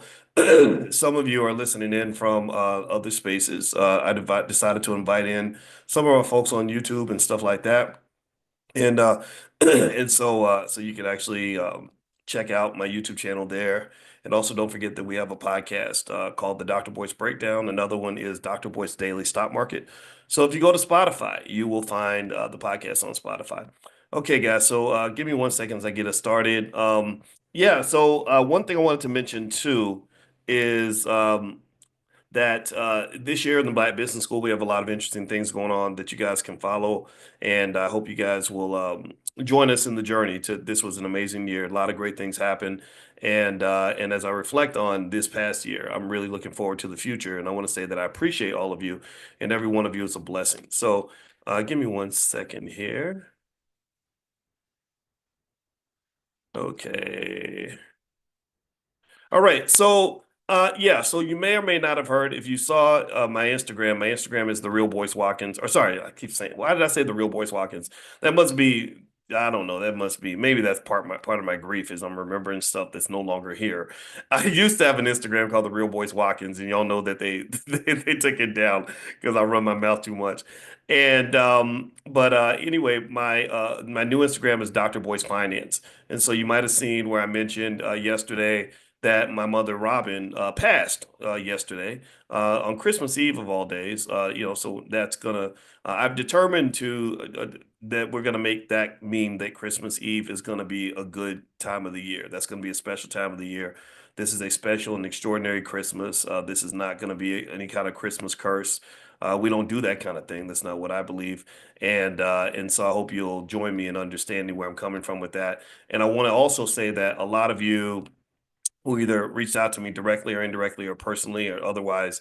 I appreciate all your condolences. I really do want to say thank you so much for sending those messages. I really felt it all, and it was so meaningful, and I'm so appreciative of that. And our family, and I speak on behalf of the family when I say thank you, thank you, thank you, thank you, thank you. You all are amazing, and I want to, and in the spirit of my mother as well. I just want to say that this it really made me feel good. So I appreciate that very very much. Now, let's get down to business, shall we? Like as Ice Cube said, it ain't over, mother suckers. So it ain't over, right? So y'all know what my mother represented was I can't even put it into words, right? If you consider the Black economic revolution to be a movement, give me a yes if you are aware of the movement that's happening right now that we were a big part of. The Black economic revolution, where Black folks are taking over. We are kicking butt, taking names. We are lifting ourselves economically. We are training our kids on economics. We're getting ready for the future in a way that no other community is replicating. No other community is replicating. Give me a yes if you agree that this is a movement that's going to be remembered for the next 50, 100 years. Give me a yes if you agree with this. Okay. Now, if you agree that we are in the middle of an extraordinary movement, and also, if you agree that we have been a big part of this movement, because we've been down since day zero. We've been doing this since the beginning. We were doing this. We started doing this stuff online in 2006 when I was a finance professor at Syracuse University. I was writing about it in the 1990s when I was writing at the University of Kentucky. We have reached millions of people. We have almost 1 billion views on YouTube. We got it in. We're getting it done. We have 159,000 students in the Black Business School. So we're elevating and educating on economics at a level that's never been seen before. This is what's happening right now. I want to make sure we put this into context. So if you agree that this is a movement, and if you've been aware of this, and if you've seen this, and if you consider this work that we're doing to be part of that movement, then I want to honor my mother today, and I hope you'll join me in this by saying that she's the mother of the movement. My mother, Robin Watkins, is the mother of the movement. And because without her, there is no me. Maybe without me, a lot of this stuff didn't happen. Not to say I'm the only one. I'm not trying to take credit for everything. Nobody can. We're done with the whole super Negro philosophy of Black leadership. Let's just be clear about that. So I'm not out here trying to say I'm the man and I'm the great. No, no, no. But I did my part. You understand? I played my position. I hope we can agree on that. Right? Like Ohio State when they won their big game last week against Tennessee, no one player won that game. but the great players played their position. So that's all I need is just I don't need the Heisman, but we played our position. All of you played a role. Every one of you have been a part of this. And my mother played her position. She was the launching pad of all this. She was the mother of the movement. Not only did she give birth to me, which I can't exist unless someone gives birth to me. None of us would exist without our mothers. But also, she taught me a lot of the core ideas that I reflect to you in this space. You might think I'm a great guy. You might think I'm a prick. But I can guarantee you this. I bet you've never seen another finance PhD operating like this before. You ain't never seen nobody really talk like this when it comes to black economics and have the credentials at that level. Like so when I talk to you about things that have happened in this life and in this space, for example, when in 2002 when I got my PhD in finance, I was the only African American on the planet, male or female, to get that degree. I was, and my mother was in the audience, and she should have been in the audience because my mother was the reason I was there. Without my mother's support and encouragement and pushing me and training me on how to deal with the demons and the battles that exist in this life, there's no way on this earth I could have walked across that stage because you have no idea how difficult it was. You have no idea. So I hope you'll join me in. I'm gonna tell you, I told my father, I said, we live our lives with intentionality. And I said, I have full intent of making sure that this is not a cursed Christmas at all. Yes, my mother did die yesterday because people die. We're all going to die at some point. And it's not a matter of whether or not you're going to die. We know there's no if when it comes to death, there's a when. It's not about whether you died or not. Really, it's how did you live? We're all the walking dead. We all have a short time on this planet. What the hell are you doing with that time? In fact, write in the chat when we've met every single day. We did for an entire year, pretty much. We've done almost every single day, except for days when I couldn't make it. With 7 days a week, we talked about economics, and I've told you that the most valuable asset that you have when it comes to wealth building is not money. It's not money. What have I told you? Type in the chat. I said, remember, mathematically, I'm speaking mathematically here. When we used to do research and we would do mathematics behind what builds wealth, the biggest ingredient was not money. It wasn't whether you were born with a silver spoon in your mouth. It wasn't whether or not you took a finance class. It wasn't whether or not you have relationships with billionaires. It was time. Time. Time is the greatest asset you have. So we all got limited time. The clock is ticking every day. Every day. If you want to know why I wake up every day with a lot of energy, almost sounding like a maniac, it's because every day I get up and I'm looking at the clock. I'm clocking. I'm saying, whoa, we don't have much time left, and we don't know how much time we have, but we know that the clock is ticking. So what are you doing with your time? What are you doing with your time? My mother, just like every other mother, she had 157,680 hours of time to spend with me before I turned 18 years old, and then I was thrust out into the world. 157,680 hours of time. Now, if you think about it, it only takes a few hours to teach essential skills that any young black man or young black woman would need to be successful in life. But for some reason, we waste all that time. The schools have us from 8 a.m. until 4 p.m. They got all this time, and they get this for 12 straight years, and yet 70% of our kids come out can't even read, write, or do math at grade level. So my biggest question to those institutions has always been very simple. It's been, what did you do with all that time? How did you waste that much time? You had 100,000 hours with the baby. The baby spent more time with you than they spent with their own family. So what did you do with that time? Time is precious. Time is valuable. So, to honor my mother, first thing I'm gonna tell you is that I hope that you'll walk away from here and ask yourself, how am I gonna be efficient with my time? I have time with my loved ones. That time's gonna run out. Am I using that time effectively? You're talking to a man who has no mother now, but my mother is in heaven now, right? But let me just tell you, I can tell you this: we didn't really waste a lot of time. Well, when my mother passed, and I found out it was about 4 in the morning on Christmas Eve. There was nothing left unsaid because we didn't waste time. It wasn't like I was like, oh man, I wish I told her I loved her more. No, we didn't. We didn't waste time. Or oh, I wish I'd spent more time with my mom. No, I spent the. You know, if y'all been coming to class every day, you know I have been spending. I for the last 6 weeks, I've been right there by my mama's bedside, talking about everything, covering everything. I said, this is what we did in the '70s. This is what we did in the '80s. This is what we did in the '90s. This is what we did in the 2000s. And I'm like, man, that's a lot of time, and we used it. I said, we did that, mama. I sat there with my mother. And I'm not going to try to talk about too much of that stuff because y'all know some of it's still inside, and I don't never know when I'm just going to ball out and start acting like a baby again. But I sat there with my mother, and I sat there next to her bedside, and I just, it's sad, right? The time is up. And I said, but we left it on the court, mama. We left it on the court. We used that time. We got it done. We did it. We started off, we talk about Drake saying started from the bottom, now we here. We started off with that scared little 17-year-old girl and that defenseless little baby with no father sitting in that hospital all by ourselves. It was just me and you. And we did it. We did it. And I told her, I said, let me breathe. If I stop to breathe, y'all know that means. That means I'm about to start being a baby again. I don't want to do that. This ain't the time for that. I said, the same way you stood by me and you were with me when I was by myself and I was a defenseless baby. I said, I'm gonna be right there next to you all the way to the end. We going full circle, mama. We going in for the slam dunk. We gonna finish this the right way.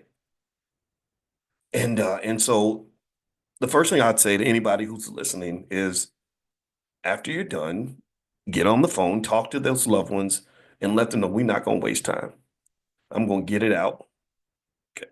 That's the first thing. Let's move on.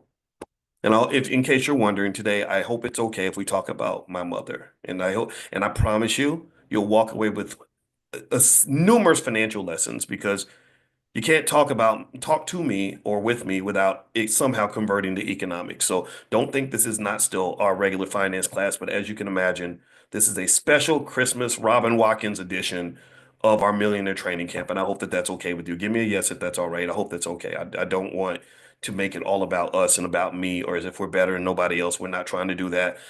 I'm literally digging down, digging deep, and pulling out what I think my mother would want you to know.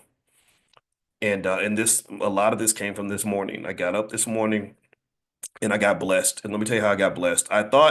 See, Planet Fitness lied to me. Planet Fitness, they just a big old pack of liars. Because I got on my phone app and I looked to see if the Planet Fitness around the corner from my parents' house was open. And it said open. I said, wow, they're open on Christmas. I said, wow, there's some serious people out here that really staying in shape. So I got in my truck, I drove around and to try to get in, and the gym looks empty. And I'm like, oh, maybe everybody's at home eating Christmas food or something. I must be a badass because I'm actually here. Ain't nobody else here but me. But then I realized there wasn't nobody behind the desk, and they forgot to turn the lights on. I said, watch out for you got to turn the lights on so people can see. And then I realized that it was closed. So the blessing that I got today was that God made me. He said, no, you're not going to the gym today. I need you in nature. I need you outside. I need you to go running outside. So I said, okay, all right. So I went out and I ran, and it was the best thing in the world, even though because it was cold. I didn't want to run in the cold. I'm gonna be honest with you. And but I'm running, and it was great because I saw the trees and you hear the birds chirping, and I saw a pack of deer and just a lot of things, So I ran around the neighborhood, and I started thinking about Mama, and I started to download Mama and bring her into my soul. And and I was lucky because the funeral home that she's in is right around the corner from the house. It's about maybe less than a mile and a half. It can't be too far away because I'm fat, and if it's too far away, I can't run that far. But then again, you running for mama, so maybe I can run extra long. But I ran the little mile and a half around the corner to the funeral home, and I said, "Oh, mama's over there. I gotta go see mama." And so it made me think about a time when my little brother was 2. And me and my sister and brother, we were like preteen, and I'm 5 years older than my sister, so we would fight like cats and dogs. And I remember my brother wanted to see my mother, but Mama was at work.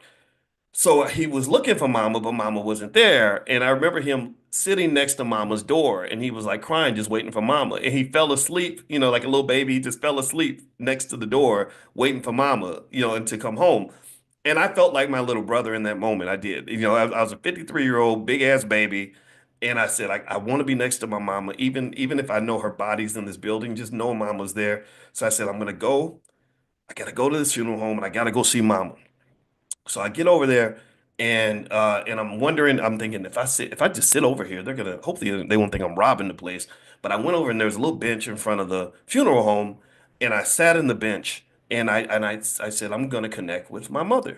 So I listened to some music. I listened particularly to Walk On By. I think it's Isaac Hayes, Walk on by. Right? If you see me walking down the street and I start to cry each time we meet. That song, right? It's a great song, right? Very deep. So I just put that on my headphones and I used some of the meditation techniques my wife shows me because she's into the subconscious mind. And I said, I'm gonna shut my eyes, play this music, and I'm gonna bring my mother in. I'm gonna pull her out, get her, because I need mama right now. So in my mind, I imagine my mother sitting right next to me. And I said, okay, if I imagine hard enough, I can have her here with me. So, because you're grieving, you're half crazy, you're trying to process everything, right? So I imagined her sitting next to me, and it worked. I really felt her presence and all this stuff. But obviously, this is all kind of coming from yourself. And so she sits down, and I grab her hand, but it's like her imaginary hand, and you can't feel something that's imaginary.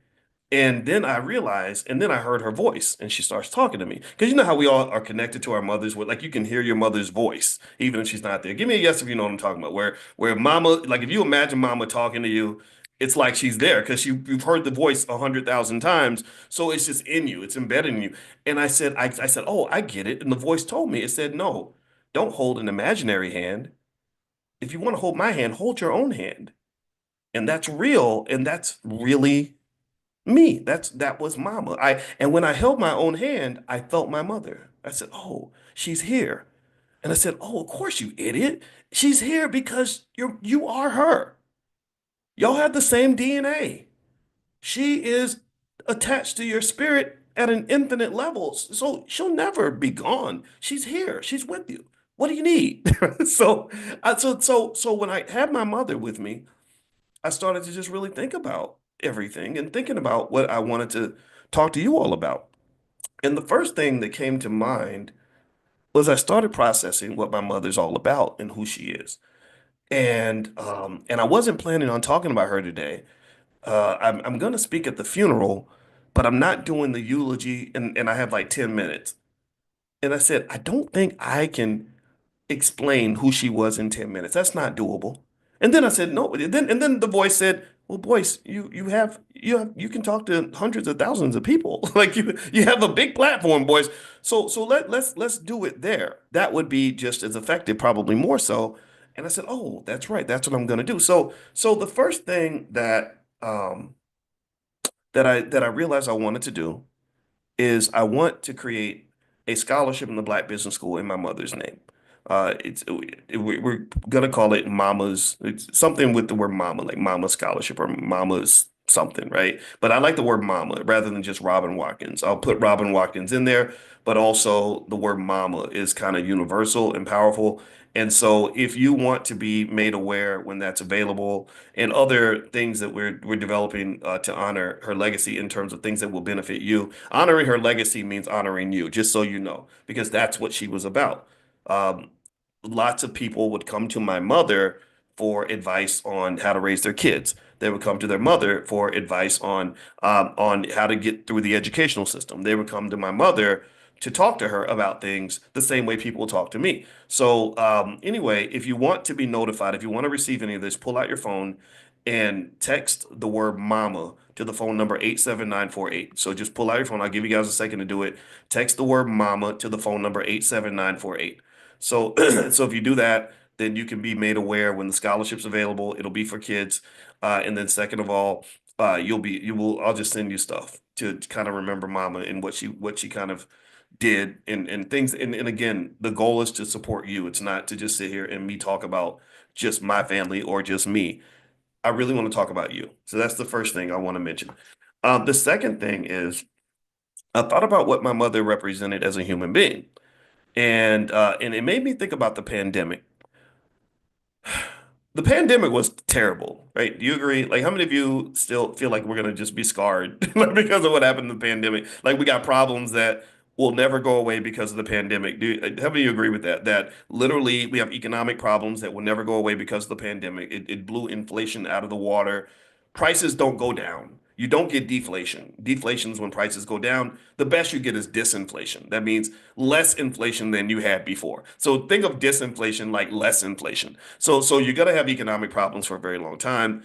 The poor little babies that missed 2 years of education have not recovered educationally. They have not recovered socially. A lot of children are very awkward now because they don't even know how to talk to people because they lost 2 years where they were sitting in their room by themselves. Did you know, in fact, they shut down dozens of nightclubs in London, in central London, because they said young people don't want to go out anymore. They just want to sit in their house and sit by themselves.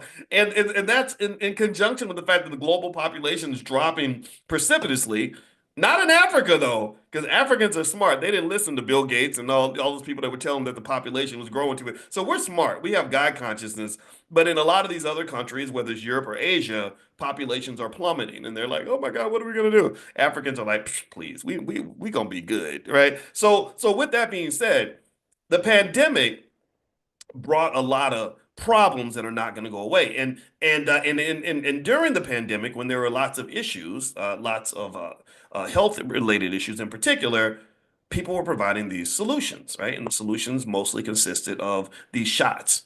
Hey, I got a shot I can sell you, right? These pre-existing conditions. You black people have so many pre-existing conditions.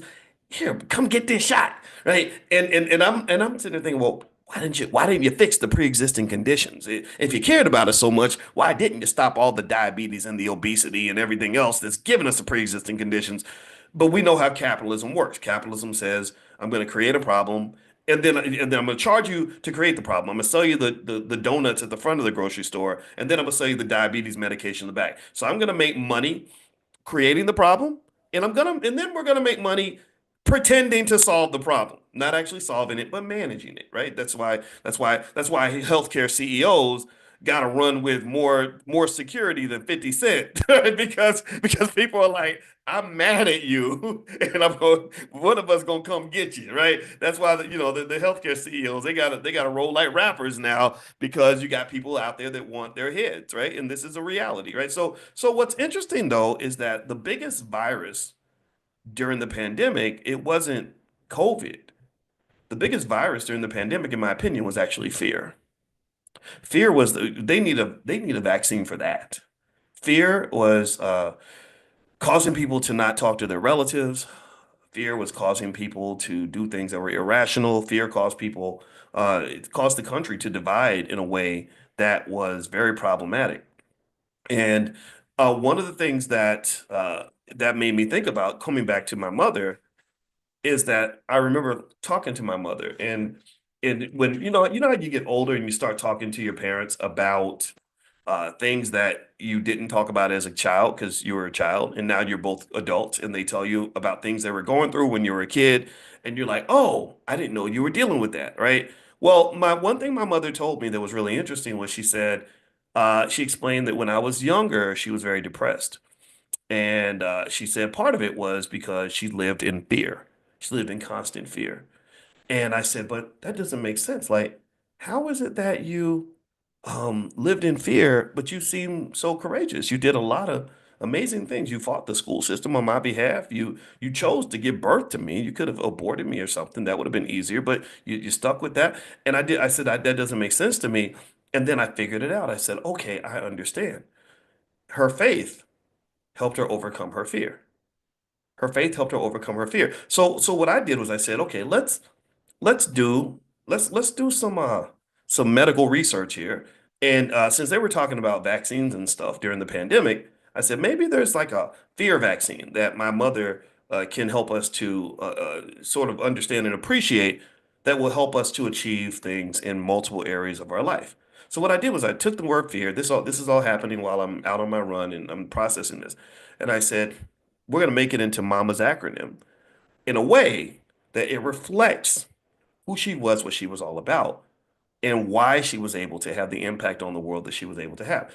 So the first, the F in the word fear stands for faith. And when I think about faith, I think about when I was a kid, when I was 5 years old, or let's go back before that. I'll tell you that in a second. So imagine it's 1971 and you're 16 years old and you're pregnant and you're from a poor black family. That's gotta be one of the scariest things in the world. Even though mothers are these amazing people that do literally the most important job on the planet, it is literally the most important job on the planet because none of us would exist without our mothers. It's the most important job on the planet because if mothers all stopped doing their job, we'd have a whole nation full of serial killers. That's what we'd have. A mother's love is something that's irreplaceable. And even though that's the most important job on the planet, for some reason, we have this habit of beating up on mothers when they're blessed with pregnancy at an inconvenient time. Right? We tend to be you know what I'm talking about? Like we call them names and oh she's a blankety blank and oh she's out here, she's fast and this, that, and the other. And it's absolutely terrible because what it does is it causes us to lose our consciousness and our ability to see the big picture. We're unable to look at the value of human life. Tell me if you get what I'm saying. We don't see how precious newborn children are. We don't understand the value of our youth. Think about this. Entire societies are on the decline for one big reason. The birth rate's going down. They're panicking now because they're like, oh my God, in order for us to accomplish things, we need people. Well, guess what? You need mothers to produce people. Do you agree with that? Do we agree that mothers are an essential ingredient to making people, or have we gotten so wokety woke crazy that we literally think two daddies can get together at a Diddy party and make a damn baby? Y'all can make a whole lot of stuff. You can make some liquor, you can make some baby oil, you can make some pink cocaine, but you can't make a baby, dude. That's what you can't do that. So no babies were made by any of the dudes getting with other dudes at the Diddy party. So my point is to say that mothers are critical, mothers are essential. And so my mother's 16 and she discovers this thing that a lot of people know about called sex. And unfortunately, it ends up with her having this little Boyce inside of her body. So she's mortified. She's scared to death. And now I'm sure there were some Planned Parenthood clinics around that would be happy to help her. We're your friends. We're your allies, right? I'm sure there was somebody around that would have said, just come by, you poor little black girl, and we could just terminate the baby. We're just gonna get rid of the little Negro, and then you can go back to partying. You can go live your Cardi B life if you want to. And for whatever reason, my mother didn't do that. Who knows? Maybe a lot of us would have done that. I'm not blaming people that make other choices, but she didn't. So here's what happened. Here's where faith kicked in. So she goes to church. Some of you have heard this, some of you haven't. I'll share it again though. Um, and she's sitting there and she's just scared to death because my grandmother's very strict and very stern. And she's thinking, oh my God, what am I going to do? I got this baby. I don't know what to do next. And so when the pastor's like, does anybody want to come to the altar to say something personal to God? And my mother's up there and she walks to the altar and she's just praying and praying and praying. And when everybody got up and walked back to their seat, she was still on her knees praying, praying, praying because she had just this stuff heavy on her heart. And at that moment, that's when she told me something I've never forgotten. She said, she said, the conversation I had with God was, she said, I do not know what to do with this baby. I don't know. I don't know how to I don't know what to do. And so she said, at that moment, and every time I tell the story, I would get choked up. So let's do the test here to see if boys can tell this story without crying like a baby. She said, I gave you the guide. She said, I gave you the guide. She said, God, I'm giving you this baby because I don't know what to do. And she also says that God told her you have to have this baby because this baby is going to do something important. And I was like, really? I was like, oh, mama, you just say that to all your kids. She said, no. She said, I did not have that feeling about all my children. My brother and sister, very good people, successful in their own right, amazing human beings, taking nothing away from them. But she said, I felt like I had to give birth to you because I had an important job to do. And that to me was an extraordinary example of faith that I never let go of. Because what is faith? Faith, every day. How many of you, give me a yes in the chat if you have heard me talk about things like financial consciousness. How many of you have heard me talk extensively about consciousness in this space? You know, that's all. In fact, when we first started this whole class, which we've done almost a year of this, almost meeting every single day, I initially said, yeah, this is financial consciousness class. And I wasn't just trying to find cute words to describe this. I said, that's what's missing sometimes in the world is a consciousness. And what is consciousness and how does it link to faith? What does that mean? Well, consciousness is nothing but being able to see the bigger picture. Consciousness is where you're not trapped in the moment and you realize that this ain't all that there is. This too shall pass. If it's something bad, this too shall pass. If it's something good, this too shall pass. That's what consciousness is. And faith is consciousness. It's a connection to something bigger than yourself. So when Robin Watkins didn't feel strong enough to get something done, she grabbed onto this thing called God. And God said, that's all right. You ain't got to carry the load. I got you. We good. And really, again, you can have whatever opinion you want. I know people in the room, you have different types of faith and different kinds of religion, and I'm not getting into that part. I'm not even talking about religion. I'm talking about faith. Those are two different things in many cases. But I'm telling you that when you have consciousness, when you have faith, when you have the ability to rise above, connect to something bigger than yourself, you will feel more powerful than you could ever feel trying to do everything alone. At the end of the day, I'm not telling you what to believe in. I'm telling you that you have to believe in something. What do you believe in? Because that is what will carry you through the storm. That's what led this 16-year-old scared little girl to give birth to a baby, even though she had no idea how she was going to take care of the baby. She had no idea what it meant to be a mother. She had no idea what kind of hell she was going to go through when the world maligned her and attacked her the way we do to mothers in this country, which is absolutely pathetic. So I'm a child of faith. When I say I'm a child of God, I mean that. I don't even go to church and I'll say I'm a child of God because if God had not been there for my mother and my mother had not had that connection to faith and God and the bigger purpose, oh, she would have went right down to see the Planned Parenthood people. They would have made the problem go away. So sometimes we replace our faith in God with our faith in the white man. Now I know some of y'all are white, and I'm not this ain't anti-white at all. But I'm serious. Sometimes we put other people in the space that are God in our faith is supposed to be. And then next thing you know, you end up going down a road you did not anticipate. You end up passing up on opportunities, possibilities, and blessings because you love your oppressor more than you love yourself, and more than you love your community, more than you love God itself. Let's move on. So the F in fear in my mother's antidote, the Robin Watkins, we can call this the Robin Watkins vaccine, if you will. The F stands for faith. Faith in consciousness will guide you. Faith is what's necessary for investing. When I tell you all little things, like I say, did you know that if you had invested $1,000 in Apple stock in the year 2000, it would be worth $365,000 now, which effectively means that if you have a 24-year-old child who's struggling financially, you could have solved all their financial problems by literally just buying some Apple stock in the year 2000? That requires faith. You have to kind of have some faith that investing works. You have to have faith that wealth grows. If you plant seeds, then you'll have a harvest. If you plant no seeds, you'll have no harvest. A lot of people have no harvest and they don't understand why. And I'm like, all you got to do is say, well, what seeds did you plant? Did you plant any seeds? They're like, no. Well, what makes you think you can plant no seeds and have no harvest? That doesn't make any sense. So let's move on. The E in my mother's life and the word fear for her vaccine stands for education. Um, Here's the thing about education that's really interesting.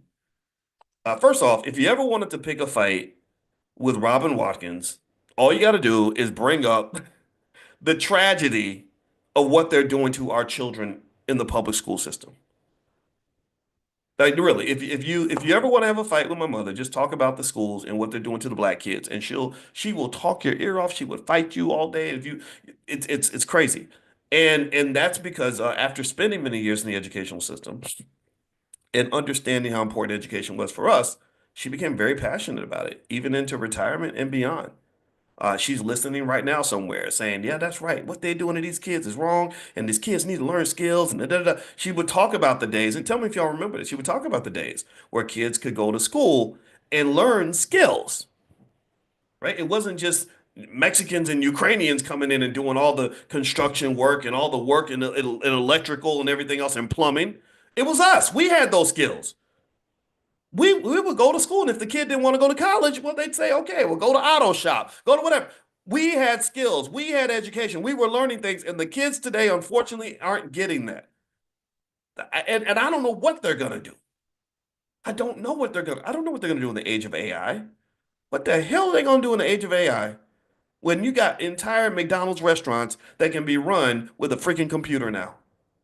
When Amazon factories are hiring thousands of robots every day just so they can replace their factory workers. So education is critical. We know these things.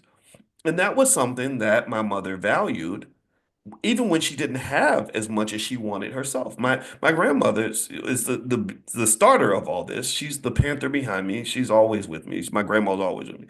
And she had an associate's degree. But she always knew that more education was going to give you more success because education can be linked also to an important ingredient for success, which is knowledge. Education and knowledge are not the same thing. Lots of people go to school and don't have any knowledge, and they may not even have any wisdom. So, education, knowledge, and wisdom, three different things. And the other thing about education is that we should understand. If you don't understand it, take it from a college professor. Most of the education you receive does not occur within four walls of some building. You don't need a building to learn, just like you don't need a church in order to connect to God. God can connect with you anywhere. He has great cell phone service. So stop thinking that you got to go into a building to find God. Sometimes you go into the building, you don't find God, you find Satan sitting at the altar saying, "Oh, I'm God's replacement." And that's what you get. So at the end of the day, we know education matters. We also know that education is something that our ancestors valued. It was something that our ancestors died for. You could die during slavery for teaching a slave how to read, right? We know these things. And we also know that for whatever reason, the culture, they always talk about the culture, dog, you need to connect to the culture. No, any culture that does not value education, that puts ignorance above education is not my culture. So you can just take that, put it in your pocket, and walk away from me because we know that a lack of knowledge causes tremendous amounts of pain and suffering in our community. We know these things.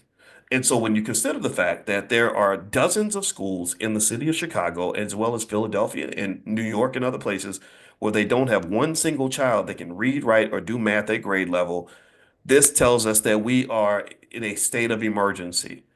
We are in a state of crisis in this particular area. So, what I would say is, I would say, imagine if our community, again, we could talk all day about oppression and racism and the white man did this and the white man did that. Yeah, the white man, he gonna keep being white. He ain't gonna stop being white just because you're complaining about it. But imagine if we had a community where we valued education as much as we value sex. I see a whole lot of conversations on the internet about sex. Well, 50-50, and what if should she sleep with me on the third date and all this other. What if we valued education as much as we value sex? What if we valued education as much as we value, I don't know, the new iPhone? What if we loved education as much as we love sports? What if we spent as much money on education as we spend sending that little boy to football camp? You send his ass to football camp, but he ain't gonna be no football player. That's not when he's 30 years old, he won't make a nickel playing football 99.9% of the time. So why would you spend more money on football camp than you spend sending that boy to learn the things he needs to learn to survive in this society? They prey on your ignorance. They feed off of that. So why in the world would a parent that loves their child send their little girl out in the world with ignorance in a world where ignorance leads to death, ignorance leads to suffering, ignorance leads to struggle. Education, imagine if we valued education as much as we value, all the silly stuff, by getting new Air Jordans or whatever. Imagine if education was just the thing. Imagine if education was more important than anything some goofy rapper had to say, or it was more important than any material stuff, the Gucci and the Louis and all the other luxury items that they sell. Imagine if people wanted to go to the library as much as some people want to go to the club. There will be nothing that could stop us. Nothing that would stop us. But for whatever reason, we have values that have to be addressed. And I can tell you that again, when I talk about my mother, one of the biggest things that she did in her life that allowed me to have the life I have and the life, my siblings have and everything else is that she did not play when it came to education. She would take me to this group called Black Achievers in Louisville, Kentucky, and she would have me involved in spaces where even if I wasn't getting education right away, or even if I wasn't trying my best, I always knew education should be a core value for any successful person. Let's go to the A. So the F in the fear vaccine, fear, F-E-A-R, the F is faith, the E is education. The A, this A is something that's connected to, again, my mother's legacy. This is something I want to give to you, and I hope that that's okay. I hope that this is helping you. Is something called accountability. Now, I know accountability for some people is a cuss word. Accountability is not something that's very popular. Because what does accountability do? Well, accountability is very painful to embrace because you're kind of letting go of all your natural easy defense mechanisms. You're letting go of your crutch. They're taking away your wheelchair, so you're gonna actually have to learn how to walk. And some of us got wobbly legs, right? No, no, I need the wheelchair. I need to be able to blame the white man for every problem I have. I need the wheelchair. I gotta blame my parents. I need the wheelchair. I gotta blame my last relationship. But no, the word accountability is powerful. And this was something that was very, very big in our family. This is like, no, accountability is powerful and painful at the same time because it's really hard to take responsibility for all the crap that's happening in your life. Like it's easy to take accountability for the good stuff. Like we all want to brag about the good stuff. I did that. Look at what I did. Look at how great I am. But can you also take responsibility for the bad? Can you also look in the mirror and say, man, this is messed up.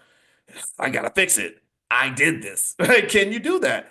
And I'm gonna tell you, it's very hard to do not just because it's hard to do, not just because the culture doesn't support accountability, but also because psychologists basically say that human nature is not to accept accountability for any bad thing in your life. They call that self-attribution bias.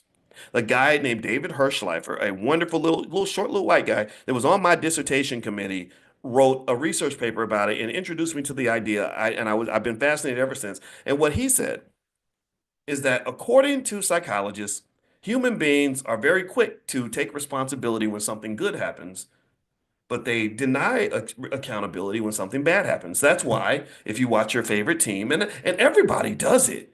Everybody does. Let me give you an example, real life example. This involves me to tell you that I'm a victim to this too. When my Ohio State Buckeyes kicked Tennessee's ass this week, did anybody else see that? Anybody else a football fan in here? I shouldn't be a football fan because y'all know football is bad and it hurts brain damage and all that stuff. But I ain't gonna lie, I enjoy watching a good football game. So my Ohio State Buckeyes, Ohio State's where I got my PhD. When they whooped Tennessee's ass, I was saying we won. That was amazing. We did a great job. We threw the ball down the field. We were aggressive. I do that. I internalize it. But when they got their ass whooped by Michigan last week, did anybody see that? A lot of Buckeye fans were very unhappy about that because Michigan came in and kicked our butt in our stadium. Well, when they lost, I was literally saying exactly what I just said. I said they lost. They got their butt kicked by Michigan. Now, sometimes I might use the word we, right? But mostly it was like they. Gosh, they need to fix their team.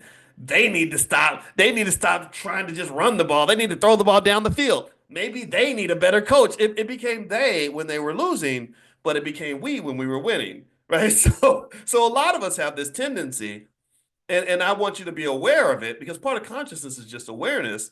And I'm going to tell you that one of the things my mother believed in very deeply, sometimes maybe you could even say to a fault, who knows, because she got criticism for this, is she just believed in accountability, personal responsibility.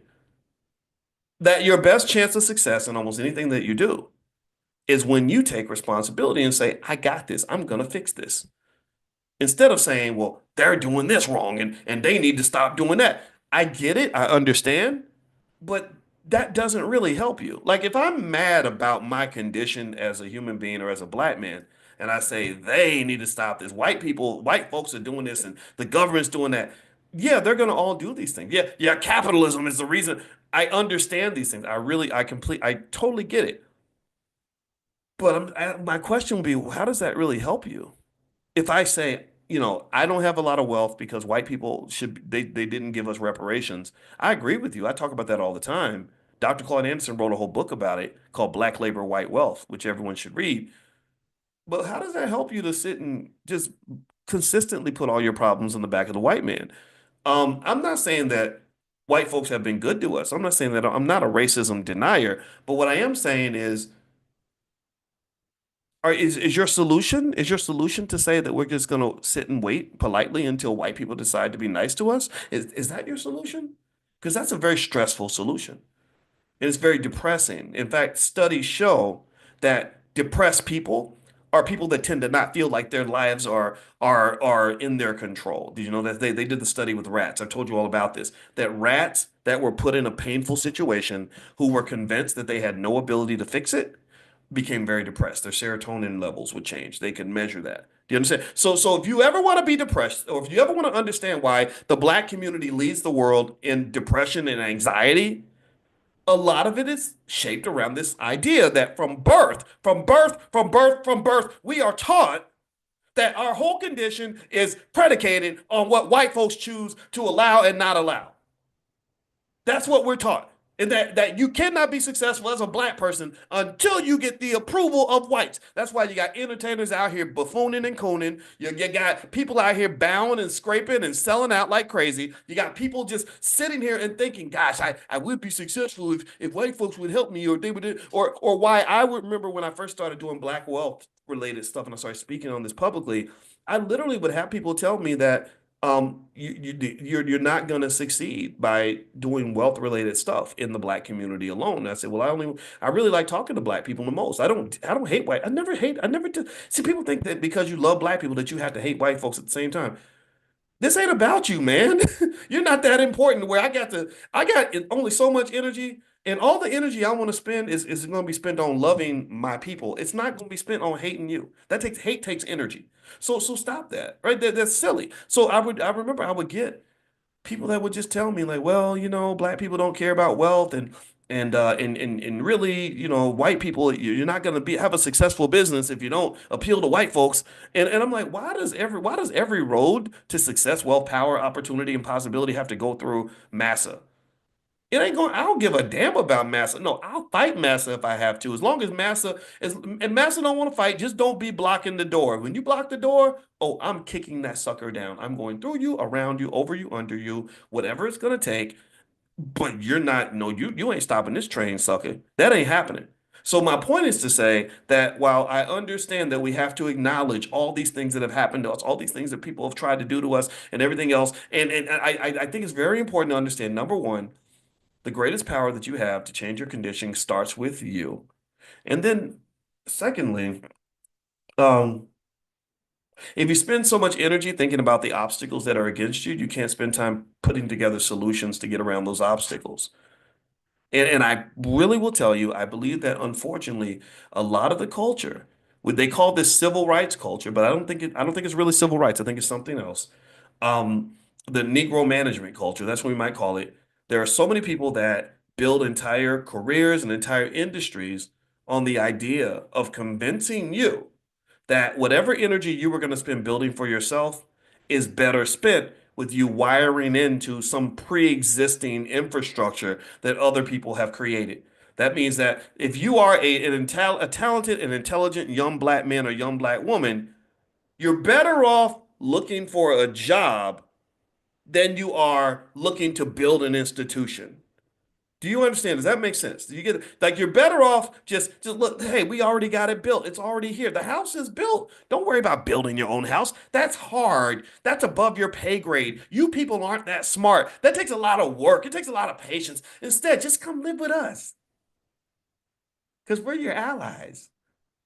That's what we get. Like just come into our economic house. You'll be cool. And then you come in and you say, okay, all right, well, this is the easy route. And what you don't understand is that God does not give you the easy route to real success. He doesn't. Just like wealth. When I told you about time and how important time is in wealth, if you ever want to either have no wealth or have fake wealth, just go through life thinking that you can get a whole lot of money real fast. And look at our kids. Look at how many of our kids are have embraced the fast money culture, thinking everything's supposed to be fast and easy. And then you get it fast and easy, and you think that it's real, but really you find out it's an illusion. You find out that there's a puppet master that's controlling all this. You find out that the Wizard of Oz has created a false sense of security for you. And then when they take it all away, you're like, wait, what happened? It was racism, y'all. Well, that's because you didn't build your building on a solid foundation, damn it. Nobody taught you that you have to have that accountability, you have to have that patience, you have to have that consistency, you have to have that courage. You have to understand that there's no shortcuts to real meaningful success, power, possibility, and wealth. There's really not many shortcuts to that. What I explained to you that investing $1,000 in Apple stock in the year 2000 means you'd have $365,000 today. That whole methodology consists of one essential ingredient. The essential ingredient is that thing we talked about earlier called time.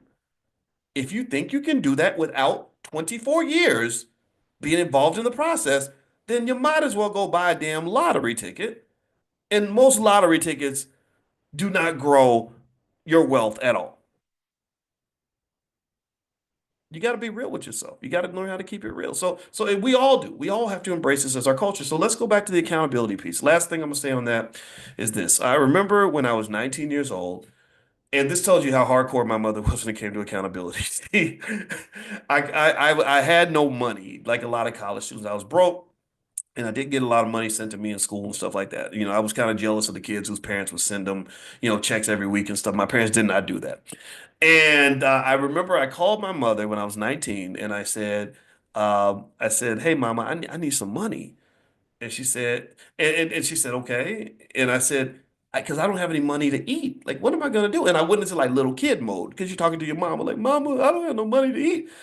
And you know what she said? She said, so what are you gonna do about that? And that was really like, whoa, wait a minute, that's cold. That's what, and maybe we can debate that, right? I'm not saying everybody should approach it that way. My mother was very young at the time. I was in college. My mother was still in her mid 30s. That's how young she was. So she's learning, right? Maybe there's a different way to approach it, but in her world, it was like, you're a man. You're a man. You can go out and work and get money. You can go out and make things happen in your own life. You can be a playmaker in your situation. You don't have to be a baby anymore. And I want you to sit here and I want you to look at the world right now. And I want you to look at how many man boys we have in our community.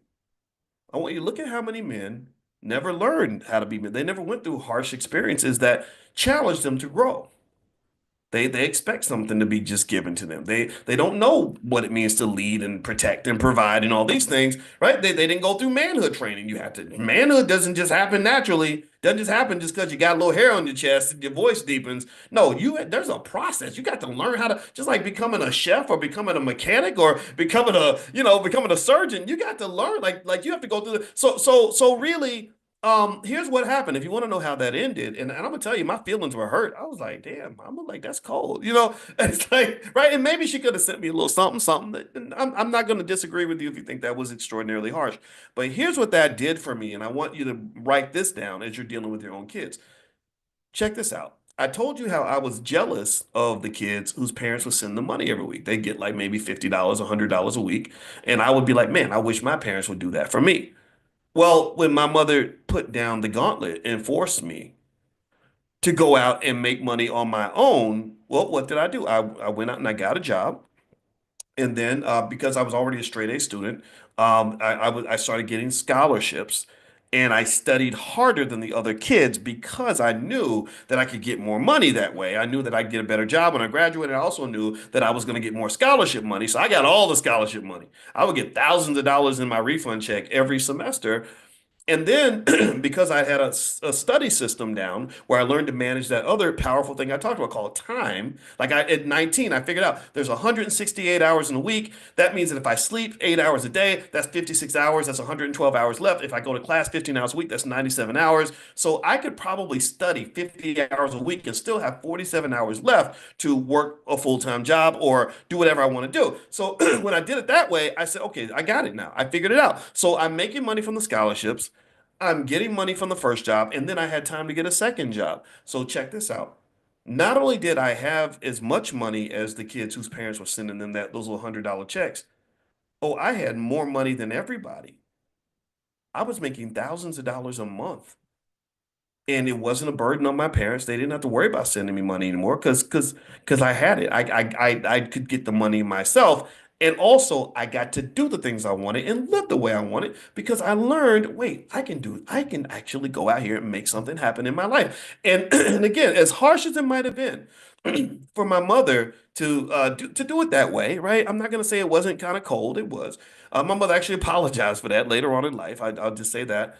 Um, I thank God that she did that for me. I'm so happy. I'm like, thank you, Mama, for not solving my problem and giving me a chance to solve it myself. I don't know if you did it because you were mean. I don't know if you did it because you were being lazy. I don't know if you did it because you just had this extraordinary wisdom. Maybe it was a combination of all three, but either way, it worked.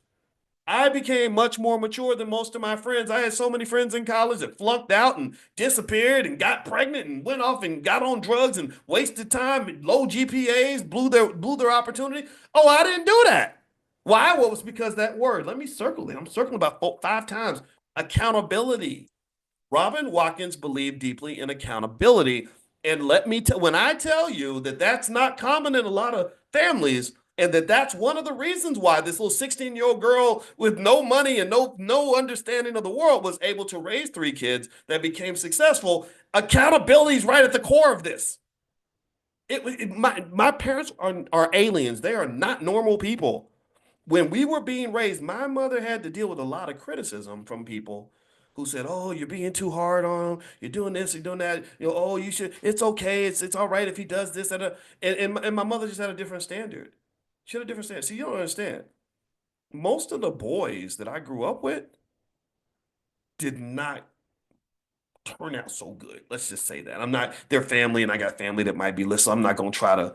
The family knows. Family knows. You know my cousins, right? But for everybody else, I'm just gonna say it was less than ideal in terms of the outcomes.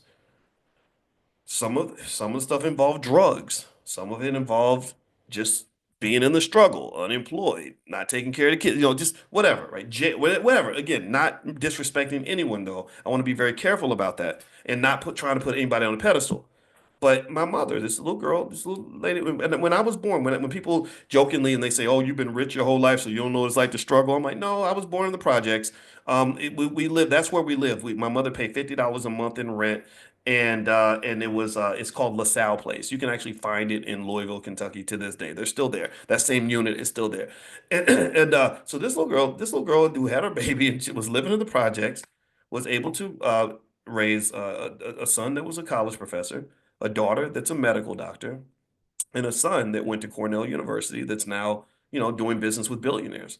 So that doesn't happen by accident. That doesn't just happen because, oh, you got lucky and you got blessed and somebody did you a favor or the white man hooked you up. No, it happens because you have a plan and you execute the plan. And you also have to have the courage to be a little bit different. It's okay. She was different and she got ridiculed for that. And so that led to the last piece. Now, remember the word fear. We're building the Robin Watkins vaccine right now. This is what, again, if you have any appreciation for what we do in the space or we're connected on some level, I hope you'll think about this a little bit. And this is the blueprint. This is the blueprint. That leads to the last part of the word fear. So the fear vaccine is where you take the word fear, and the F stands for faith, the E stands for education, the A stands for accountability, and the R stands for resilience. Resilience.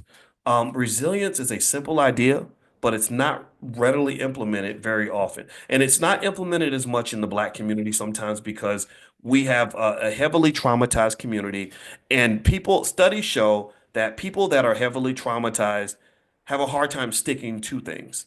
They give up easy because you are thinking about failure. You're looking at your current situation as nothing more than confirmation of what you already knew, which is that you're not worthy, you're not capable, you're never going to succeed. And I think that this is a problem for our community because we are fed so much depression about our condition. We're constantly being told that we can't accomplish certain things because certain people won't let us, or that we have all these problems because we're just incapable and inferior. And the resilience thing matters. In fact, it's going to be hard for me to really collapse all this into a short statement, but I'm going to try to do that.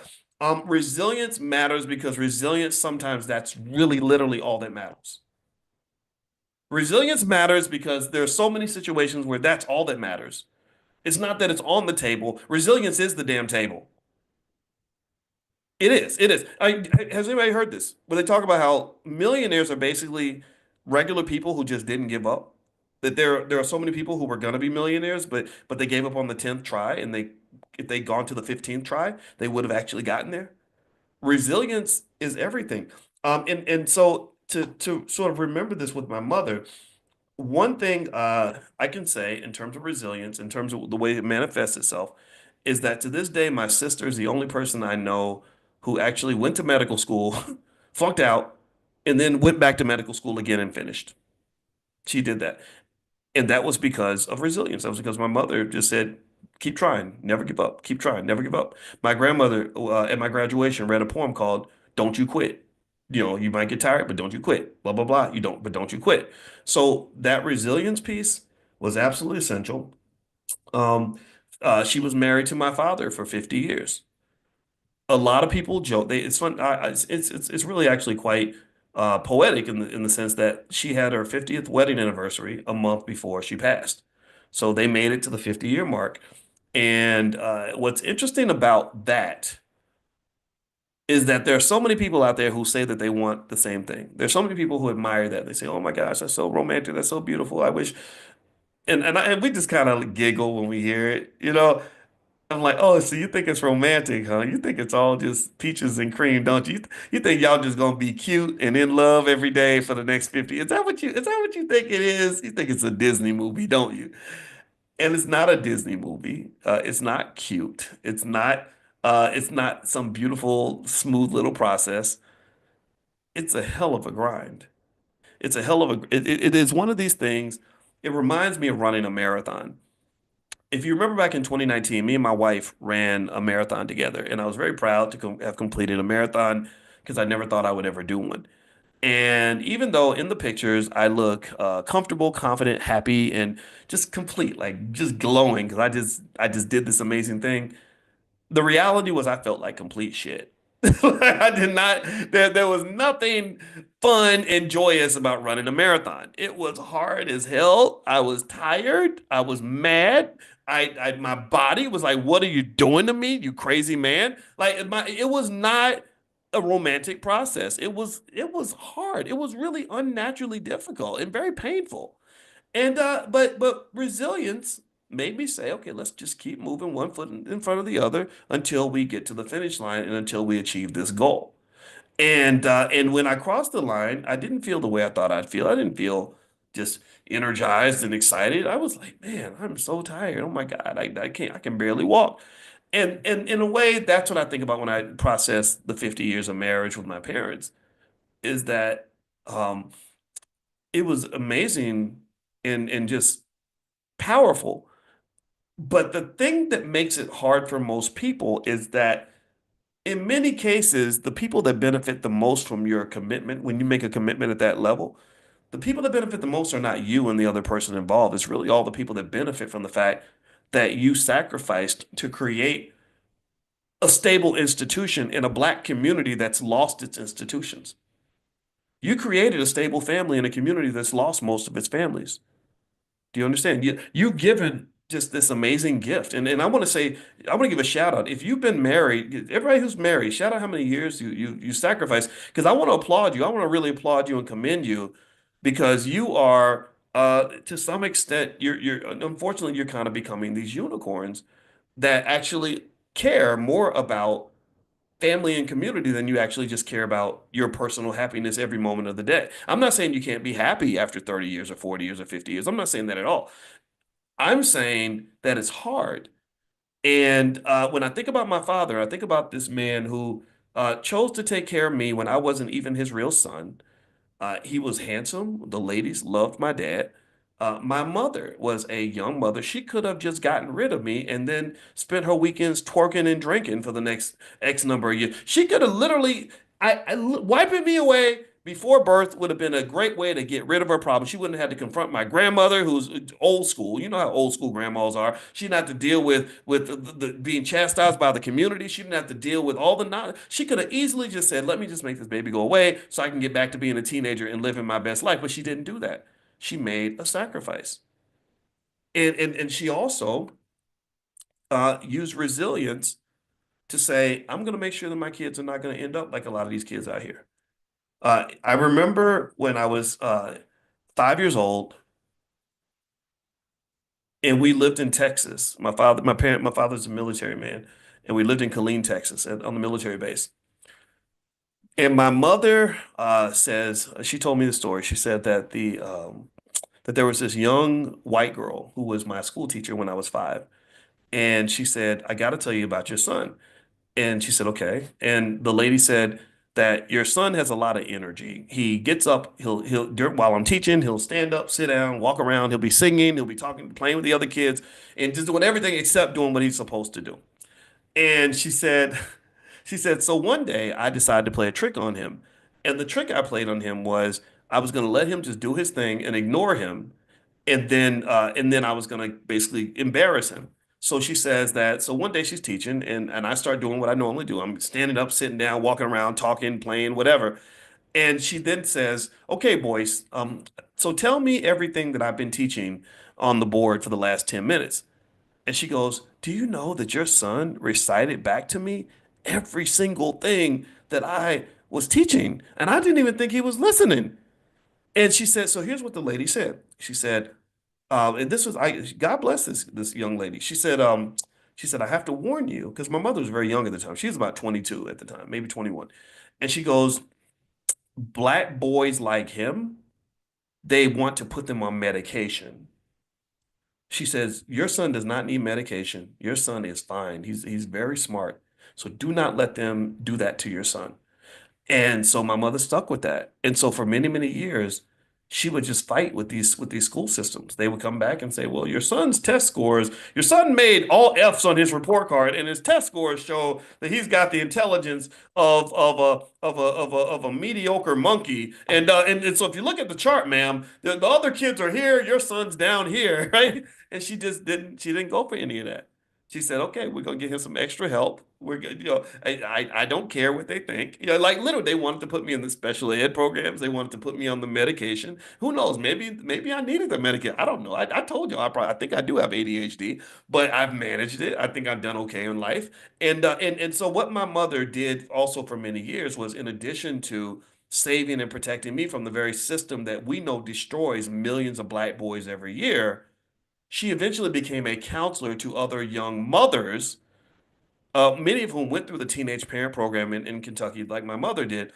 And she would talk to them about their children, about their sons, and about their daughters, and how to get their kids through the system in the best way possible. She became kind of like an educational Harriet Tubman, if you will. She would talk to them about special programs, tell them like, no, do not do that with him. Make sure you do this. She literally could have made this into a whole institution. She was that kind of a person. She would talk really lovingly about Marva Collins. Anybody remember Marva Collins, the teacher in Chicago who used to educate kids in one room, and she would just educate them at a higher level than the Chicago public school system. She talked about Marva Collins a lot. I remember her talking about Marva Collins' speech, and she said, "I like that lady because she's no nonsense." She came to the Black Achievers Banquet, and she said, "How dare you sit around and eat your fancy meals in your fancy clothes when our kids are going through hell right now, when our kids are not being properly educated, when they're being mistreated by this system, when their lives are being thrown away. And you're sitting here at this fancy dinner like it's no big deal. And so my mother was that kind of that's the type of energy she connected to. So that sort of resilience was really, really important in terms of our development and her life.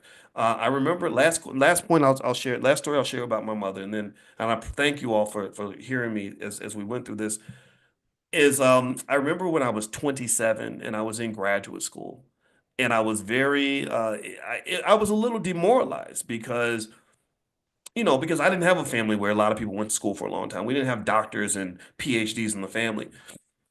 So a lot of people didn't understand what I was doing, right? So I would go to I would go to family reunions and they would be sitting there trying to figure out something to talk to me about. And they would say something like, "So you still in school, huh?"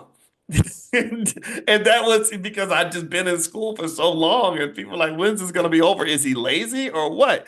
And what was going on was I was trying to get a PhD, but I kept struggling. It was hard. It was really hard. And I had to go back and retool and get better at my math or whatever. And I remember, I'll never forget. I remember the exact moment I was in the car with my mother, and I was talking to her about it. I said, "Yeah, people make fun of you because you're in school for a long time, but I really want to get my PhD." And what she said was really interesting. First off, she said, "Well, you got to keep going. You keep going until you finish. You got to finish the job. Don't stop. Don't quit. If you never quit, then you'll never fail." And just little things like that stuck with me. And then also, what she said is she said, "Right now, what you're doing is you're laying the foundation. You're laying the foundation for the rest of your life." It's hard to build a foundation. A lot of people don't won't have a foundation. You're laying a foundation for the rest of your life. And little stories like that or little statements like that is what kept me going. So through many years, my mother was my greatest cheerleader. That's why the loss is so hard, right? Because she really cheered me on, and when nobody else did, when nobody else understood, she did, and it was pretty powerful. And so that resilience is something that I want you to hold on to when it comes to what you do in life. Because, for example, they have studies that say that resilience is the difference between the successful entrepreneurs and the failures. All the successful people really have, 9 times out of 10, is this sort of relentless desire to keep going no matter what. And so I'm going to encourage you as you're trying to accomplish the things that you want to accomplish, just know if you can gain that resilience, you can do anything. And by connecting to the other pieces of that model, the fear vaccine, if you go back to faith, the belief in something bigger than yourself, the belief that this too shall pass, the belief that I'm connected to something bigger than me, the belief that there is a bigger picture, that will give you resilience because resilient people can see the bigger picture, whereas small-minded people who only see what's happening right now, what just occurred 2 seconds ago, people like that do not succeed. They do not get to the finish line because they can't see past mile one. So resilience and faith go hand in hand. Well, education also helps. That's the E, right? So you have faith and then you have education. When you are skilled, when you have knowledge, when you have wisdom, when you have expertise, when you have experience, when you pursue knowledge, you are 100 times out of 100 times going to be better off in this world than somebody who sits and swims and gets comfortable in the middle of ignorance. We have a problem with ignorance. We have hip hop culture honoring ignorance. We have people out there that want us to be ignorant. We have school systems keeping our kids ignorant, and you see what that's getting them. So education has to be a tip-top priority for our community. Every study out there shows that communities that value education are more successful than those that do not. So ignorance is literally should be treated like an illegal drug. Oh, you on that dope, boy. You on that dope of ignorance. No, we're gonna get you in rehab, and if you keep making other people ignorant, we're gonna lock you up like we do the dope dealers. We got drug dealers, we got ignorance dealers, and I'm sick of it. I'm sick. I want to declare a war on ignorance. I want to lock them up. Get your ass up out of here. This is not where you're supposed to be. We don't honor this. We're not going to celebrate somebody who wants to just dribble a basketball more than they want to pick up a book. Like, I don't want to sit around in the darkness of not knowing who I am and what I'm trying to do. No, you go get that knowledge. Stop waiting for the damn school system to give you Black history books to read. Well, they won't give us no books in the schools to read. You got a phone in your pocket. There's more knowledge on your cell phone than there is in all the books in every library on the entire freaking earth. So what are you talking about? What are you talking about? You need massa to hand you a book and read to you? Well, how dare you dishonor the ancestors by acting like you can't learn nothing without the oppressor? No, you can learn. You have to just value knowledge, and your values and your culture shapes what you pursue. That decides what you're going to do with your time today. And since this is Christmas, I'm going to keep this short. The A, remember the A. The A stands for accountability. Accountability is also connected to fear and resilience, and education is connected to all those things. A person who is accountable, who's responsible for their own success or failure, who understands that the buck stops with me, that I'm going to get this done, that this is up to me, I'm the one who's going to make this happen. People like that tend to be more resilient. But the thing is that resilience and accountability, to some extent, also links to self-esteem, right? If I don't have self-esteem, see, this is the basic stuff, man. This is the foundational stuff is what does it all. So if I have self-esteem and I love myself and I believe in myself, which might come from faith, then I have the capacity to be more resilient because if I'm a resilient person with high self-esteem, then any failure I have, oh, that's temporary. Oh no, failure is not for me. That's for other people. So that you must be making a mistake. Like you ever think about that? You imagine you going to a store and you know you're rich and you know you paid down your credit card and and they run the credit card through and they say, I'm sorry, your card got declined.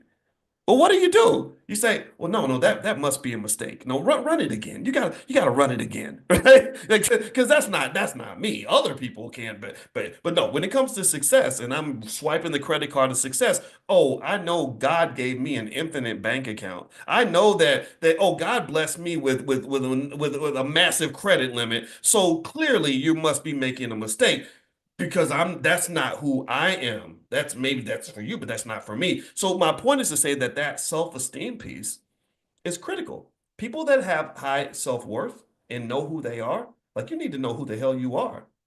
People that have high self-worth and know who they are, they tend to be more resilient because they know the success is meant for them. And they also tend to be okay with accountability.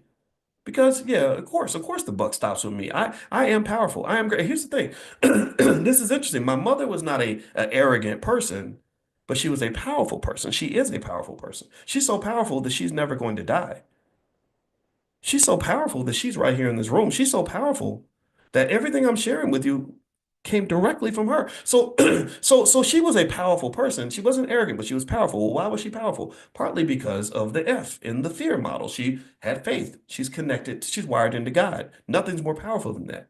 So I don't always have to be powerful. I just have to be down with the power source, right? So when the power source is something bigger than yourself, this circles back to consciousness. Consciousness means that ability to see the big picture, connect to something bigger than me, right? I'm connecting to God because I have God consciousness, right?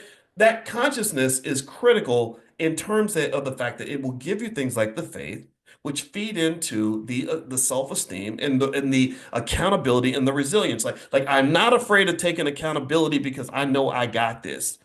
I'm not a loser who's going to spend my life blaming other people when I lose. I'm not a person who's destined to be broke and struggling because the white man won't let me do it. No, no, no, no, no, no, no. I know who I am, right? I don't, I just, and we all should. Think about this, right? This is what's powerful about being black. You are special. You're the only people who can say, Black Americans, and I love everybody around the world, but I'm going to talk about that for a minute. We're the only group of people who can say that we survived the slave dungeons, which were absolutely horrible. You got to go to Ghana to see it. We're the only people on earth who can say we survived the Middle Passage, even though half of the people died. We're the only people who can say that we survived 250 years of the most brutal slavery known to man. We're the only group of people who can say we survived 100 years of horrific Jim Crow and the nightmare of everything they did to us after that. We're the only ones who can say we survived the war on drugs, where they dropped crack cocaine into our communities just to dismantle our families. We're the only ones who can say we survived the mass incarceration epidemic of the 1990s and still came out shining. Like we're the only ones who can say this. Nobody else can say this. So to some extent, you need to understand the superhero that lives inside of you. You need to realize that your ancestors were not just survivors, they were a pack of badasses that could do anything that they wanted to do if they put their mind to it. You have to understand that the weak part of our bloodline didn't survive. Only the strong survived. Like when they go in the hospital and they say that the bacteria, you don't want to get the bacteria in the hospital. Now, y'all know what that is, right? When we were in the hospital with my mother in her last days, there was an infection kind of around, and I had to really protect from that infection because why? Well, why do we know this? Why do we know? Well, because hospital bacteria are the most gangster bacteria that there are. These are the bacteria that survived all the sanitation and all the disinfecting that they did. So the bacteria that survived is the strongest bacteria. So to some extent, that is who we are. We are the survivors. We are the ones whose ancestors made it through all of this. And so ultimately, what that means is that if anybody has a right to be a little cocky, it would be you. If anybody has a right to have high self-esteem, it will be you. If anybody should know that they are the chosen people, it's you, it's me, it's us, it's this. So to summarize it, and let's bring it all together, um, the nation, we live in a country and a community where sometimes fear becomes the default state of existence for a lot of people. Fear is used to control you. Fear is fed to you on a regular basis from the time that you're born. Fear was used heavily during the pandemic to control people. My mother talked about when she was young and how fear kept her in that state of depression and made her less than the person she wanted to be. So, to honor Robin Watkins today, for those of you that didn't get to see the whole conversation, we have created the fear vaccine, FEAR, and we've taken those words and we've flipped them into words that fit her legacy. The F stands for faith. If you have faith and a belief in something bigger than yourself, the fear goes away. I'm not scared no more because I ain't got this, but God does. Nothing's more powerful than God or something bigger than yourself, whatever you're connected to. Connect to something bigger than yourself, and I guarantee you nothing can stop you. The E stands for education. Educated people have less reason to be afraid of the world than uneducated people. We are entering into the age of AI. Those who understand AI are like this, rubbing their hands like Birdman. They're excited. Oh, look at the future. It's going to be great. People who don't understand it are in fear. Oh my God, the AI is going to take my job. Oh my God, the AI is going to ruin society. Oh my God, the AI is going to kill, right? So education, people that know their way around this world, and you're in that category, by the way. Again, most people can't say I sit and I listen to a finance PhD every morning. So just if you've attended more than 10 of these classes, you're already in the top 20% of all Americans. If you've gone to more than 100, then you're probably in the top 5%. I guarantee you, there's no other place you can go where people are talking about educating your 5-year-old on the stock market or explaining to you how Burton Malkiel showed you in 1971 that even monkeys could invest and make money. Most people don't know this stuff. No, so you are educated. I don't care if you went to college or not. I don't care if you didn't finish the classes for your GED. You are in an elite class, an elite space, just by the fact that we're here. So the E, you educate yourself, you have less reason to be afraid. The A, accountability. A lot of us fear accountability because accountability is a scary thing. But once you accept it, you have less fear because you know that this car that you're in, called life, that you're the driver of that damn car. Don't you dare go through life thinking that other people are going to decide whether you're going to win or you're going to lose.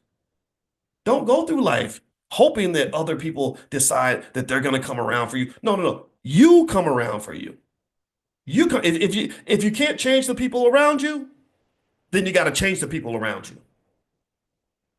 If white folks ain't acting right and they're not giving you what you want, go find some black folks who will.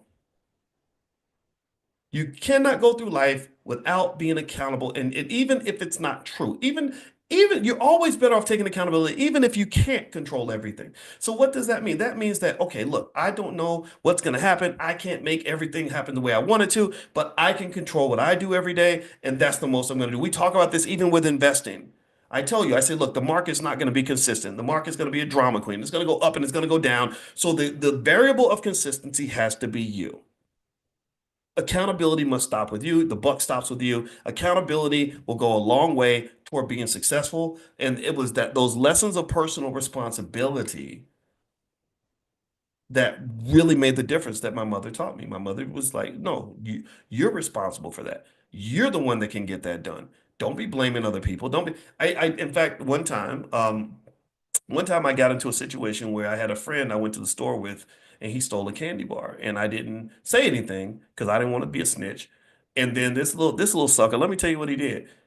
He went to his mama and told his mama that I stole the candy bar.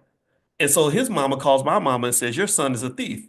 My son told me, because my baby don't lie to me, even though he's a big old liar. My baby told me that your son stole a candy bar. And I remember I got so mad about that. I was like, oh, I was livid. I was like, this is an injustice. This is an outrage. I was 9 years old just screaming about this. And I remember my mother just kind of said, well, you still have to take accountability. And I said, well, what? I didn't do it. He did me wrong. And she's like, yeah, well, maybe that means you got to be careful about who your friends are. He just now showed you that he's not really your friend if he's out here lying on you. So you still have some accountability in this. Maybe you could have said something about it first. Maybe you could have disconnected yourself from the situation, whatever it was, right? And it's still not fair. It still sucks. It's like, man, but that ain't right. I was trying to not be a snitch, right? But no, there's always accountability in everything, and that was one of the things my mother taught me, and that's something I think is universal that we can all benefit from. And then the last piece, the R, remember, is resilience. Never give up, never give up, never give up. Whatever it is that you're trying to do, a lot of you in here are trying to build wealth. A lot of you in here are trying to break generational curses. A lot of you in here are trying to build legacy with family. A lot of you are trying to get that business off the ground or whatever it is you're trying to do. Resilience, that is not just an essential ingredient. That is also the essential ingredient. And in many cases, it might even be the only ingredient that makes the difference between success and failure. And the reason that resilience is so important for us to understand as Black people is because sometimes, because the world teaches you to forget who you are. They teach you to forget how special you are. They forget to teach you how worthy you are. And nobody teaches you that. We'll give up very easily because we have a pre-existing expectation that we're going to fail. Like in the pandemic, we talked all day about pre-existing conditions and all that. Well, one of the biggest pre-existing conditions in the Black community is low self-esteem. That's a pre-existing condition. And let me tell you why that matters.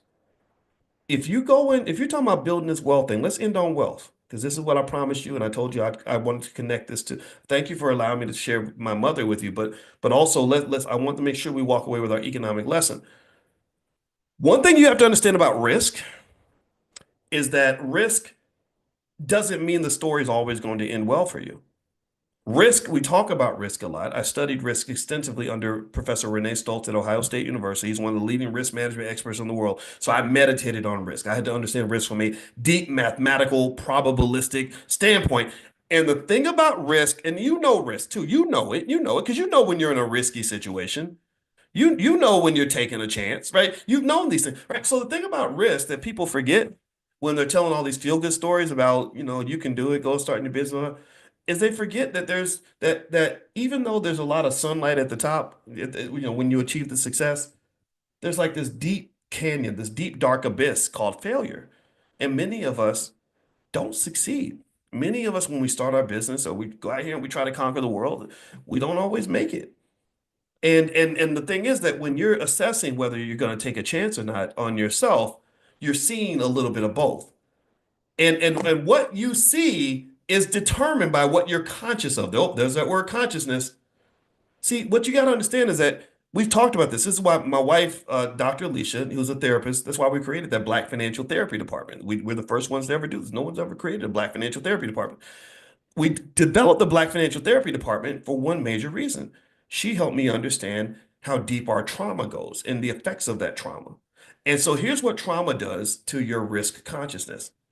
A non-traumatized person, when they see a risk, they say, oh, look at all these great things that'll happen if I succeed. And a person who doesn't have the same consciousness or who has low self-esteem or low self-confidence, all they're going to see is the negative. All they're going to see is like, whoa, if I quit my job to start the business, I might lose my house. I might be unemployed. I'm going to be homeless, right? That's what they see. Why? Well, because the trauma is like, it's like bright lights. The bright lights take all your attention. You can't see nothing else because the trauma is screaming in your, it's loud and it's obnoxiously sort of violently in your face, right? So your consciousness is affected by your fear. Your consciousness is affected by your low self-esteem. So you have this fear that makes you, what does it make you do? It makes you not take the risk at all. And so when you look at studies that show that African American people are the least likely to start businesses, well, trauma is a big part of that. Fear is a big part of that. And it's not just you, it's not just a virus that affects you. It might be a virus that affects all your damn relatives. That's why when you say, hey, y'all, I'm quitting my business, I'm quitting my job to start a business, all your relatives, first thing they do is they're like, are you sure you want to do that? You know, the jobs at the post office is paying good. Why would you give up a good job at the post office to go start a business? But that little business, girl, you crazy. What are you talking about? You don't get a lot of encouragement. You have people that are infecting you with their virus of fear, so that leads to an inaccurate perception of risk. So even though your probability of success might have only been 10%, it actually drops to 2% because one of the things about success is that even though you have a probability of failure, that probability of failure is only minimized if you do your best. And you're only going to do your best if you have self-belief. You're only going to have self-belief if you have reasons to be confident. And there's nothing there to be confident about because you're already broke.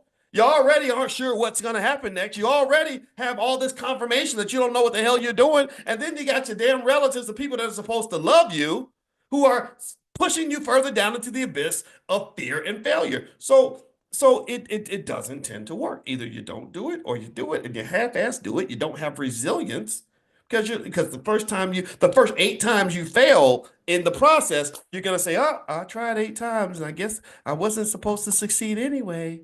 So do you see how? Does give me a yes if you. I wanted to hammer this point home so we could walk away with something. How many of you get what I'm saying? Do you understand what I'm saying? The connection between self-worth, self-confidence, and resilience, it all fits together. It fits together. So when you have love for yourself and then you have faith in yourself, then you are never going to give up on yourself. Do you understand that? You have to value you. If you value you, we invest in things that are valuable. We protect things that are valuable. We cherish things that are valuable. And I'm going to tell you, every time you end up in a situation where you don't feel protected, supported, loved, or you're unhappy, well, the question you have to ask yourself is, do you value yourself enough to know that if you valued yourself, you wouldn't have put yourself in that situation? I will tell you, a young black boy who's raised to know that one day he's supposed to be a multi-millionaire is never going to put him in a situation where he's slaving away for massa. He's going to say, no, I can't do this. This is going to be temporary because I'm supposed to be up there with the Elon Musk of the world. Do you understand? That a little black girl who values herself is not going to be out here just messing with some man who bought her a bag of potato chips, right? She's not going to do that. She's going because she values herself. So the same thing is true in terms of resilience and confidence. When you love yourself and you value yourself and have faith in yourself, then you're going to have the resilience to keep climbing to the level that you feel you deserve. Do you follow what I'm saying to you? This is my mother talking. This is her giving a gift to you because I want you to just understand that basic lesson. I love myself, therefore I value myself, therefore I believe in myself, therefore I never give up on myself. So whatever it is you're trying to do, and I'm going to finish up right now. Whatever it is you're trying to do, I do not need you to live in fear.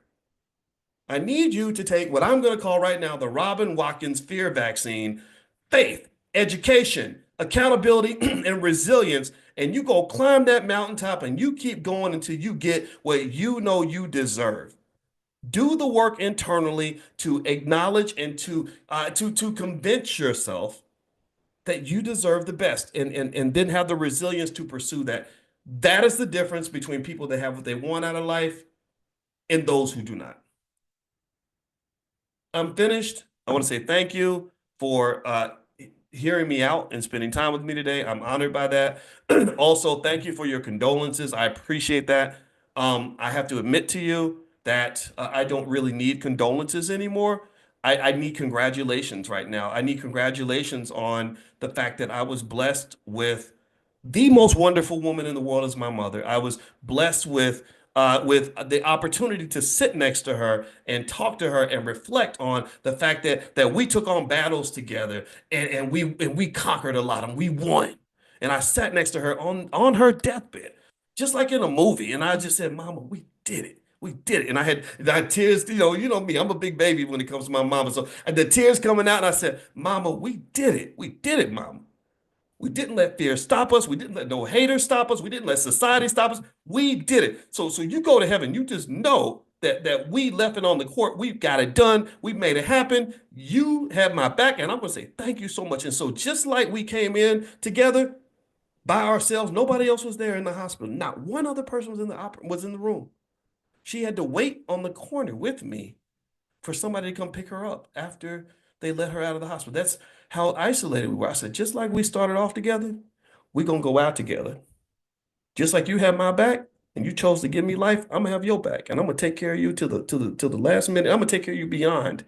And just like you were with me before I was born, you're gonna also be with me, and I'm gonna be with you after this is over. So do not give me condolences anymore. I appreciate it though. Thank you. But no, thank you. No, I want congratulations. Because this lady was a gift, and I just have to thank God that I had a chance to share this life with her. So thank you all for listening. It was great talking. I'm gonna let go before I become a baby again. We are gonna create a scholarship in my mama's name, and we're gonna do some other things around things that she taught me because I want to incorporate that into what we do in the Black Business School. If you'd like to be notified on any of those developments, or your child would like to apply or something like that for the scholarship, just text the word "mama" to the phone number 87948. So text "mama" to 87948. And also, if you want to get on the text list to join us for our Millionaire Training Camp that we do every single morning, 7 days a week. We did it all through 2024. We're going to do it all through 2025 and beyond. Just pull out your phone, text the word morning, MORNING, to that same phone number, 87948. So text morning to the phone number 87948, and I'll send you notifications every morning when we go live, and you can join us every day. Anybody who's new, you're certainly welcome, because we're getting this thing done, and we're going to do it unlike it's ever been done before. We are better on earth. We're better at this than anybody on the planet, and we are winners. So God bless you. Thank you for sharing your Christmas with me. If you're listening live, I hope you guys have a wonderful day. I'll see you guys soon. Take care. Bye-bye.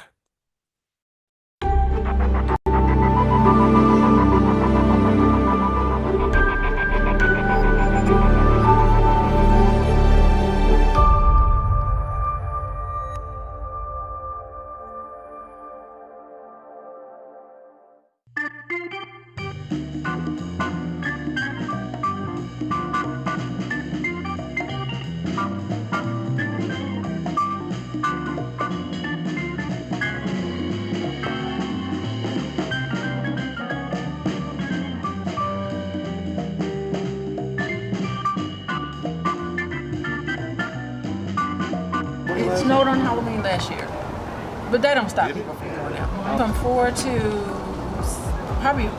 to 7. It doesn't go, or maybe 4 to 6. It's not going to go very much longer. This is not a lot of. Usually, there's a lot of people out, way more than this.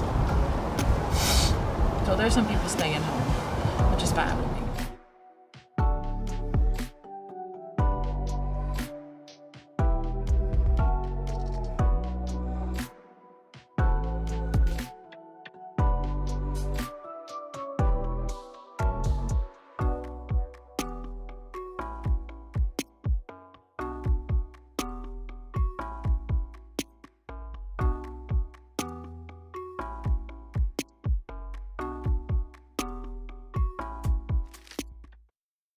The earliest trick-or-treating memory I had when I was it was 1975. I was 4. You remember that? I remember it because I remember my mother was pregnant, and she's pregnant Halloween. That's how I figured out, or made the connection about when my mother had the baby and the baby died. Because I was like, if she was pregnant, because my sister was born in September. So why would my mother be pregnant if my sister was born in September? The following. How long was your mom? I remember pulling her arm and noticing her stomach was big, and I was like, "Come on, Mama!" That's like I wanted her to run, and she couldn't run because she had a big stomach. So Mama was like ready to give birth. Yeah, that was when he didn't make it. Yeah. And so my sister was born about maybe a year, about 11 months later. Good. So I guess they must have just got pregnant like right after. A replacement child. Really? Is that a thing? That's a therapy thing? That is a thing, replacement child. Oh, okay.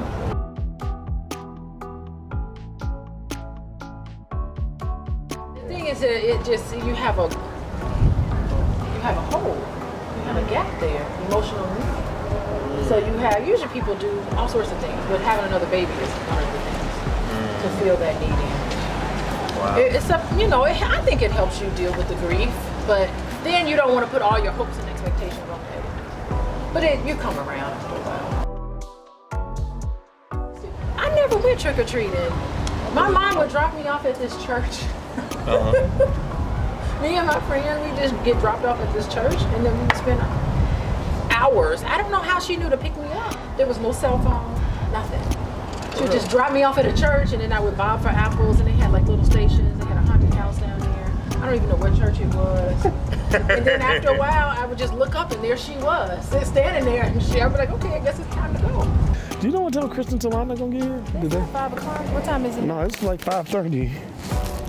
Is that them? Yeah, that's. Well, they can come over here. They can drive in the driveway. Oh, nice to meet you, Deputy.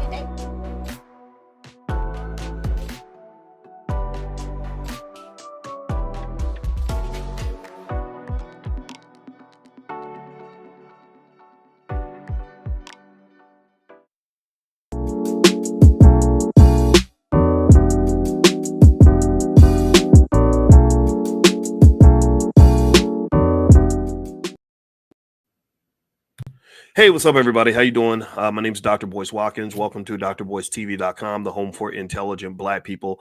It's so good to see everybody, and I hope you all can hear me okay. I wanted to come in to talk about something that I saw on IG.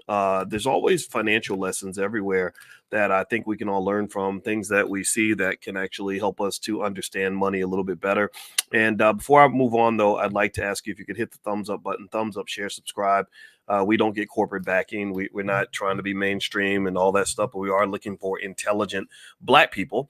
And so if you are in that category, if you are a person who wants to do better, if you love your community, if you love your family, love your people, then we are your people. So feel free to hit the thumbs up button, thumbs up, share, subscribe. And also, as I begin, I want to remind you guys that every single morning, 7 days a week, at 10 a.m. Eastern, I do financial training for anybody that wants to learn about money, anybody that wants to learn about economics. And I see Yoshika. How you doing today, girl? Good to see you. Tony Brown is FBA. All right, Foundational Black Americans. Shout out to all foundational Black Americans. Give us our reparations. Give me a yes if you agree that we deserve our reparations. All right, so one of the things I wanted to show you guys is a clip that I found of a young lady who is apparently from Nigeria, and she says her dad pays all of her bills. And I thought that would be an interesting financial lesson because a lot of y'all got kids. How many of you got kids? Anybody got kids? Give me a yes if you got kids, and give me a yes if your kids get on your nerves sometimes. if you got kids and they annoy you sometimes, then you put a yes in the chat. We got 3 kids in the house, and I'm their bonus dad, so I didn't actually give birth to these kids. Our son is 6'9", so if you saw him, you would know that I cannot have the biology to produce a 6'9" kid. But I love him. I love him very much, and shout out to all the people out here that are taking care of their kids, whether you gave birth to them or not. So let me go ahead and play this clip. Give me a quick yes if you guys can hear the clip. There's a young lady that should be on the screen. If you're on Instagram, you won't be able to see the video, but you'll be able to hear it. Also, those of you that are listening on Spotify, same thing for you, but I'll explain what we're seeing here. So hopefully you guys can all hear it. So let me know if you can hear it. Here we go. I'm going to play it right now. It's on my Instagram page, which is Dr. Boyce Money, and here we go.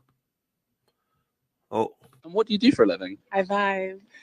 I'm joking. No, I do acting on social media. What would you say you spend in a typical month? I can't say this online. Roughly. Between like 5 to 8. How do you spend that money? Shopping and Uber. And rent and stuff?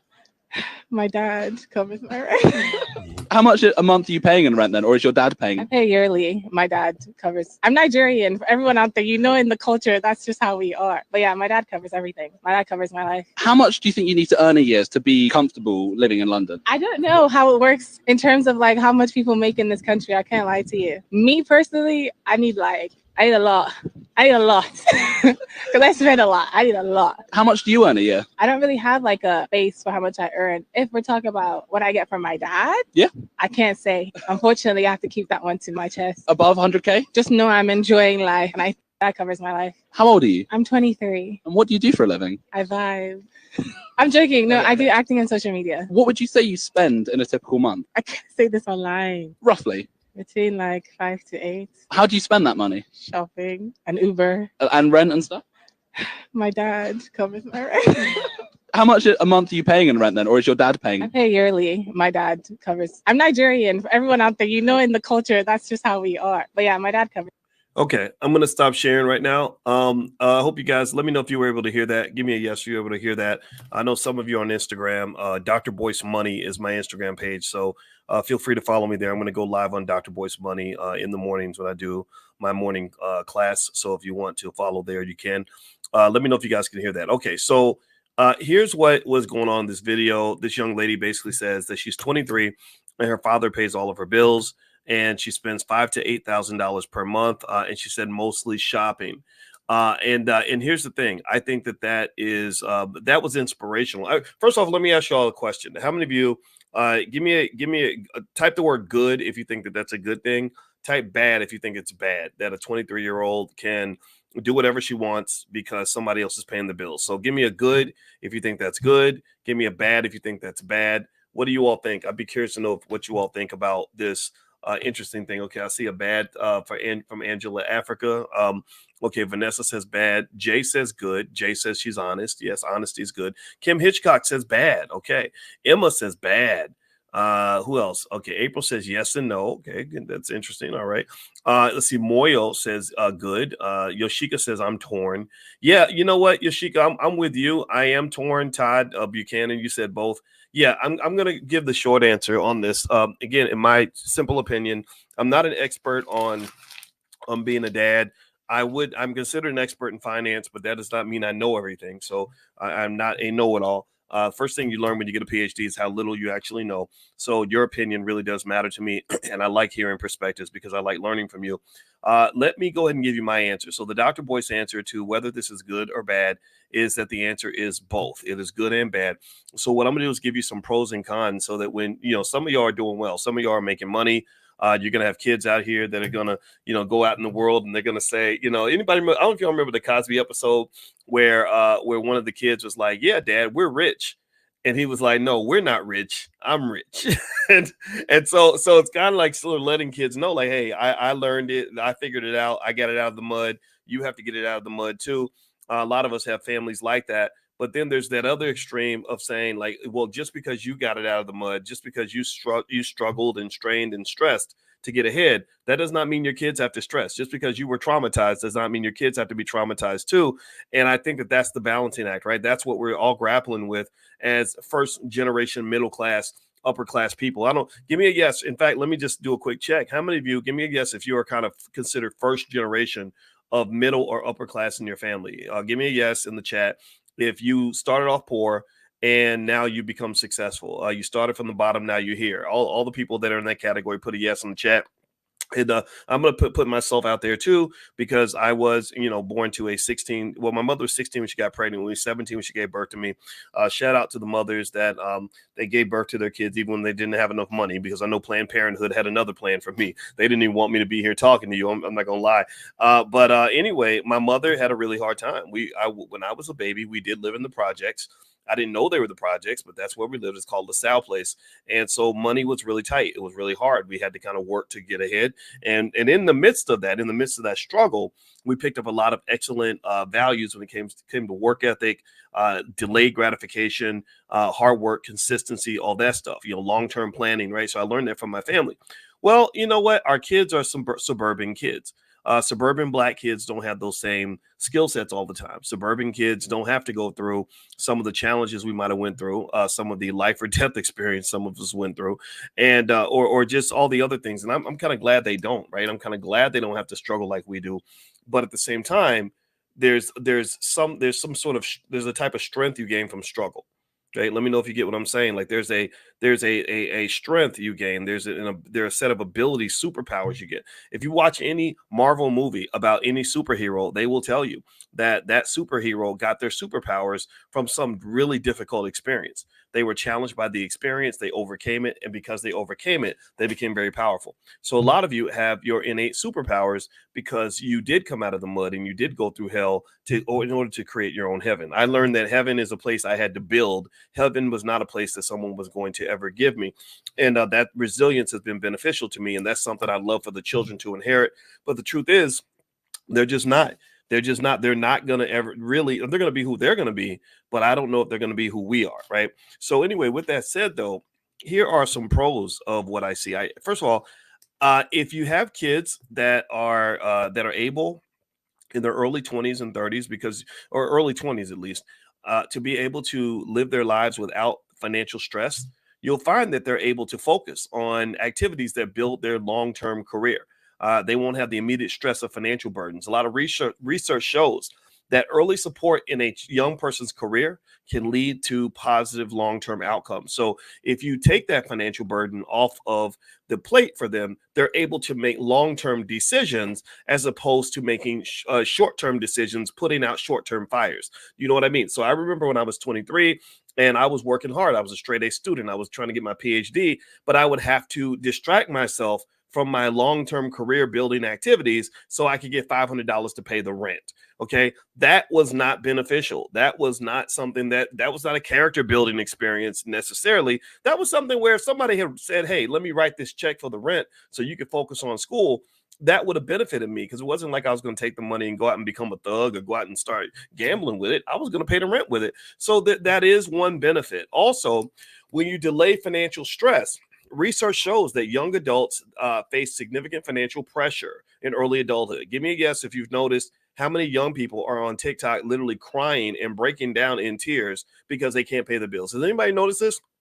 This is a really popular trend right now of just falling to pieces on TikTok as if the internet cares about your feelings. And I guess that maybe those are the only friends that they have. And they're all crying. They're all sad because they don't have enough money. And I feel so bad for them. And I say, why didn't your daddy invest for you? Where's your daddy at? I believe every little girl deserves a daddy. I hate the fact that we have become so distorted in our community that we somehow have become used to the idea that 76% of all black girls don't have a father in the house. I think every black girl deserves a daddy. Every black boy deserves a father. Every black boy deserves a mama and a daddy, right? We all get a mama. Most of us get a mama. Almost all of us get a mama. But unfortunately, the majority of black children don't have a daddy.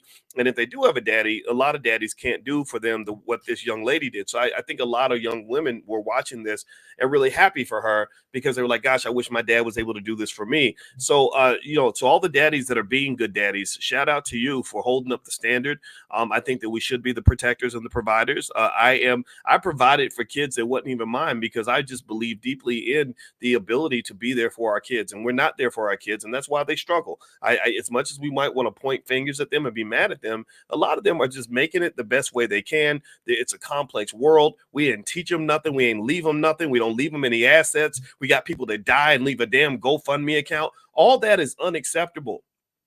All that is unacceptable. We cannot do that. You have to invest for the kids. We have to leave them something. You got to have the life insurance policy, man. Get your trust, protect your assets, man. You put something together for the kids. Start buying stock for them when they're babies so that they don't have to struggle. So that's what I like about it. I like the fact that she's got a man in her life who is not trying to sleep with her, who is there for her on a financial level, who's not trying to push her to go 50-50 and not telling her she's a gold digger because she don't want to eat at the Cheesecake Factory. I think all of that is a beautiful thing. And I'm going to tell you, all this goofiness with the dating where the women are getting yelled at because they have a standard in terms of what they would expect from a man financially. I think that comes from the fact that a lot of these poor girls don't have fathers that can help set that standard. But at the same time, though, that goes to the other side of this argument. So I'm actually going to point that out. So the last benefit I'd say is that it does enhance family bonds. Research shows that if you're supportive of the kids, you're going to be more connected longer term. Why is this a benefit? Well, because one day you're going to get old and you're going to need that young brat to take care of you one day. So you want to make sure that they love you and they don't sort of remember like, well, you left me out to the wolves. You threw me out there and left me with nothing. So now that you're 85, I'm going to throw you out there. Okay. So anyway, do me a favor. Please hit the thumbs up button, thumbs up, share, subscribe. Let's see. Talisa says, what is this notification? I don't know what that question means. I'd like to ask, what is this question? Because I don't quite know what you mean, but I hope you got a notification. Anybody get a notification? I'm gonna tell you, when you talk about black people stuff, they tend to mute your channel. You know, you have people that'll do goofy stuff and they have 10 million views, and I'll do the same topic, and it's very difficult to get people in. We have to sort of reach out to you on our own. And in fact, speaking of that, if you want to follow me in the morning, I will go live at Dr. Boyce Money. So on Instagram. So follow me at Dr. Boyce Money on Instagram, and you get a chance to see me go live. I'm gonna go live tomorrow. I'll probably go live once a day or so. And if you're interested in your economic development, then I can sort of help you with some of that. Secondly, don't forget also that tomorrow we're going to do stock options. If you've ever seen how much money and income you can generate by selling stock options, you'll be very impressed by that. I'm going to literally show my students exactly what I do to make money. My wife and I do this. This is how we make our money. So if you'd like to do the $1 trial for the Prime program, which is a very popular stock options income program that we have in the Black Business School, just check the link in the bio. If you're watching on drboycetv.com, the link is in the bio. And also, I have a training called How to Make Money Without Working that'll knock your stocks off. It's totally free. Just text the word money to 87948. So text money to 87948. Okay, all right. So let's see. Ricardo says notification from Twitter, not the text number. Oh, okay. So Twitter gave a notification. That's good. Well, that's better than nothing. I'll take that. All right. Thanks to Elon Musk. I guess he's helping us out. All right. So here's the three cons that you might want to consider when you're talking about taking care of your adult children. The first is kind of a delayed financial independence. So while the support is helpful in the short term, it may undermine the child's ability to develop essential financial management skills. This young lady is spending $5,000 to $8,000 a month with no responsibility whatsoever. She didn't mention that, like, I'm working really hard to finish medical school or I'm busting my butt to build my business. She kind of seemed like she was really living the soft life. And the soft life is good for your mental health to a point, but it can also create a type of stagnation that you don't have when you have a purpose. So a lot of studies show that when a child is able to depend on others financially for a long time, it can delay their transition to full independence. So if you notice in this video, when he asked her basic questions about, like, well, how much does it cost to live here? How much do people have to pay to live in London? She had no idea. She had no idea. So to me, that's a sign of what I call in my book, The 10 Commandments of Black Economic Power.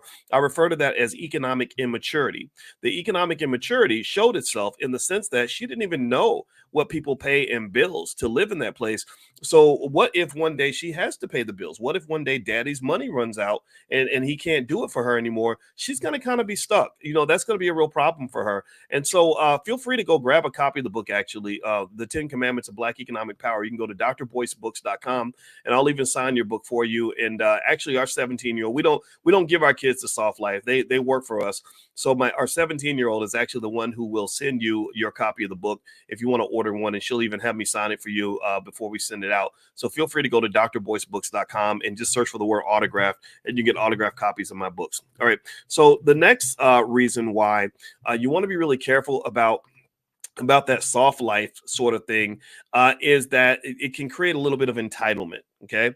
If you give a lot of financial support to a child, especially a child that is an adult, technically, they can have a sense of entitlement and financial dependency. A lot of research shows that young adults receiving significant financial help may struggle with personal responsibility and motivation to achieve financial autonomy.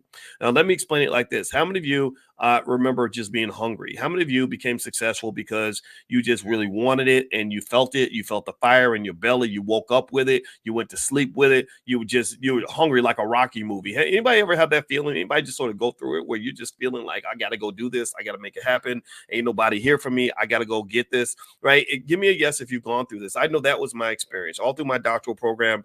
Every single day I woke up, I would study 8, 9, 10 hours a day. I don't think I would have done that if somebody was paying my bills. I was in school for a very long time, and I was just a fighter, man. I just fought. And that fighting ability has really helped me a lot in my life.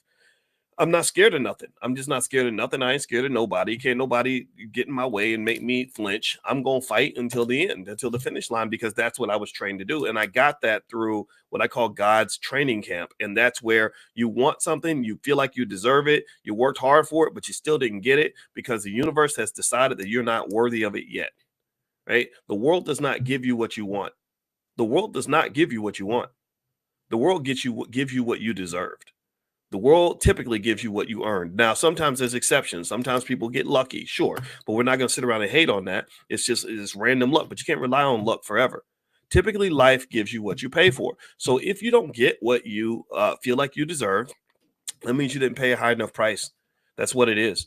So ultimately, that hunger, that thirst, that push, that's something that entitled kids don't tend to have. And also, it can be the last reason why this could be a problem, taking care of your adult children in that same way, is that basically it can put strain on the parents. I don't know if anybody's seen these studies, but did anybody see this? This was actually in major news media recently. The Surgeon General came out with a report where they basically said that parents in America are in a health crisis. They're in a mental health crisis that literally you're getting crushed in what they call the sandwich generation, especially those of you between, say, the ages of, I don't know, maybe 35 and 55. The sandwich generation is where you've got kids to take care of, and you got aging parents to take care of, and you got your job, and you got the bills, and you got inflation, and you have unprecedented amounts of credit card debt, unprecedented amounts of auto loan debt, unprecedented amounts of student loan debt. You're dealing with all of that, right? So you are literally under a lot of pressure. And the Surgeon General literally said, this is a public health crisis of epic proportions. Like, this is a big deal. So really, the part of the reason that I'm a little bit concerned about, taking on a financial obligation like that, $5,000 to $8,000 a month, is because, if you run into a financial strain and your child is saying, hey, daddy, where's my $8,000? And you're down to your last $2,000, that can be a problem because you're trying to maintain this image of being the strong man financially. And maybe that image is one that you can't handle at the moment. Maybe you're having a tough time. Maybe maybe your business is struggling. Maybe your savings have been depleted. So ultimately, that's one of the downsides that I see. So if you want to know my 2 cents on it, I think I'm definitely a big believer in investing in kids. I believe you should invest in them in terms of time, invest in them in terms of money, invest in them in terms of energy, invest in them emotionally. All these investments matter. I think some financial support is certainly beneficial, especially if they're doing good things for themselves. And if you got it like that, maybe when you do make those investments, not get to the habit where you create it as a fixed cost. A fixed cost is where they know they're getting the money every month. Instead, make it like a sporadic gift. Like, okay, here you go. I just decided to send you $500 today. And I just want to say I'm proud of you. You're doing a great job. But don't say, hey, I commit to sending you $500 a month forever, because eventually when that relationship comes to an end, or when that financial thing ends, you might have some friction there. You're going to have some financial anxiety. Financial anxiety causes people to start fighting with each other. It causes a lot of conflict in families. My wife is a therapist and she deals with that type of stuff. In fact, I'm going to bring my wife to class later on this week. She's a licensed therapist and a full professor of social work. And so if you want to join us for Money in the Morning financial consciousness training, where we train on the art of economic elevation, how to get your finances right, go sign up at b1moneytips.com. The class is free. It's every morning at 10 a.m. Eastern. So feel free to go to b1moneytips.com and you can join us. And this week, I want to say Wednesday or Thursday, I should be able to get my wife in there to bring her by so she can kind of talk to you guys about financial anxiety and how to deal with financial psychology, the emotions of money. Money is very emotional, and it's something where you don't want money to destroy you and your best relationships. You want money to enhance these things. So that's what we're going to do later on this week. All right, guys, I'm going to get out of here. Reminder, this podcast is on Spotify. So if you look up my name on Spotify, you can find me there. I'll also be live tomorrow morning at Dr. Boyce Money. So feel free to check that out. And last but not least, don't forget the All Black National Convention is happening October 25th through the 27th. This is where we get together. It is a Black sponsored conference with the smartest Black people on the planet coming together to solve problems specifically for Black people. The politicians aren't doing anything specifically for Black people.